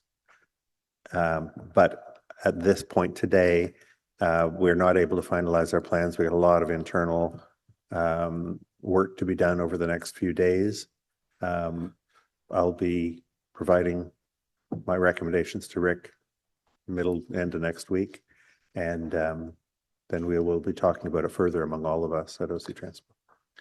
And as soon as we know, we'll let everyone know. Okay. But right now, the federal data are changing, and our calculations of exactly where we're assigning our buses are not yet complete. Because a lot like our friends in Barrhaven, we're seeing a lot of very full buses. Yep. Leaving Tunney's in the afternoon and also in the morning, but it seems to be more of an issue coming out of Tunney's and heading westward in the afternoon. And it's, to clarify, it's not just those 10 routes that you're monitoring. You're looking network wide. If there's capacity concerns due to return to office or any other factor that's driving ridership, you are making those adjustments with each service period. Yes, Mr. Chair, that's exactly right. Thank you. Okay, I'll just wrap it up. We've covered a lot today. I'm really excited about the free youth fairs starting July 1st. And I think word is going to get around really, really quickly about what a benefit that it's going to be for youth and for families. I'm really excited to see that, and we'll spread the word, but I know that's going to go like wildfire amongst young people once they figure out they can go anywhere in the city on OC Transpo. We've got some big events coming up: July 1st, Canada Day, Blues Fest, the Red Blacks games that continue, and thank goodness we saw the milestone of having the double cars back on Monday on LRT, because they are the backbone of providing great service July 1st and Blues Fest, and then beyond into September 1st with the full return to office and back to school. And I think we need to thank Metrolinx, who have provided parts that have allowed us to keep to our schedule to get those trains back. And as we're going to hear in the next presentation, help us with the timeline to beginning trial running. So that'll be in the next presentation. So I'll wrap it up there, and thank you, staff, for this update. We are not going to take a break. We're going to soldier on. The next item on the agenda is item 6.1, Stage 2 Light Rail Transit Project. We do have to change a few of the personnel in the seats, so we'll give staff a moment to do that. We do not have any delegations on this item, but we do have a staff presentation.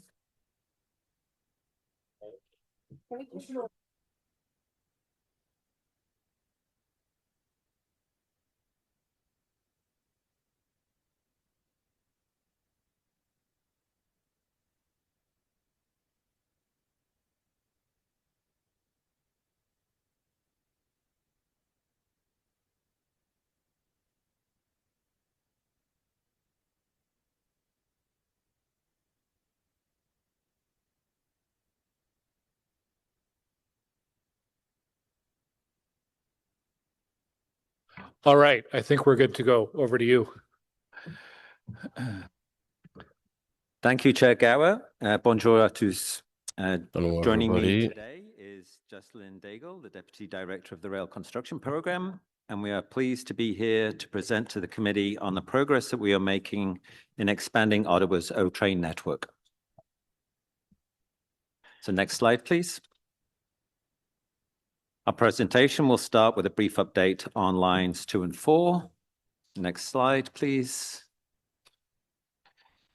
We continue to work closely with TNext to close out all of the remaining minor works for lines 2 and 4, which include the bearing condition monitoring system, which is a system that allows for the proactive monitoring of the condition of the train vehicle's axle bearing and detects any potential wear. This is in line with Transport Canada requirements. The design and construction of this system was completed in 2025. Integration work is ongoing, and the implementation of the system will take place once the final testing and commissioning is completed. For the locomotive video and voice recorder update, we have now completed all the major works on the LVVR, and this system is deployed in all cabs across the fleet.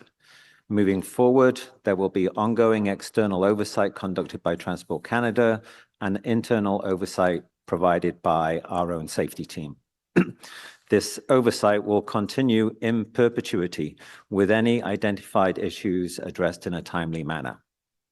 And in terms of landscaping, with the warmer weather, we're making progress with the landscaping along Line 2 and conducting final inspections. Lastly, I'm happy to report that in early May, the minor corrective work regarding the conformal frogs was closed. This work included improvements to the rail profile at 2 locations near Beach and Brookfield, and this will mean a more comfortable ride for customers and less wear on train wheels. So next slide, please. In this section, we will provide a brief update on our work in the East Extension. Next slide, please. So in terms of the pathway to passenger service, we can confirm that we're in between substantial completion, which was achieved several months ago, and trial running. As Rick has mentioned, the trial running phase will start once all prerequisites have been achieved and when there are an appropriate number of vehicles required for trial running to take place. As previously mentioned, during the pre-trial running and trial running periods, revenue service will continue on the existing segment of Line 1, with passengers disembarking at Blair Station. The trains running between Blair and Trim stations will not carry passengers. Prior to moving to the trial running phase, we will host a technical briefing to share further details on the trial running plans. Next slide, please. Work on the East Extension continues to be focused on system refinements, such as upgrades to the train control software, modifications to the passenger information display systems, and adjustments to the CCTV camera views to enhance operational safety. Minor deficiencies continue to be addressed, while transit services staff and key stakeholders undertake familiarization activities in preparation for operations to gain familiarity of the new stations. This will help ensure that our frontline teams are knowledgeable and ready to welcome customers when the new East Extension opens. Work is expected to continue after revenue service to close out minor works, just like we have done on Lines 2 and 4. Next slide, please. We are nearing the end of the Stage 2 vehicle delivery process. For the Stage 2 fleet of 38 Alstom assisted vehicles, 7 continue to be in production, while 1 is in dynamic testing and 30 have been accepted. Thank you. That's a brief summary. I will now pass the presentation over to Jocelyn to go through the construction update. Thank you, Mr. Chair. Bon après-midi. I will be providing a progress update on the construction of the Stage 2 West Extension. Next slide, please. So, avant de passer au travers les stations une à la Before fois, going through the stations one after the other, we're going to start off with an overview of the progress of construction of all of the stations in the West Extension. Continues to progress well. We're currently advancing finishing works and testing and commissioning activities. Elevators and escalators are all installed and commissioning is well underway. Commissioning includes obtaining certification from the Technical Standards and Safety Authority, or TSSA. So TSSA certifications have been obtained for 18 of 40 elevators in the West. These certifications are still in progress for the 7 escalators in the West. Installation of fare gates and ticket vending machines is nearing completion, with commissioning to follow. As mentioned last committee meeting, we obtained our first occupancy permit for the Algonquin Station Bus Operator Building, or BOB. In 2026, we will work towards achieving occupancy permits on the remaining 2 BOBs located at Lincoln Fields and Moody stations, as well as some buildings in the Corkstown Light Maintenance Storage Facility, or LMSF. We will continue to collaborate with Building Code Services and Ottawa Fire Services to obtain occupancy permits and fire life safety approvals for all 11 stations and the 9 traction power substations through 2027.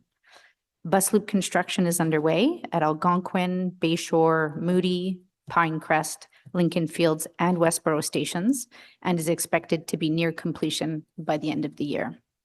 So now we'll go through the stations one at a time. We'll start at Tunney's Pasture heading westwards.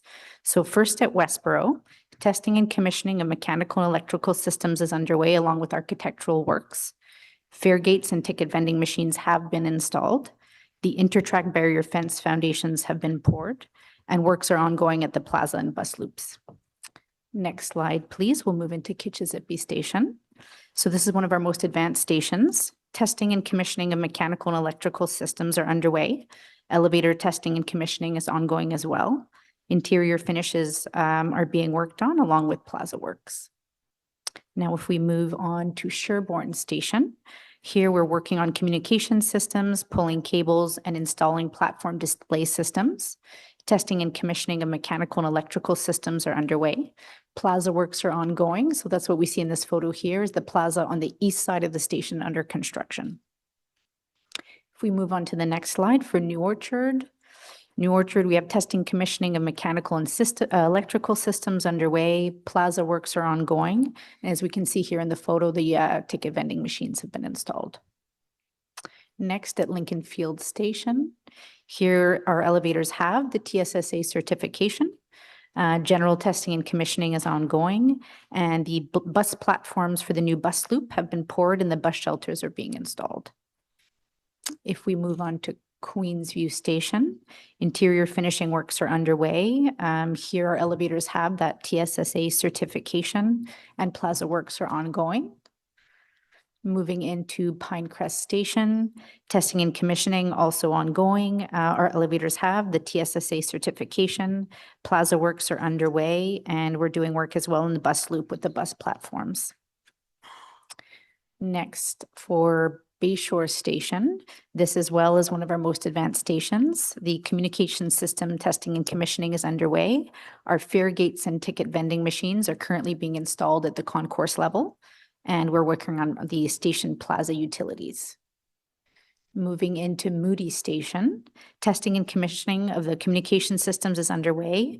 Our elevators have the TSSA certification. Plaza works are ongoing, as well as work in the bus loop on the bus platforms. Moving into Algonquin Station, testing and commissioning of the communication systems also underway. Our TSSA certification for the elevators and escalators is actively being worked on. It's ongoing. And we're doing bus loop utility work and bus shelters installation is in progress. Now for our final station of Iris. This as well is one of our most advanced stations.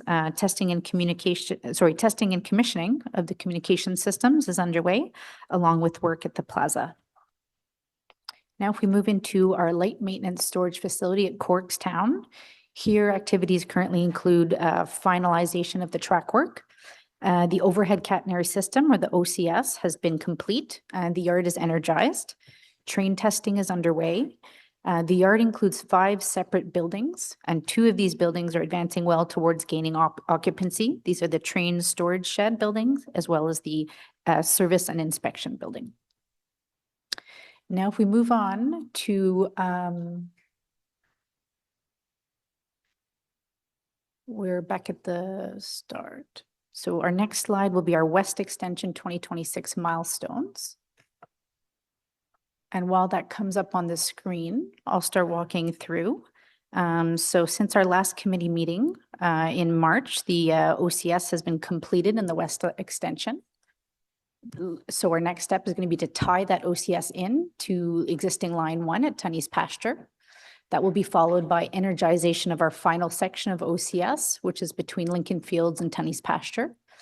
We will be ramping up the trains in the West Extension and proceeding with train testing beyond the LMSF yard. So we will, quite soon be doing end-to-end testing in Q3 of this year. As well, we'll be completing bus loop construction.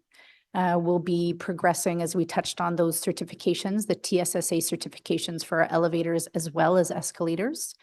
And we'll continue our ongoing civil and road works.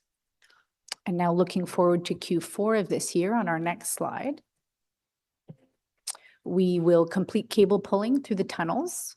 Still in the tunnels, we will finalize the installation and the commissioning of the tunnel ventilation system. And we will hope to obtain the remaining occupancy permits for the 2 bus operator buildings remaining.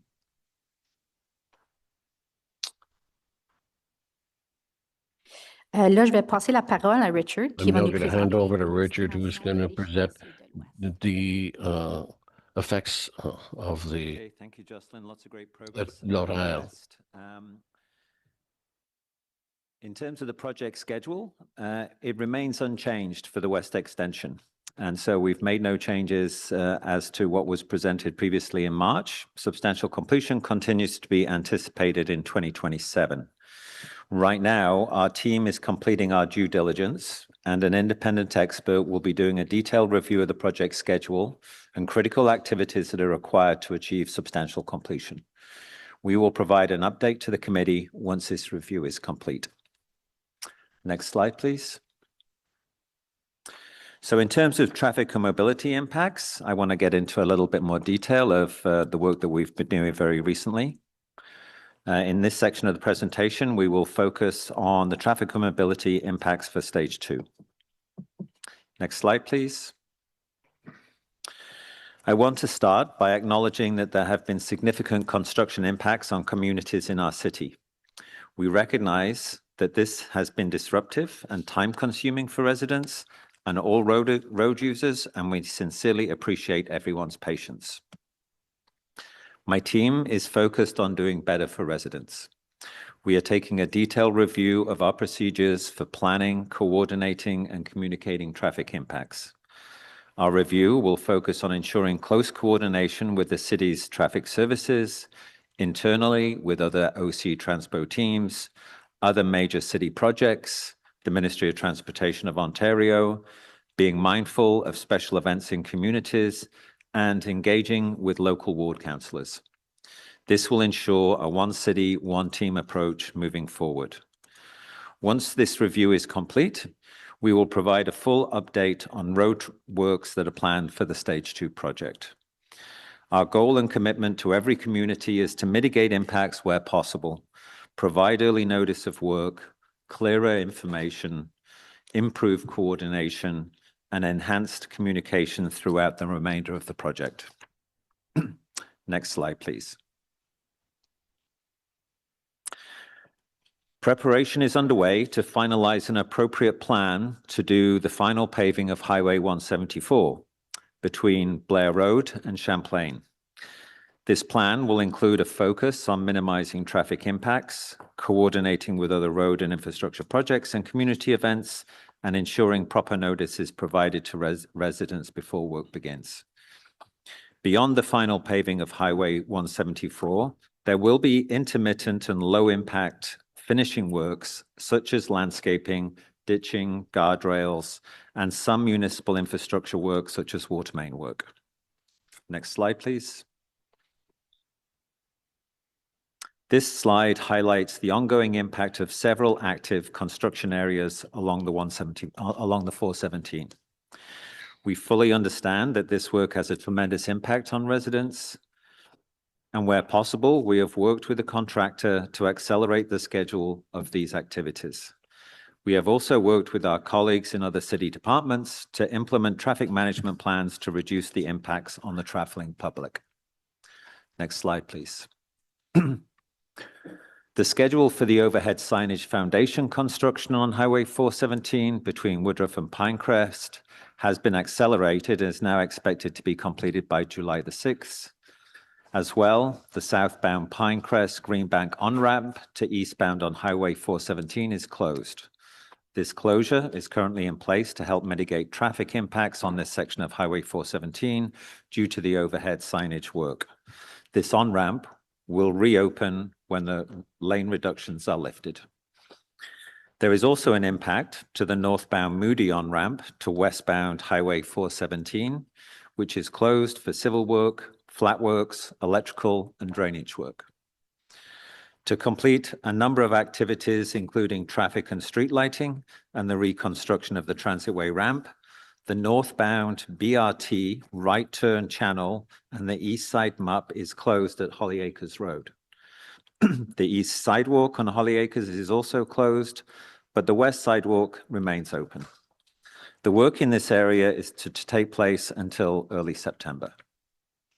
Next slide, please.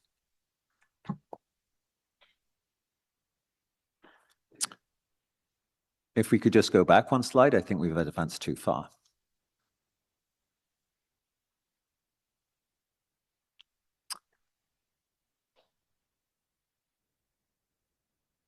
So just to complete the west extension ongoing roadworks, there are additional significant works in the west that require certain road closures. These are at Moody and Corkstown, where the eastbound lane at Corkstown Road will be closed to the end of June for utilities, curb, and paving works. And there are overnight closures on the Kitchissippi-Mikan for both east and westbound to support barrier installation activities through June. Okay, thank you. Next slide, please. Major infrastructure activities are continuing along the Richmond Road corridor. We have also been able to work with the contractor and other partners to accelerate the schedule of this project in the Woodruff and Richmond intersection. Ongoing activities include utility installation, roadway reconstruction, deep utility replacement, and permanent intersection improvements. Select sections of permanent sidewalks, cycle tracks, and roadway sections are expected to be completed by the end of this year, while additional work will continue into 2027, with final completion of this project anticipated in 2028. Next slide, please.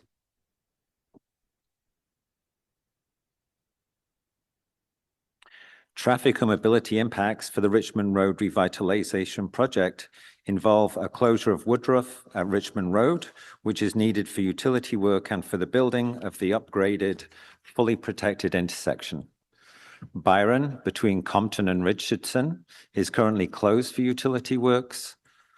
The Cleary intersection has shifted for deep utility work, and a local pedestrian detour is in place on Richmond.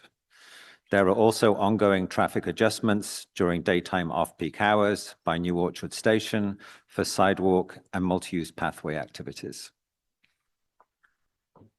Next slide, please.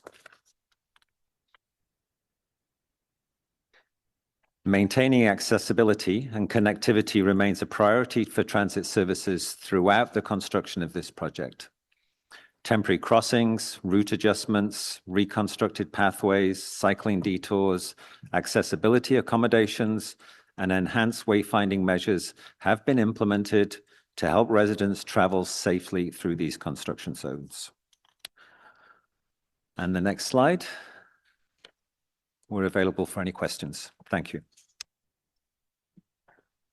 Okay, thank you very much. There are some questions, starting with Councillor Tierney.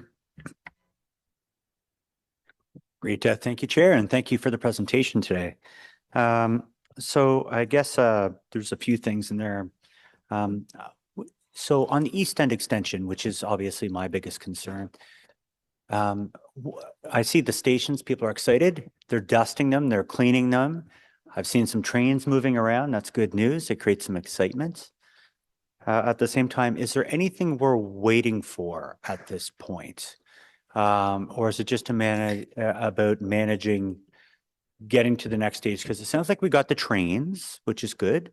It sounds like we're getting the buses.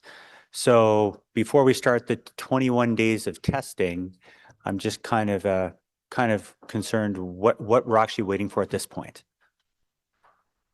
Okay, I can talk a little bit about where we're at with the. Unfortunately, it does link back to the spalling and the cartridge bearing assembly. So I'll talk to that. And then if there's anything else Richard would not want to add in on, he can.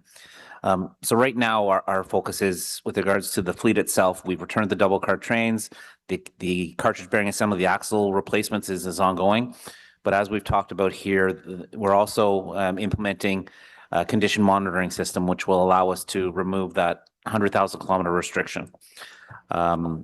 They're going through a pilot phase right now. You know, the good news on that is that all the testing that we're doing with the company that's providing these smart bugs, it has gone really well. We've got 3 vehicles outfitted with these smart bugs, and you know, it's picking up the things it's supposed to pick up and not picking up things when it's not supposed to pick up things. You know, not to get too technical. So it's all progressing really, really well, but they're going through a series of regimented steps. Once we have confidence that that process is finalized and we have a path forward for the installation of the smart bugs on the rest of the fleet, then we can really start opening up and doing more of our pre-trial running on the line. You'll see more and more trains out on the line. And what we've talked about is we want to be at a point now where we have a sufficient number. Obviously, we need to have a sufficient number of vehicles to start trial running, but we also want to have these condition monitoring on all the fleet when we get into trial running.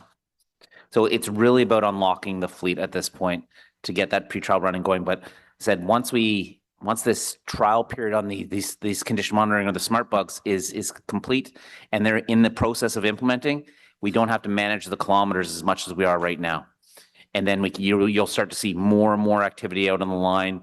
You know, Rick has really brought that view to us in terms of, you know, yes, there's pre-trial running, but run and run and run and run, be confident, then get into trial running. So you're going to see more and more of that. But that's the big piece right now. That's what we need to unlock our fleet. Great. And that's what I like to hear is I've seen some of the trains moving around, which is good news. So we're not beholden to anybody at this point. We don't have to wait for any certificates. All that's behind us. We're just in a position now where we want to make sure we have a good, stable fleet. There's no more checks from, you know, transportation board and nobody at all. This is all in our wheelhouse now. So we have control and we just want to make sure that we're in a correct position to proceed.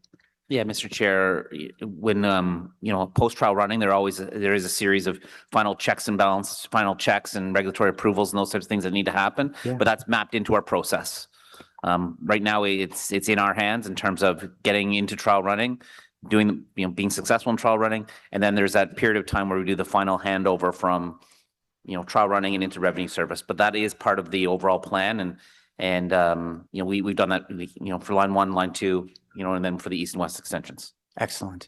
And it sounds like I'm hoping sooner than later, but we'll have to wait and see. And I'm not holding anyone to it. But obviously, September's coming up. There's some questions about, you know, when is there a go, no go? Because, of course, our seasons are really based on a lot of that. Are we basing things based on season change in quarters, I should say? Or are we actually treating this completely separate and saying, the second the rail is ready to roll in the East End, we don't have to wait for a seasonal change to coordinate. We're just good and we're just going to open it up. I just want to make sure I get the question correct. So with regards to the launch of the East Extension, when it's ready to launch, it's going to launch. Perfect. Right. So we're not holding off, but in terms of other changes, maybe to the network, you know, we've always talked about, we want to make sure that there's a period of overlap, right? Where we're not going to just immediately pull the buses away. Now, the service changes aren't as significant in the East End with the East Extension, but there will be a period of overlap with our bus service. But no, when the train is ready to launch, it will launch. We will not be waiting for a quarterly service change. This is terrific news. Thank you. And the 21 days of testing, that will be part of the presentation and technical briefing we'll receive. We know it has to run from, as you mentioned, and I heard in the presentation, it has to go from Trim all the way to Tunney's. And that means people have to get off at some point at Blair Station to continue that extra section.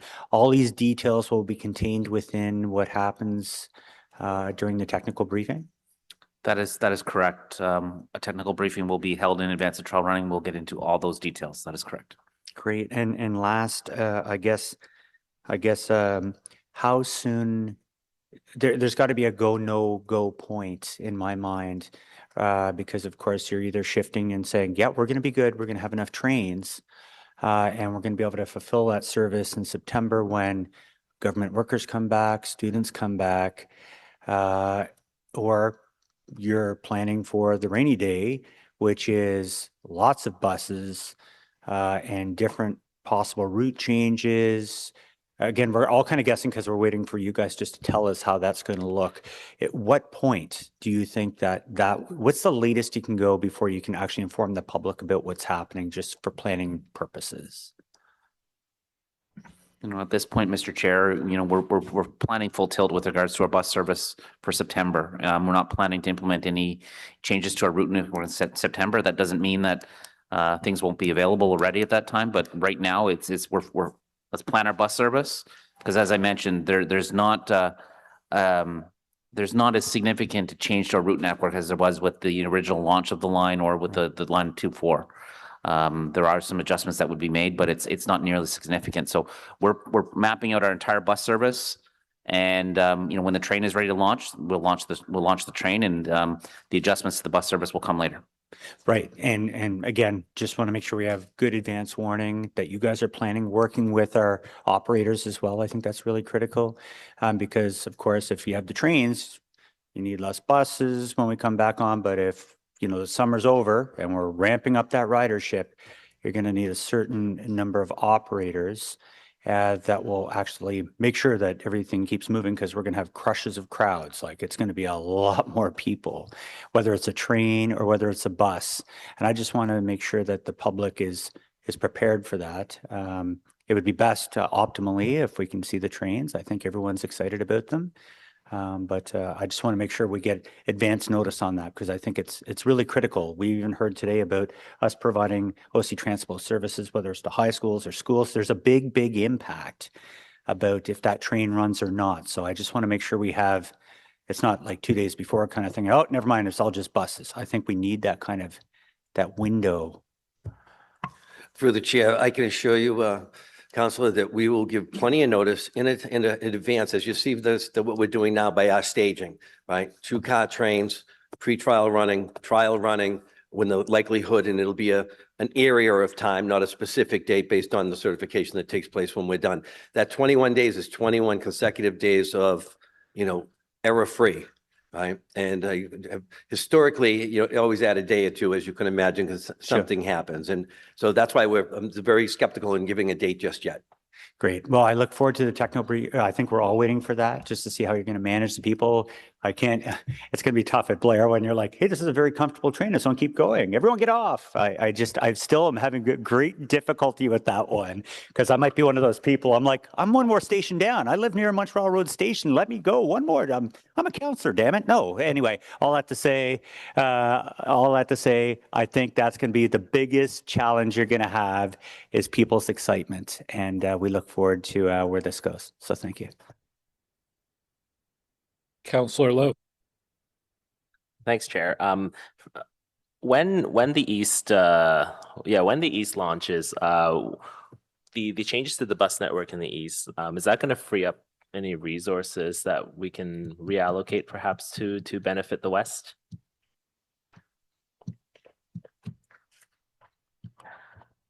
Mr. Chair, yes, there will be a small number of buses that are freed up. What we do with them will depend on the observed travel needs at that time and the state of the bus fleet at that time. Okay. Currently, there's a supplementary shuttle that runs between downtown and Blair stations. I think it's like every 10 or 15 minutes during peak. Is that going to continue operating when the extension opens, or is that going to cede? Is that going to end as soon as Line 1 opens, the extension? Through the chair, what I'm going to say is we're doing part of our assessment of all the routes. We'll know more information the closer we get to that time frame, to be honest with you. Okay. No, I understand. Thank you. When will planning for the route network for the West extension begin? Has it started already? And then if not, when can we expect it to begin? Yes, it started already, and we expect to be engaging with councillors towards the end of the year. Okay, cool. Thanks. That's it. Councillor Leeper. Thank you very much, Chair. I'm still thinking about kicking riders off at Blair Station. It's going to be awesome. Get off the train. Okay, so sorry, 2 quick questions for you.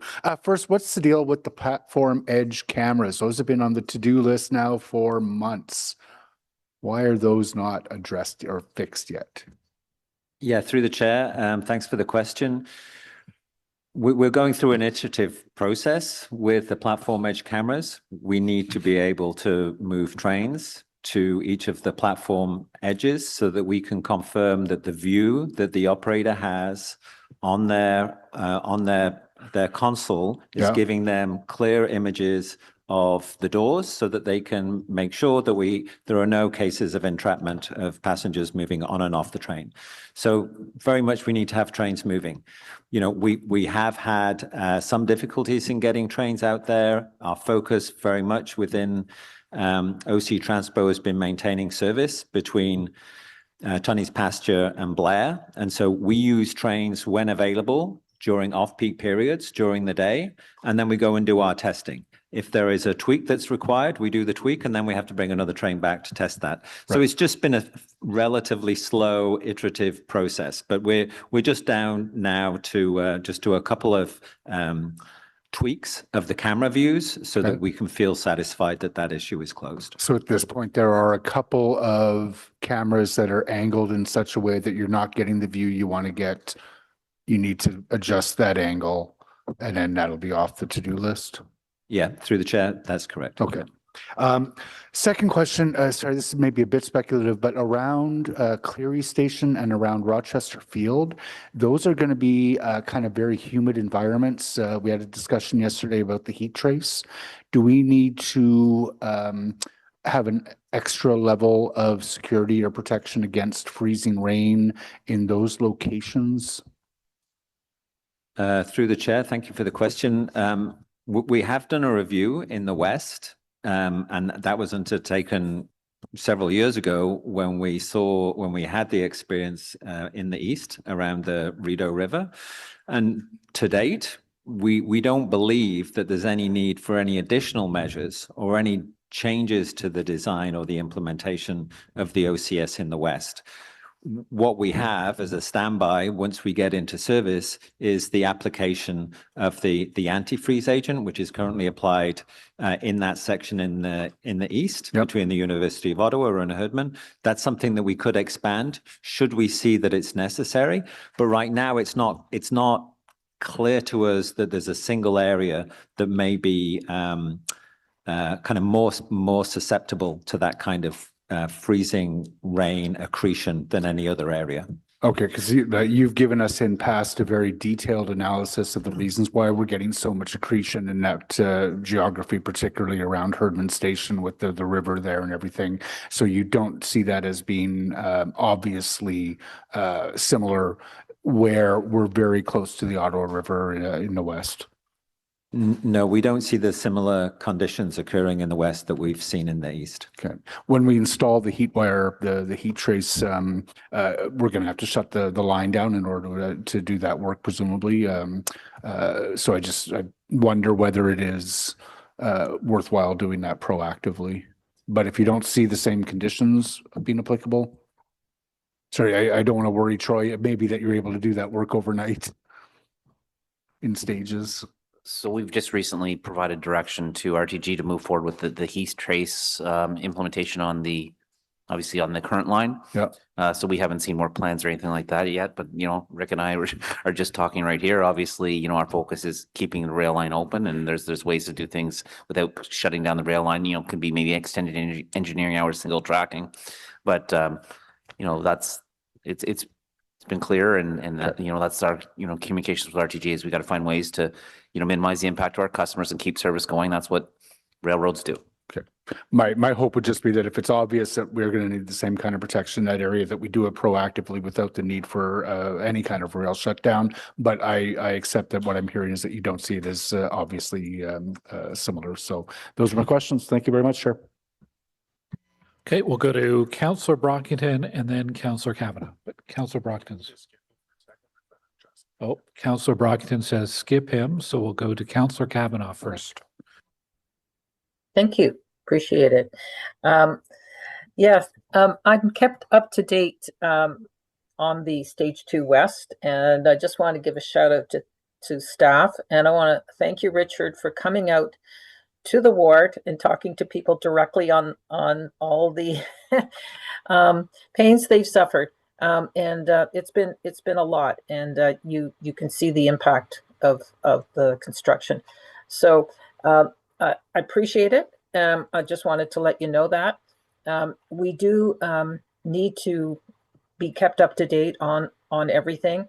I think the 417 project was probably an example where it just missed the mark because we were not told significantly in advance, and we weren't given complete information on exactly what the work was. So hopefully we won't see delays like that again. And of course, it's having a huge impact on the community. And I appreciate all the work that has been made with you and the mayor's office in getting the contractors to speed up the work. That is massive. It's not just my ward, but it's also the wards further west that are being affected by this traffic squeeze. And as well, the local neighborhoods, both on the south and north, both Lane Johnson and I. So appreciate all the work. I just want to make sure that we're keeping in touch. I don't really have a question. We get a chance to talk pretty regularly, but I just wanted people to know how much work is going into this and how often we have to meet just to keep on top of it. It's 7 stations. It's massive construction plus all these bundled projects over and above. So I don't know if you have any comments, but anyway, just a thanks to your team to keeping us up to date and trying to move ahead these projects that obviously are in process. You can't stop them. Thank you. Thank you. Does staff want to make a comment or? Chair, thank you. Well, I certainly appreciate the comments, and that it's very gratifying to hear that the efforts of staff, and particularly the staff on the ground, the communications team, the stakeholders team that are meeting regularly with yourself, Councillor, and also other representatives of the public out in the West and the businesses. We're really trying hard to minimize the impacts in what is a very kind of difficult and painful process in terms of the amount of work that we have to do and the confined space that we have. So I appreciate your comments. Thank you. Thank you. And just to add, make sure we keep up on the accessibility during construction. We still have issues with that, and it needs a lot of on-the-ground attentiveness so that people can get around, especially those with mobility devices. Thank you. Okay. Councillor Brockington. Thank you, Chair. Just 2 things. One is I understand the path that connects Brookfield Road to the Mooney Space Station is going to be repaved this year, which is good news. It had sustained some damage during the station upgrades as part of the extension project. What I hear frequently is there's no wayfinding signage in the community around Brookfield High School or at the mouth of where this path starts to say, hey, if you take this path, you're going to get to Mooney Space Station. So it's a simple fix, but as we're about to open phase 2 of a post-secondary apartment on Brookfield Road, hundreds of post-secondary students, plus all the new commercial. There's a high school right there. It'd be great to have a simple sign that says this way to the path, to the station. The other thing I just wanted to seek clarity on, and I know Mr. Charter just went through this, but I sometimes need things repeated more than once for it to sink in, and is what the delay with respect to the East End extension opening. And my understanding is you need it again to basically complete the testing with respect to the wheel bearing components, and that needs to be on, is it all of the carriages before you're then green light to do the trial running? And just explain in layman's language so I can understand why we can't proceed with trial running now and why we have to wait for the other testing to happen first. Okay, no, thank you very much for the question, Mr. Chair. So right now we've got I might be a day or 2 behind, 33, 34 single car trains that are available for service. These are vehicles that are under the 100,000 kilometer limitation that's been imposed. we need a minimum of 46 single car trains to go into trial running to assess the service levels outlined in the project agreement. And that's not including spares. You know, there's always vehicles that need to be, you know, that are going through regular maintenance, you know, whether it be wheel truing or what type of thing. So, you know, we feel that we need a minimum between 54 and 58 vehicles available for service to have that 46 for trial running. Moving into trial running, we also want to be in a position where, obviously everyone's, you know, we want to be in a position where all the vehicles will have the condition monitoring, these smart bugs on them.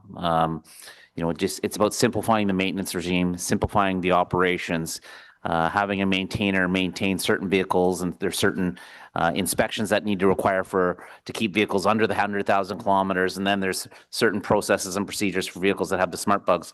Just simplify the operation and you know, get the smart bugs on the entire fleet that is required for trial running, and then that would be the best opportune time to go into trial running at that time. So condition monitoring, that equipment right now is going through the assessment phase. They're finalizing that. I think there's a few more tests this week, and then it's some data analysis, but everything is trending well. Then it comes into the installation of all this on the vehicles. And then when we get to that point where you know, you have a critical mass or you're getting close to the number of vehicles you need, get into the pre-trial running of that phase so that when you have the 54, 58 vehicles, you know, you're ready to go for trial running right away. So really taking that phased approach to, you know, to ensure the success of trial running and ultimately the launch of the service. Why is condition monitoring a must and not a nice to have for the trial running period, which is a short period of time? We're still monitoring the condition of the components that aren't in the condition monitoring phase. Is that a requirement for trial running, or can you start trial running with some in the condition monitoring phase and some that haven't yet been equipped for condition monitoring? Why hold up the trial running process? At a minimum, we know that when we go into trial running, as I said, it's 46 vehicles for trial running. You know, but then when you have the expanded service, you need an increased number of vehicles. So I think we're going to need for peak period. I haven't seen the final plans yet, but I think we need a minimum of 42 vehicles, 42 vehicles to meet the service plan that we'd be doing post trial running. So the number comes down a little bit from trial running, but you still need that sufficient number of vehicles. But I think to answer your question, you're right. Technically, we don't need the condition monitoring, but without the condition monitoring, that 100,000 kilometer limitation will apply, and our maintainer would need to be swapping out these bogies, and it's you know, it's not easy work. It's not just like our car putting up on jack and taking the wheels off. It's significant work, and it can take away time from, you know, other maintenance activities that they need to do. It's just it's not a safety risk, it's a service risk, and we can minimize that service risk by simplifying the operation. Okay, and so do we have the required number of vehicles that we need on hand to commence trial running? You said we have 33 to 34 cars now that are under 100K, but you would like 54 to 58 to go through testing. My understanding is we have all the vehicles already in Ottawa ready to go. Is there any delay with the number of cars to be tested through trial running? Mr. Chair, we have more than sufficient number of vehicles to commence trial running. It's this spalling issue that is preventing that start. So the main delay now is to get all the cars converted and equipped for condition monitoring. And once all those cars are equipped, we're ready to go for trial running. That is correct. Okay. And what is that timeline? That's what we're working to, Mr. Chair. That's what we're working to finalize, and that will, you know, inform the decision as to when trial running can start. So that's sort of the precursors for us to be able to provide a timeline and a date for when trial running can start. Sure. Okay. I just hope that at some point, if those delays look longer and longer, you consider my suggestion that maybe all the carriages go through trial running, some with condition monitoring, some without. because we want to get through this 3-week period and learn from that 3-week period. And assuming everything passes, then the carriages that haven't gone through condition monitoring and have hit their 100K, they have to go through that part replacement. But at least we get through the next phase of this final process where we can get those trains back on and open for passenger service. I'm just going to say, Mr. Chair, we've mapped out a few options, and that is one of them. And we want to put forward the best plan to be successful, but that is one of the options. Yes. Okay, I am seeing no more questions on this item. Can we receive this item? Yes, received. Received. Thank you for the update. We will move on to the next item, 6.2, OC Transpo Public Safety. We have a staff presentation. We have one delegation registered to speak, and then we'll go to questions for staff after that. So over to staff for the presentation to begin. It's me again. Okay, good afternoon, everyone. So last fall, Chief Soslavsky and I presented the initial concept of OC Transpo's public safety strategy. Fortunately, he's not able to join me today, but I'm pleased to say that significant amount of work has been completed to date and as outlined in the report to advance projects and objectives designed to improve safety, security of the transit system. Today, I'll walk you through our public safety strategy, which is the framework of our path forward. This work will culminate in the launch of a multi-year OC Transpo Public Safety Action Plan with measurable objectives and associated KPIs, which I'll get into later. The report outlines in more detail all the background work that has been completed to date to get us to this point and where we're headed in the future.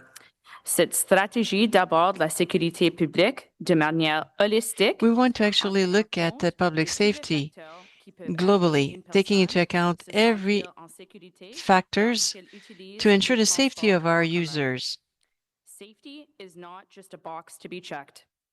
It is continuous, disciplined pursuit that demands constant vigilance, a shared ownership, and an unwavering commitment from everyone. It extends beyond everyone in this room, to every employee, to every rider, and every resident, requiring us all to work together as a community with one unified purpose: to strengthen safety across the entire transit system. Next slide, please. You've heard me consistently emphasize that safety isn't just part of our work. It really defines it. It shapes every choice we make, and it is upheld by everyone at OC Transpo, supported by our colleagues across the City of Ottawa, and reinforced by our external partnerships. The overall goal of the public safety strategy is to increase safety and security across the transit network, including the perception of it. L'objectif général de la stratégie de sécurité. The general objective here is to improve both real safety and also the perception of safety among passengers using public transit. While we have safety features deeply embedded into the design, construction, maintenance, and operations of our transit system, based on public comments, feedback, including from staff and even councillors here today, surveys, and through our safety partner working group, we know that there's a general perception from some people about feeling unsafe when they use transit. This is not uncommon. Despite all our existing safety features, transit is a public space, and that comes with a certain level of inherent risk. As outlined in the report, the projects, objectives, and the goals of this strategy are designed to help mitigate these risks whenever and wherever possible. The framework is being built to consider the perception of safety and securities and the ways that we can continue to improve our customers' experience. The work we have done and will continue to do is complemented by many other existing plans and builds off the foundation of previous agreements and investments. As we discussed earlier today, our new Customer First Action Plan is essential to fulfilling our promise of safe and reliable service. The public safety strategy also builds on the foundation of OC Transpo's vision and mission statements, in addition to the city's community safety and well-being plan. Next slide, please. OC Transpo's public safety strategy has not been developed in a silo. In 2023, the Canadian Urban Transit Association, or CUTA, released a list of recommendations on ways the transit agencies can prioritize safety. These recommendations included things such as forming multidisciplinary working groups to create strategies to support and respond to transit safety challenges, enhancing staff visibility in the system, implementing a continuous customer safety marketing campaign, and conducting crime prevention through environmental design, or CPTED, reviews of transit stations and facilities. I'm pleased to say that these recommendations have been adopted and have been part of our internal practices for many years. CUDA also recommended that transit agencies develop a multidisciplinary and integrated transit system safety plan. This is what OC Transpo's Public Safety Action Plan will be. The strategy I am presenting here today lays the framework to develop an overarching holistic plan designed with safety, security, and customer comfort at the forefront. The work we are doing builds off many other initiatives and plan already in place here in Ottawa, but we didn't stop there. My team reviewed industry best practices from all across Canada to get a pulse check on what other transit agencies were doing. Myself and Chief Sosowski visited and consulted transit agencies, including the STM and the TTC, to get a firsthand look to see what they're doing. And we also reviewed the transit safety plans from other agencies across Canada, including Toronto, Montreal, Calgary, and Vancouver. This is what's missing here in Ottawa. A multi-year safety plan creates a framework for accountability, ensuring leadership, partner, and stakeholders remain aligned and responsible for delivering on results. Ultimately, a long-term public safety action plan is critical to restoring and maintaining confidence in transit as a safe and reliable service. We will also leverage the vast experience of our transit benchmarking networks across the globe, including the IBBG and the COMET, and we can confirm that the safety and security challenges we face here in Ottawa are not unique.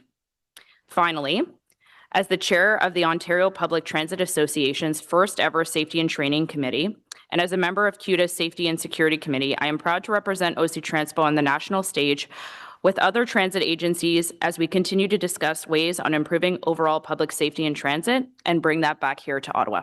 Next slide, please. This strategy can only be made possible with the dedication of our Special Constable Unit, led by Chief Sosowski. They have been instrumental in implementing many of the initial safety and security initiatives outlined here in the report.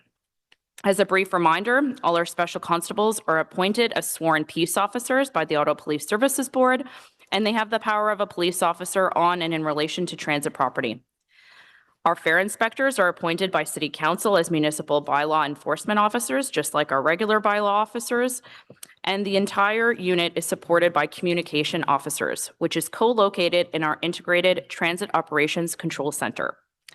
Special constables, including our new community visibility team, are deployed across the entire transit system, on bus and on rail, throughout the entire city of Ottawa, 24/7, 365 days a year. Special constables focus on protecting customers, preserving the peace, helping those in need, and enforcing legislative authorities granted to them by the board, attending calls throughout the city. Our special constables respond to many different calls for service, from medical emergencies to supporting those who struggle with drugs using on our system, to mental health crises, and to protecting our employees and our customers. These challenges extend far beyond transit. Like our partners across the city, we all share a responsibility to address them through a coordinated and collaborative effort. Enforcement alone is not the answer. Our special constables play a critical role by combining both safety and compassion, helping connect vulnerable individuals in our system to the supports and the services that they need. There is a careful balance to strike here, ensuring that our customers feel safe when they use transit and that they gain that confidence while they use our system, while also responding with empathy and care to those in the community who are most vulnerable. Next slide, please.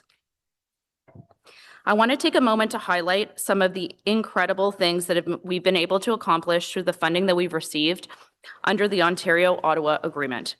This funding has been instrumental in the development of our public safety strategy. In the first 2 years of this agreement, we have been able to increase staffing levels within our Special Constable Unit, including rolling out our community visibility team. Further, we've procured essential safety items, for example, increasing our Narcan supply, enhancing our equipment, and purchasing new bicycles and vehicles. We have also been able to develop new communications, materials, and campaigns and promotional items to help promote safety and the entire Special Constable team at recruitment events, as Amanda mentioned earlier. These are just to name a few highlights from our first 2 years. And finally, Council approved the reallocation of some of the funding from the Ontario-Ottawa Agreement to help with some additional improvements to the Byward Market area. Once this proposal has been approved by the province, we expect to make some additional safety enhancements to Rideau Station, which I'll get into a little bit later today. Next slide, please. As a reminder, our public safety strategy is comprised of 8 overarching pillars: the Public Safety Action Plan, communications, staffing and training, visibility, technology, the environment, community collaboration, and our strong partnership with the Ottawa Police Service. A holistic, integrated public safety strategy is essential because transit safety is not a single issue challenge. It's the intersection of security, social well-being, operations, and public trust. This plan shows our commitment to strengthen an overall culture of safety through the ongoing improvement and through empowerment as well. This strategy will be a framework that will change based on cooperation with our partners and passengers, and will adapt to the changing needs of the community we serve. Safety and security management systems. This strategy reflects our commitment to both strengthening our comprehensive safety culture, both internally and externally within our community. This is through continuous improvement and accountability. The strategy will remain a living framework informed by ongoing engagement with our customers and our partners, responsive to our evolving needs across the community that we serve. As new and emerging safety and security challenges arise, we will continue to expand and refine our initiatives to ensure that we remain proactive, adaptable, and effective. Over the next few slides, I'll walk you through some of the initial accomplishments under each of these pillars to date. Next slide, please. Starting with our first pillar, the Public Safety Action Plan. This will be an overarching document that guides the work associated with this strategy and the framework that I'm presenting here today. A multi-year plan provides the stability needed to align policy, operations, enforcement, and social supports around one shared vision of a safe and welcoming transit system. In line with industry standard, this will be a multi-year plan, but will also allow us to be adaptable through ongoing reporting. It'll also contain measurable objectives with various key performance indicators that will help gauge the overall effectiveness and will help inform future programs. We expect to publish the Public Safety Action Plan on our website by the end of this year or early next year. Moving on to the communications pillar, our Safer Together campaign has seen some great success, and I'd like to thank Bart and Amanda for their contributions to this campaign. These communications help build customer confidence, raise awareness of key safety programs, and promote ways to report issues to OC Transpo. These all improve the customer experience, which is the key goal of our Customer First Action Plan. This campaign is agile and is constantly updated based on new safety and security initiatives. Multiple channels of communication are used to engage with our customers, and it's important that they have access to this information, including through social media, blog posts, advertising on the network and in paid media, and on our website. Clear, concise communications help promote existing safety features, but also play a critical role in the customer experience. We know that when riders understand the safety tools available to them and are aware of the many safety programs we have in place, they feel more comfortable riding the system and are more likely to take transit in the future. Next slide, please. Next up is our staffing and training pillar, and as I mentioned earlier, in large part due to the funding received through the Ontario-Ottawa Agreement, we've been able to increase our frontline staffing levels within our Special Constable unit.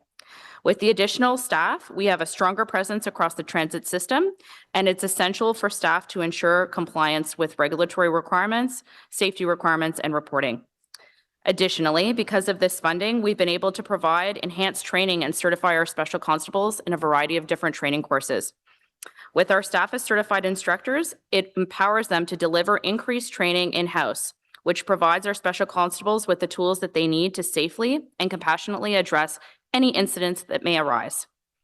Finally, in response to a rise in hate-motivated incidents, all of our special constables have completed a dedicated hate crime training session facilitated by the Ottawa Police Service. I'm very thankful to our partners in the Ottawa Police Service who were able to facilitate this training for us, and our close partnerships with our teams is essential in ensuring the safety and security of our customers and the entire community. Moving on to our visibility pillar, as Mr. Laurier announced at the last Transit Committee meeting, we have now been able to launch our first ever community visibility team, or we're calling it the CVT. This team is really the cornerstone of the visibility pillar. They have been out in the field for about a month now, and we've heard some very positive feedback from the community and our partners to date. As the pilot progresses, we will continue to review and assess the potential for further expansion if it's successful and staffing levels remain stable.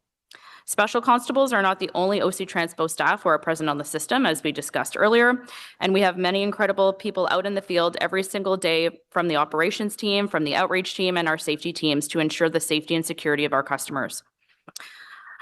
Like I've said before, if customers have any concern, the best way to address them is to speak to our staff directly out in the field. They are there to listen and support.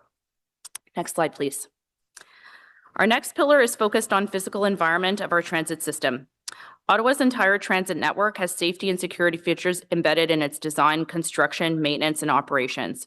But one of the bigger environmental projects that is currently underway is the revitalization of Rideau Station. As Rideau is one of the main central hubs and in the entryway into the Byward Market, we are planning several enhancements in advance of the 200th anniversary of the Byward Market in 2027. Planned improvements include updates to signage and wayfinding for safety information for customers, CCTV changes, enhanced cleaning, installation of additional strategic vibrant public art, environmental changes such as removal of electrical outlets and modifying design features at entrances, and the inclusion of a special constable community space at the former Happy Goat location. Some of these changes will take time, but a lot of work is already underway with an internal task force led by our Chief Special Constable. Another environmental project that is underway is enhancements to our public washrooms. As I've said, we've seen an increase in vandalism and misuse of these washrooms. And since the last Transit Committee meeting, secure needle drops have now been installed at all public washrooms along lines 1 and 2 as an initial step. The washrooms have all been reopened, but there have been additional closures due to some ongoing vandalism. We are actively exploring a variety of additional mitigation measures, including physical infrastructure changes and new access controls. This is particularly top of mind with the closure of the consumption and treatment sites. Switching gears to the technology pillar, technology continues to shape the safety and security landscape in transit. OC Transpo has a dedicated transit technology and innovation team who monitor new and emerging technologies which can help improve transit safety. As you may recall, and we've teased at previous Transit Committee meetings, we are working on a new safety reporting application that will allow for discrete real-time reporting of safety and security concerns. I'm pleased to share that based on the progress to date, this app will be launching before the end of the year. As we get closer to its launch, a targeted marketing campaign will be launched side by side to raise awareness and encourage customers to download and use the app. I'm very excited for this app as it'll provide a new tool and a discreet way for customers and the community to report safety and security concerns. This is something that has worked very well at other transit properties. And as I mentioned earlier, community safety is a shared responsibility. And if our teams are not made aware, then they can't address and respond to the problem. I'm hoping with the introduction of this app that we'll have more customers reporting and will work collaboratively with the Ottawa Police Services. Next slide. And then speaking of the Ottawa Police Services, our next pillar is really focused on our partnership with them. Our Special Constable Unit and the OPS share a very deeply collaborative relationship at all levels, from the front line all the way up to the chiefs. Through shared media campaigns, joint integrated task force, intelligence sharing, and joint responses to calls for service, both agencies play a critical role in public safety and security. This relationship is further strengthened through dedicated job training, job shadowing, and shared commitment to service excellence. Just to share one example, after the opening of the East Extension to Trim, our community visibility team will work closely with the Ottawa Police Services East District to have a meaningful and dedicated presence at the stations side by side, including riding the trains together. This is a joint collaboration which will help bolster our customer experience and increase the sense and perception of safety, security, and comfort in our system. Our teams are working collaboratively in many ways, including, for example, last year, we addressed a bus surfing issue and our teams issued a joint statement and media campaign together. Later this month, I'll also be presenting the Special Constable Annual Report at the Ottawa Police Services Board, where I'll get into a little bit more detail on this. Next, as part of the community collaboration pillar, I wanted to highlight a new way we're working collaboratively with our partners in the Community and Social Services Department. In July, we will be implementing an enhanced coordinated approach to support individuals experiencing homelessness on the transit system through a special constable outreach worker co-response model. This will be a joint partnership between our new Special Constable Community Visibility Team and the Community and Social Services Department Community Engagement Team.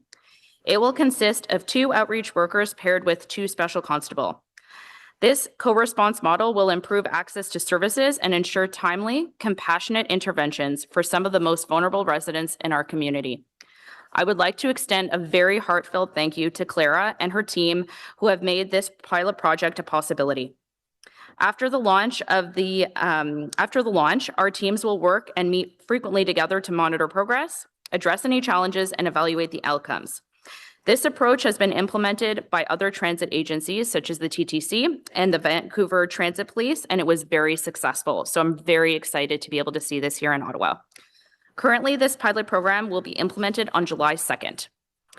We will evaluate the results of the pilot and determine any next steps. We're so proud of this new initiative to launch as we anticipate it having a really meaningful and direct impact on our community. Next slide, please. To guide us on this path forward, the Public Safety Action Plan will be data-driven and include measurable objectives with KPIs. Some examples of the areas that will be measured are outlined here for you on the slide. Sustainable safety outcomes really depends on consistent investment, data-driven decision-making, and cross-partner collaboration. These are all elements that will go a long way these elements will go a long way to ensure that our plan is effective and we work collaboratively together. We will leverage existing metrics, including those in our safety management system, as well as the ones found in our annual report for the Special Constable team. Recently, the Canadian Standards Association released a new standard related to safety and security for public transit systems, one of the first of its kind. This standard provides an overview of how transit systems can track, measure, collect safety and security information as it relates to interactions between customers or between customers and employees.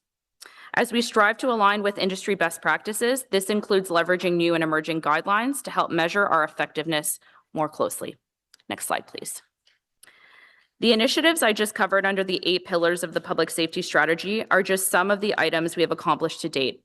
As outlined in the report, this framework really sets the path for our work forward that will culminate into the into the Public Safety Action Plan, which will be a forward-looking multi-year plan, expected to be published later this year. A multi-year transit public safety action plan is essential to move beyond reactive fixes and towards sustained, systematic safety improvements that addresses root causes, not just symptoms. Public trust in transit safety is built over time. The public safety strategy and its action plan signals commitment, accountability, and measurable progress to riders and employees alike.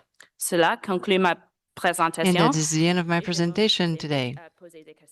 I'm ready to answer your questions. Thanks very much, Sabrina. We're going to go to our delegation. We have one delegation today, James McKillop, who's here with us in the room. And then after the delegation, we will go to questions for staff.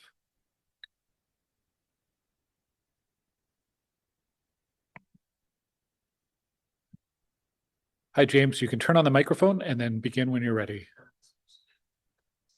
No, staff will be running the slides. Okay. And just press that button there. Oh, there we go.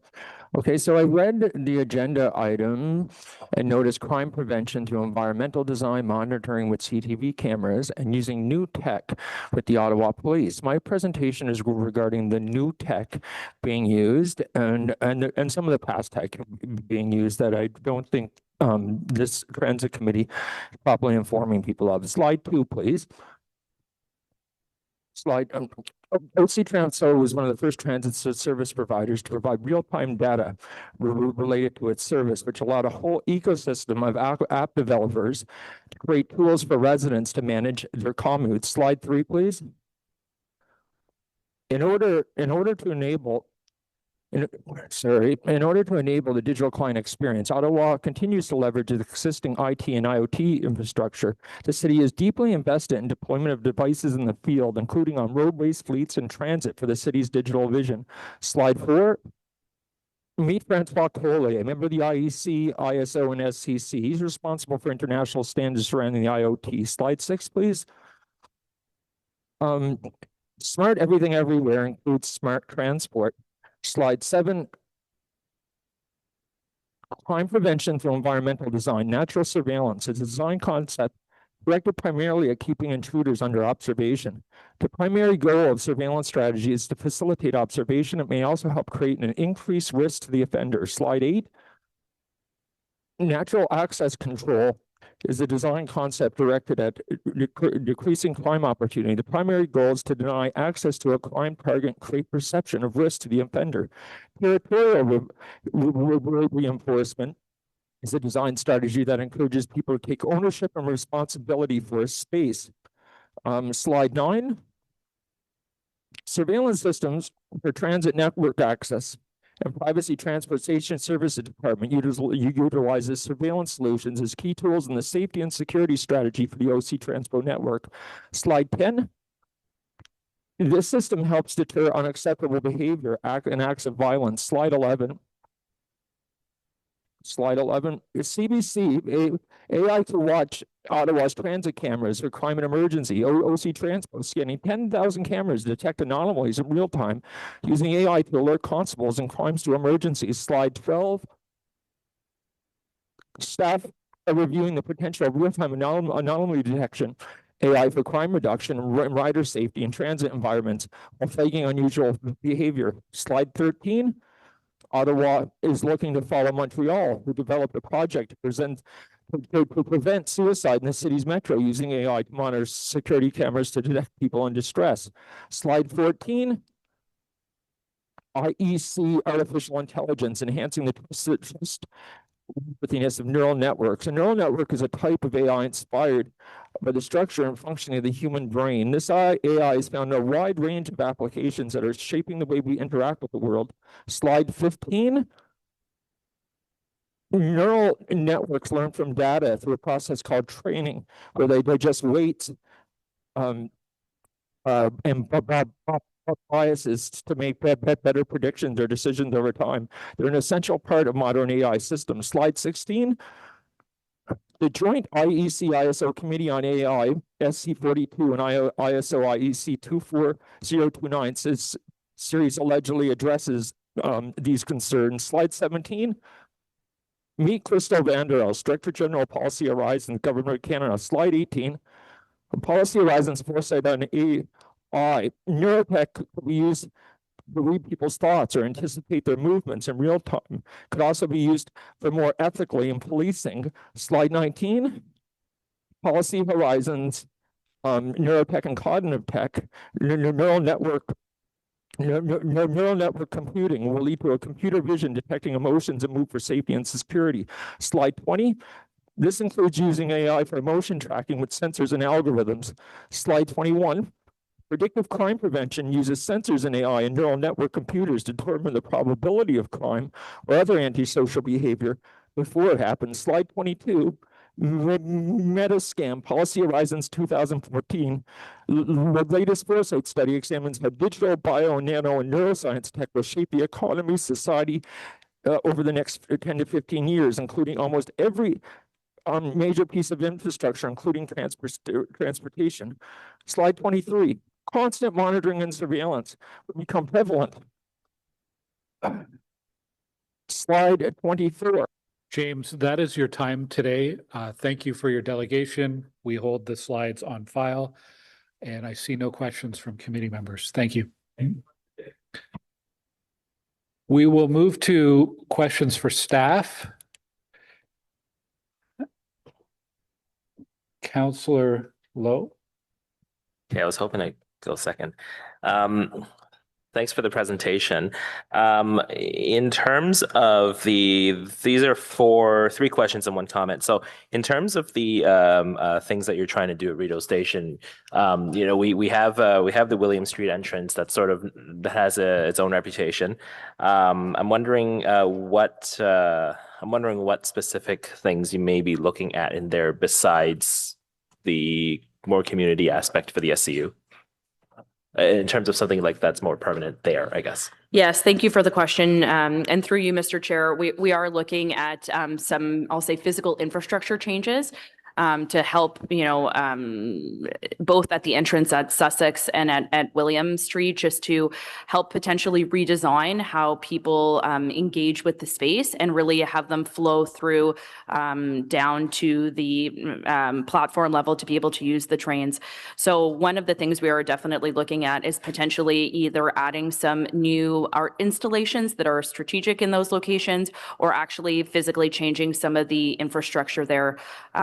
That's probably the item that will take the most amount of work off the list that I was explaining earlier, but that is a few things that we're looking at both actually of the entrances, William and Sussex. Has any thought been given to things like audio? Thank you for the question. Yes, that thought has been given. We are exploring it. It's a bit of a controversial item. So, there's been some agencies that have used that with success.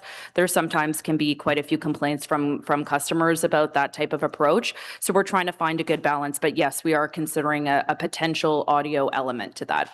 Okay. I think someone mentioned Alanis Morissette earlier.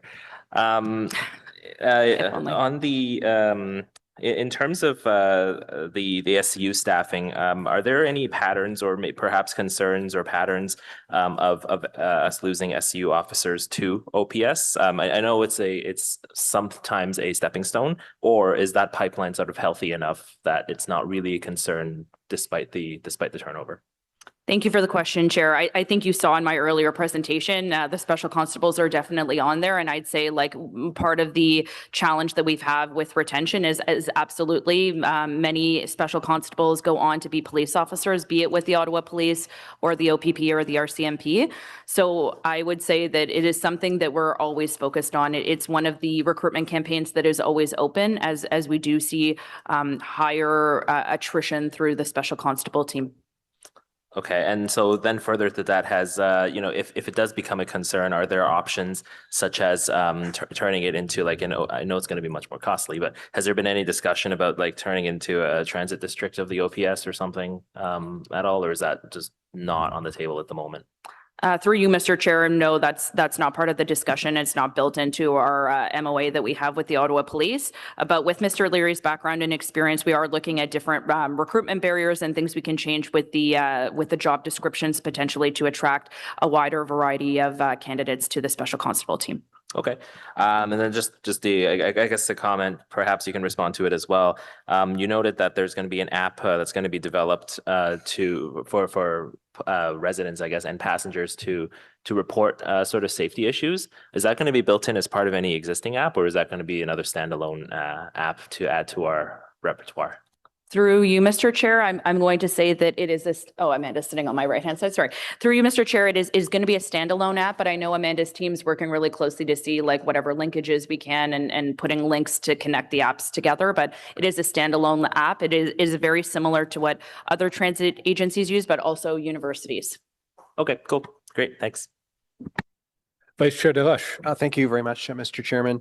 I've always held the view that the safety net of the city is obviously the police, the OC Transpo Special Constables, the RCMP, the OPP, bylaw. They all work together and enforce the laws of the city and hopefully have a strong presence in the community, because if you feel unsafe, then you are unsafe. That's the perception of a lot of folks. And, the police are working very hard to be present across the city.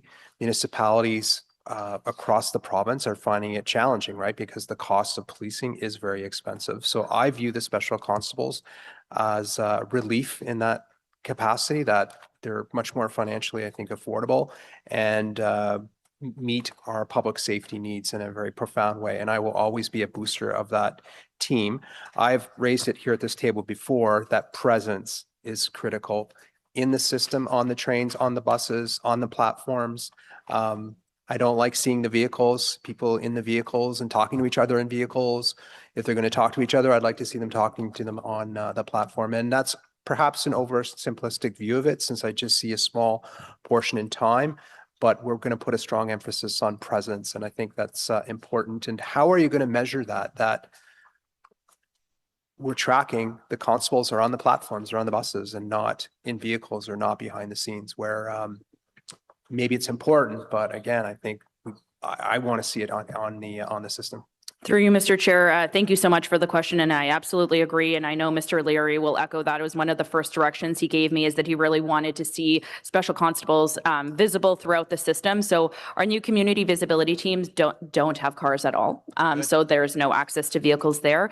And then a portion of our special constables are also on bicycles, so again, they don't drive in their vehicles. The ones that are in their vehicles, I think we all know that the way our transit system's laid out, our special constables need to get across the city, and they're in, a lot of the same vehicle traffic that we are. They don't have any exemptions under the HTA. So they're going from an issue like from South Keys all the way to the airport, then all the way back to, Carleton. So we definitely need to have a good balance of being able to get and respond to safety and security incidents in a timely manner, while also making sure there's that visibility. So our community and visibility team, we're tracking them with they're providing information each day as to where they went and what stations they were at, and we're going to gather all that data, and we're doing an evaluation. Our crime analyst and our data analysts are working together to determine kind of the best path forward to see the effectiveness of that program. But I'll tell you that anecdotally, I've been out on the system, Mr. Leary's been out on the system, and anytime we're seeing the special constables out there, but we've seen them engaging with the customers. Absolutely. Good. And I would add the fare inspectors as well, create that impression that there's presence there and people prepared to respond if there's a situation, be it medical or something else, right? I think we need to hire the right people for this job too, because they will be ambassadors for the system. So I'm pushing them out on the platform. They're going to get all kinds of questions, right? What bus do I take? Where do I go? And in the downtown core, they'll get all kinds of questions from tourists as well. And I think we want to hire people that will be ambassadors, do their job, which is the most important. But yeah, you're going to have to perhaps help people with non-safety related issues and be an ambassador to the system.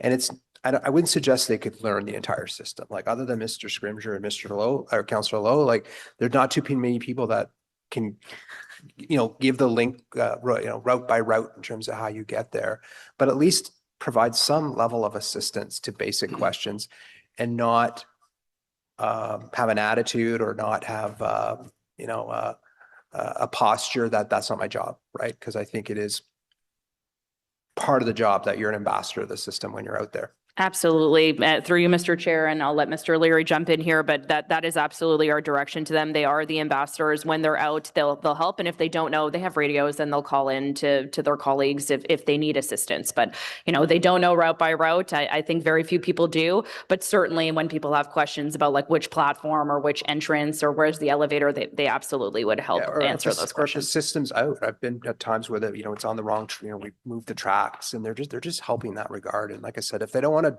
do that, then don't work for us, right?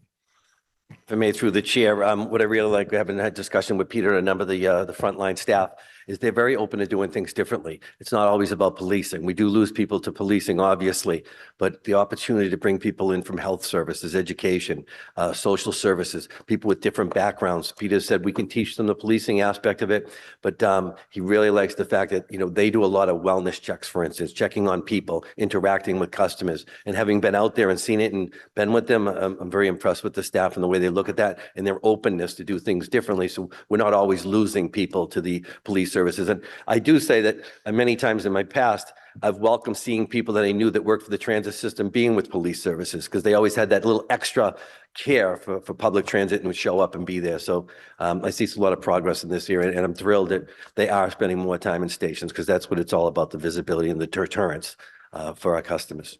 Yeah, it's good to hear. Thank you. That's all, Chair. Councillor Carr.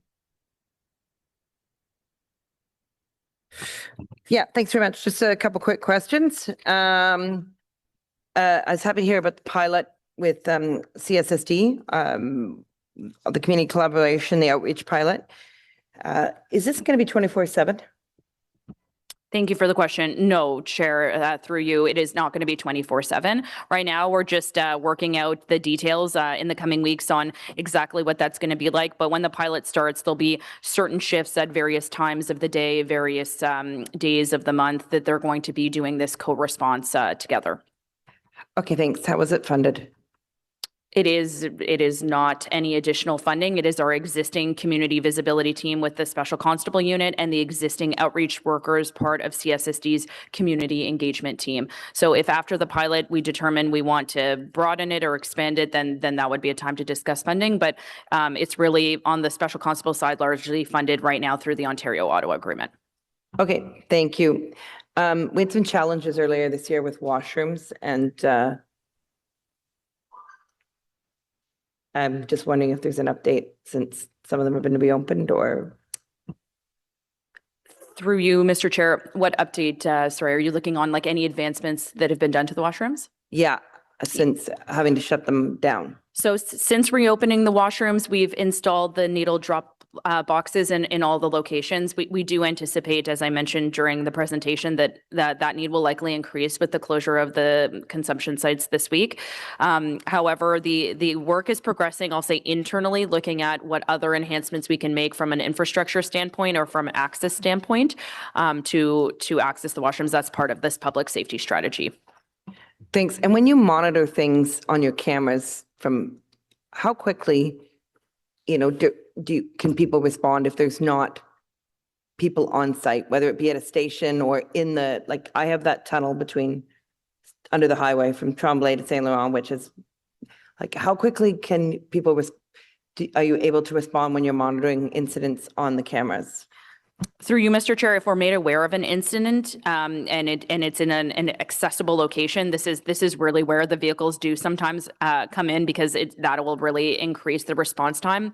And in many occasions, our special constables or our fare inspectors have delivered Narcan successfully and saving many people's lives. There is not someone seated behind looking at all 10,000, CCTV cameras, either on my special constable team or in Joel's Transit Operations Control Center. But when we're made aware, the special constable team is dispatched, and unless it's in a remote location, the response time is typically quite good. Okay, thanks. And then I might have missed it, but did you provide an update?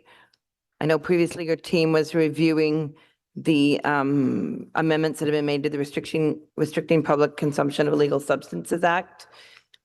You'd been reviewing the legislation. You'd have to go to the PSB, Police Service Board, in order to have any powers. Is there an update on the work there? Through you, Mr. Chair, as I think everyone on the committee knows, the legislation was passed provincially and it comes into effect on July 1st. Right now, we're just working with the Ottawa Police Services and the board to have that added to our agreement to be able to enforce that above the federal authorities that we already have.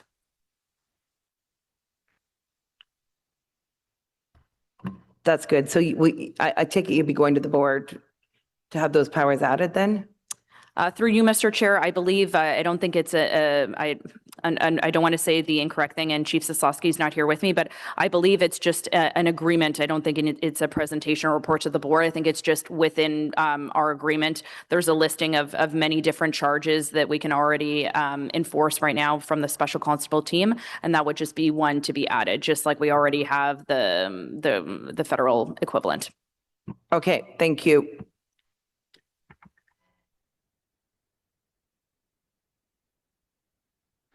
Councillor Leeper. Thank you very much. Thank you very much to Councillor Carr for asking the questions with respect to the CSSD CBT teams. The only thing I was still wondering on that one is how long will that pilot go for? Thank you for the question through you, Mr. Chair. Right now we're looking at it to go for sure through the summer, and I'm hoping into the early fall, and then we'll reassess. Okay, thank you. And then the second piece that I wanted to raise, just around, I've been receiving another small uptick of reports of bike theft at Tunney's pasture. When people are getting their bikes stolen, and when they're seeing bikes getting chopped at the station, their perception of the overall system safety is compromised. So I hope that the emphasis from management down to the special constable unit is to pay just as much attention to what they're seeing happening at the bike racks as elsewhere in the station. Through you, Mr. Chair, absolutely. That's the emphasis. If there's a crime happening, whether it's inside the station or outside, that they're absolutely intended to. I will encourage, if you have any information on that, or if you're hearing from your residents on that, that they absolutely report that to the special constable team. If they witnessed anyone tampering with bikes, absolutely, we want to hear that so we can investigate it. Perfect. And follow up back to my officer to the resident in terms of follow-up actions would be really helpful. People are cynical that when they're reporting things like, especially if they've had their bike stolen at Tunney's pasture, they're cynical that it makes any difference at all that they report it. So we need to increase people's trust that these are being followed through. Because again, it's not necessarily a bike question. It is a question about the overall security of the system. Thank you. Okay, I'm seeing no more questions. I have a quick one. A lot of this is being funded, not a lot of it, some elements of this are being funded through temporary grant funding or funding that has a deadline attached to it. What impact does that have on your ability to plan or on any of your operations? Through you, Mr. Chair, and I'll ask if Mr. Laurier wants to jump in afterwards. It's a great question. I'd say the funding that we're really relying on for a portion of these initiatives is through this provincial Ontario-Ottawa agreement. That funding is set to expire at the end of March 2027. So we're less than a year away from the expiry of that funding, and that will definitely, to Councillor Lowe's earlier point, have an impact on our special constable hiring and being able to retain those staff. We're on a temporary contract right now with the expiry of that funding. So our goal is for to work myself with Mr. Leary and our CFO and the finance team to propose a strategy that we could either take through the next budget cycle internally, but also to lobby to the province and to the federal government to extend the funding for safety and security initiatives. Yeah, and through the chair, thank you for that, Sabrina, because we want to continue that discussion with the province to see what we can do to expand that program. Again, we brought that up with in discussions with the city for the 27 budget. And are you going to need more funding to continue these programs as the East opens and as the West opens next year as well? Through the chair, what we'll do is we'll take the information that's derived from the work that Sabrina's doing, educate the province, and try to sell them on just that, the benefits of continuing to support these programs. Okay. Okay, there's no more questions. Can we receive this report? Received. Thank you. A really good report, really solid set of initiatives. Thank you for bringing it forward. There are no in-cameras items today. Are there any notices of motion? We have two inquiries. Councillor Carr has an inquiry. We'll start with that one. Yeah, I'll go first. And I'd like to apologize to Mr. Leary. He mentioned this morning at the mayor's breakfast about learning French. So in the future, I'll make sure that it's brought in French and my questions as well. But I prepared it in English for today. So this has to do with reports of broken fare machines. There have been numerous reports of broken fare machines on conventional OC transfer buses as well as paratranspo buses and vehicles. Can staff please answer the following? Does OC Transpo track statistics on how often fare machines are non-operational on both conventional and paratranspo buses, including instances where a vehicle enters service with a non-operational fare machine or where a fare machine fails while in service? If so, please provide the number of times this has occurred in the past 18 months. 2, what are the primary reasons a fare machine may not be operational? What measures are currently in place to prevent or address these failures? 3, what is the average length of time and cost to repair of, if needed, to replace a non-operational fare machine? 4, has OC Transpo and Paratranspo estimated the amount of fare revenue lost as a result of fare machine failures over the past 18 months? If so, please provide the estimate for both conventional and para and the methodology used to calculate it. And 5, have lines 1 and 2 ever experienced challenges in the past 18 months with payment scanners at the stations or on train? Okay. And there's a second inquiry from Councillor Hill. It's quite a long inquiry. It's 3 pages. In the interest of efficiency, if I could ask the clerk's office to put it on screen, scroll through it, and maybe Councillor Hill, if you could read the header items for the inquiry. I can do it as such if that is your will, Mr. Chair.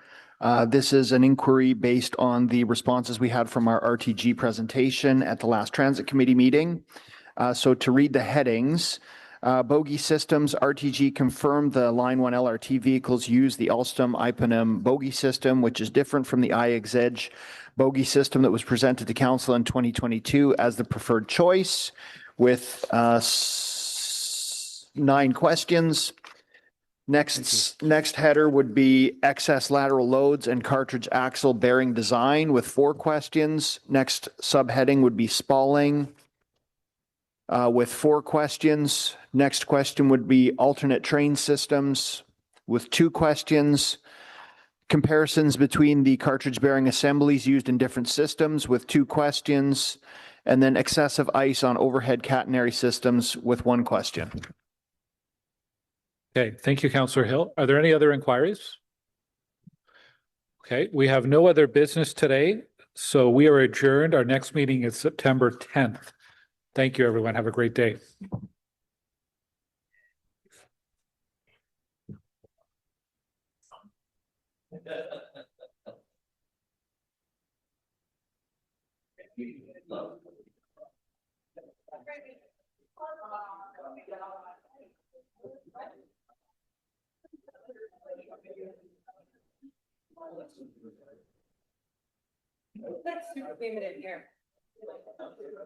Okay, I gotta fly. Okay. See you guys later. Bye.